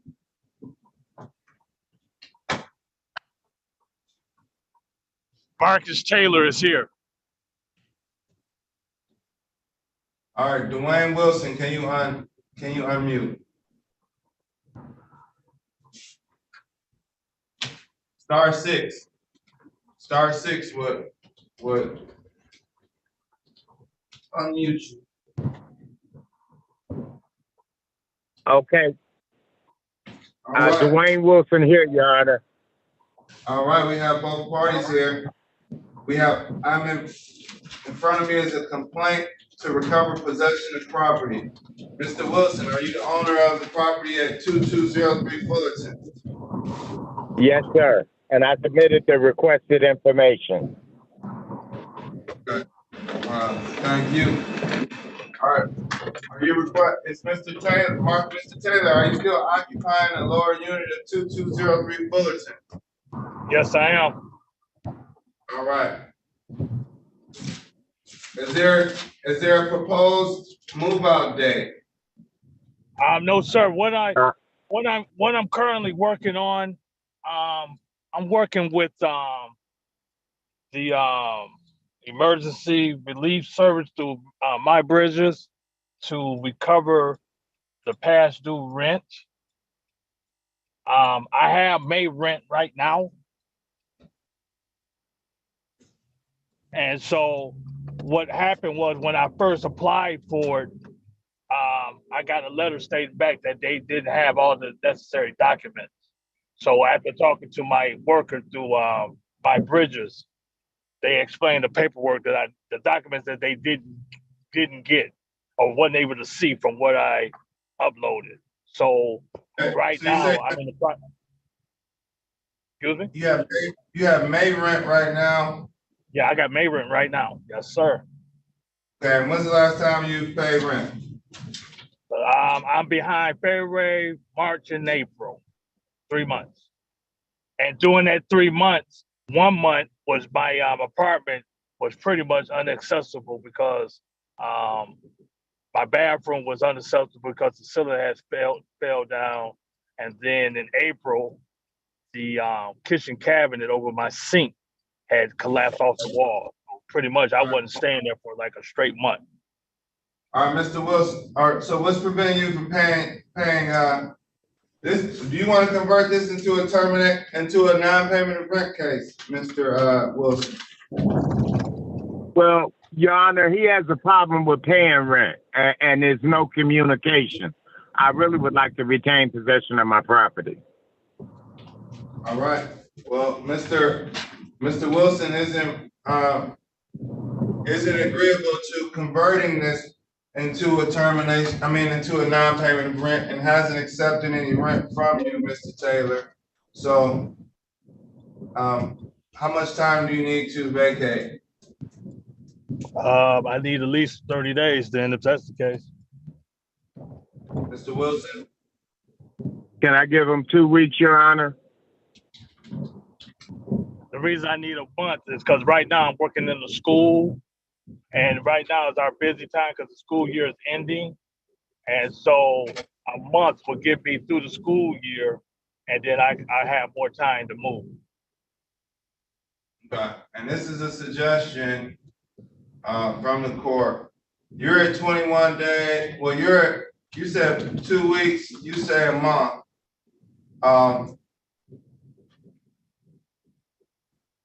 And, okay. I'm gonna put something on the table. If you pay May rent, will he be able to stay until the end of the month? Yes, Your Honor, if he paid May rent. And with the understanding that May's rent wouldn't preclude you from filing this termination of tenancy case? Yes, but it's not, there's no follow-up or follow-through with the gentleman. It will still be a move out, okay. All right, I can't negotiate this for you all. I'm gonna order anything you all work out, please get in writing. But I'm gonna order a move out date of, let's see, 14 days will get you to May 24th. I'm gonna order a move out date of June 1st, June 2nd, 2022. June 2nd? 2022. I mean 2023. All right. So that really would, and a writ of eviction, that give you the weekend, and a writ of eviction could be applied for June 5th. So June 2nd. Okay. Last day. Good luck to both parties. Good luck, Mr. Taylor. Yes, sir. Mr. Wilson. If you accept rent, make it clear on your intentions, because if you accept rent, then we will have to dismiss the case unless parties are clear on why you accepted rent. Okay, if he pays the rent, then I'll renegotiate, Your Honor. I have no problem with it. Okay, all right, well, good luck to both of you all. Okay then. Thank you, Your Honor. Okay. Mr. Wilson, I will be calling Yes, sir. you, I'll be calling you later this afternoon because I'm heading down to take care of this business. Okay, thank you. Welcome, thank you. Thank you.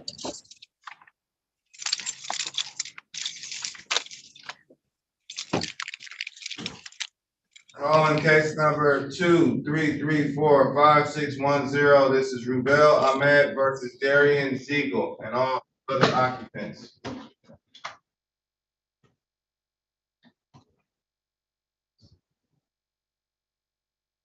Does anyone reside on Parker Street? Matter is dismissed without prejudice. Parties failed to respond to the call of the court. No attorney is here either. Sure, Judge. 233-5663. Will be face on. Okay. Calling case number 233-45663. This is River House Cooperative versus Willie Faison. This matter is dismissed without prejudice. There's a dismissal in the computer.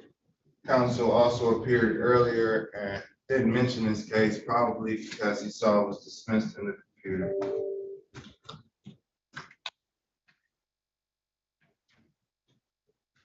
All right, calling case number 233-45756. This is 532 Tidalway LLC versus James Tomlin and all other occupants. Good afternoon, Joe Horka, P75969 on behalf of the plaintiff. Thank you.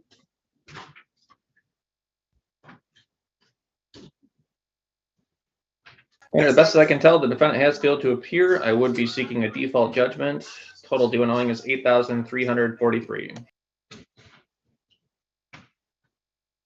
Default judgment is granted, defendant failed to appear, failed to answer the call of the court. Default judge, defendant must pay $8,343 by May 22nd, 2023, or writ may issue. Thank you. Welcome. Calling case number 2334550, Virginia Park Townhomes versus Amari Coconut. Good afternoon, Joe Horka, P75969 on behalf of the plaintiff. Thank you. The defendant is still speaking with an attorney, as Mr. Horka requested. Any way we can just pull them out, Judge, and get a control date on this one? I don't think there's a way we're going to resolve this today. No, it's not gonna get resolved. It's already 11. It's already 1:15. It's not getting resolved. It didn't get. It's no. Please pull it. Please. Can we? Let's just get a control date.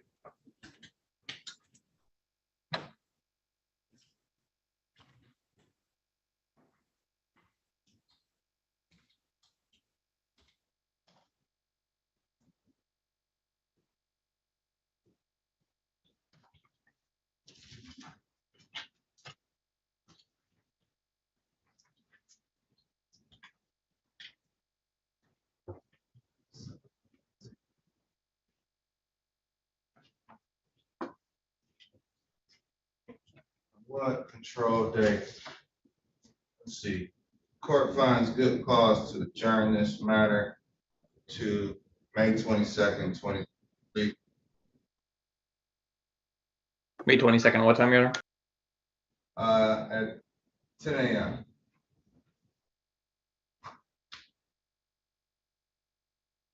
So Thank you. parties can continue. If you all need to continue discussing, feel free. I'll leave the breakout room open or something. But May 22nd, 2023 at 10 a.m. Thanks. That concludes the docket for Shantae Slate.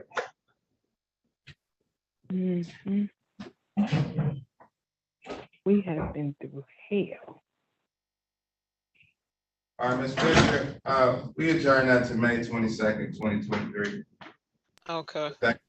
If you all want to keep, negotiations on, feel free. All right. What time, Your Honor? 10 a.m. Okay. Thank you. You're welcome. And is Shantae Slate here? What's going on here?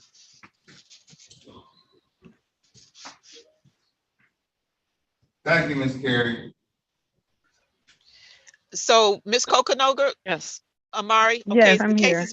The case is being adjourned until May the 22nd at 10 a.m. So that's when you would get back on Zoom, okay? And I'll be in touch. Okay, and I'll do it the same. I'll use the same numbers that I punched in before. Yes. Okay. All right. Okay. All right. Thank you. You're Bye-bye. welcome. Bye. All right, this concludes the landlord tenant docket for today. Thank you, everyone, for your patience and your assistance. Thank you, Your Honor. We'll see you tomorrow. Thank you. Thank you.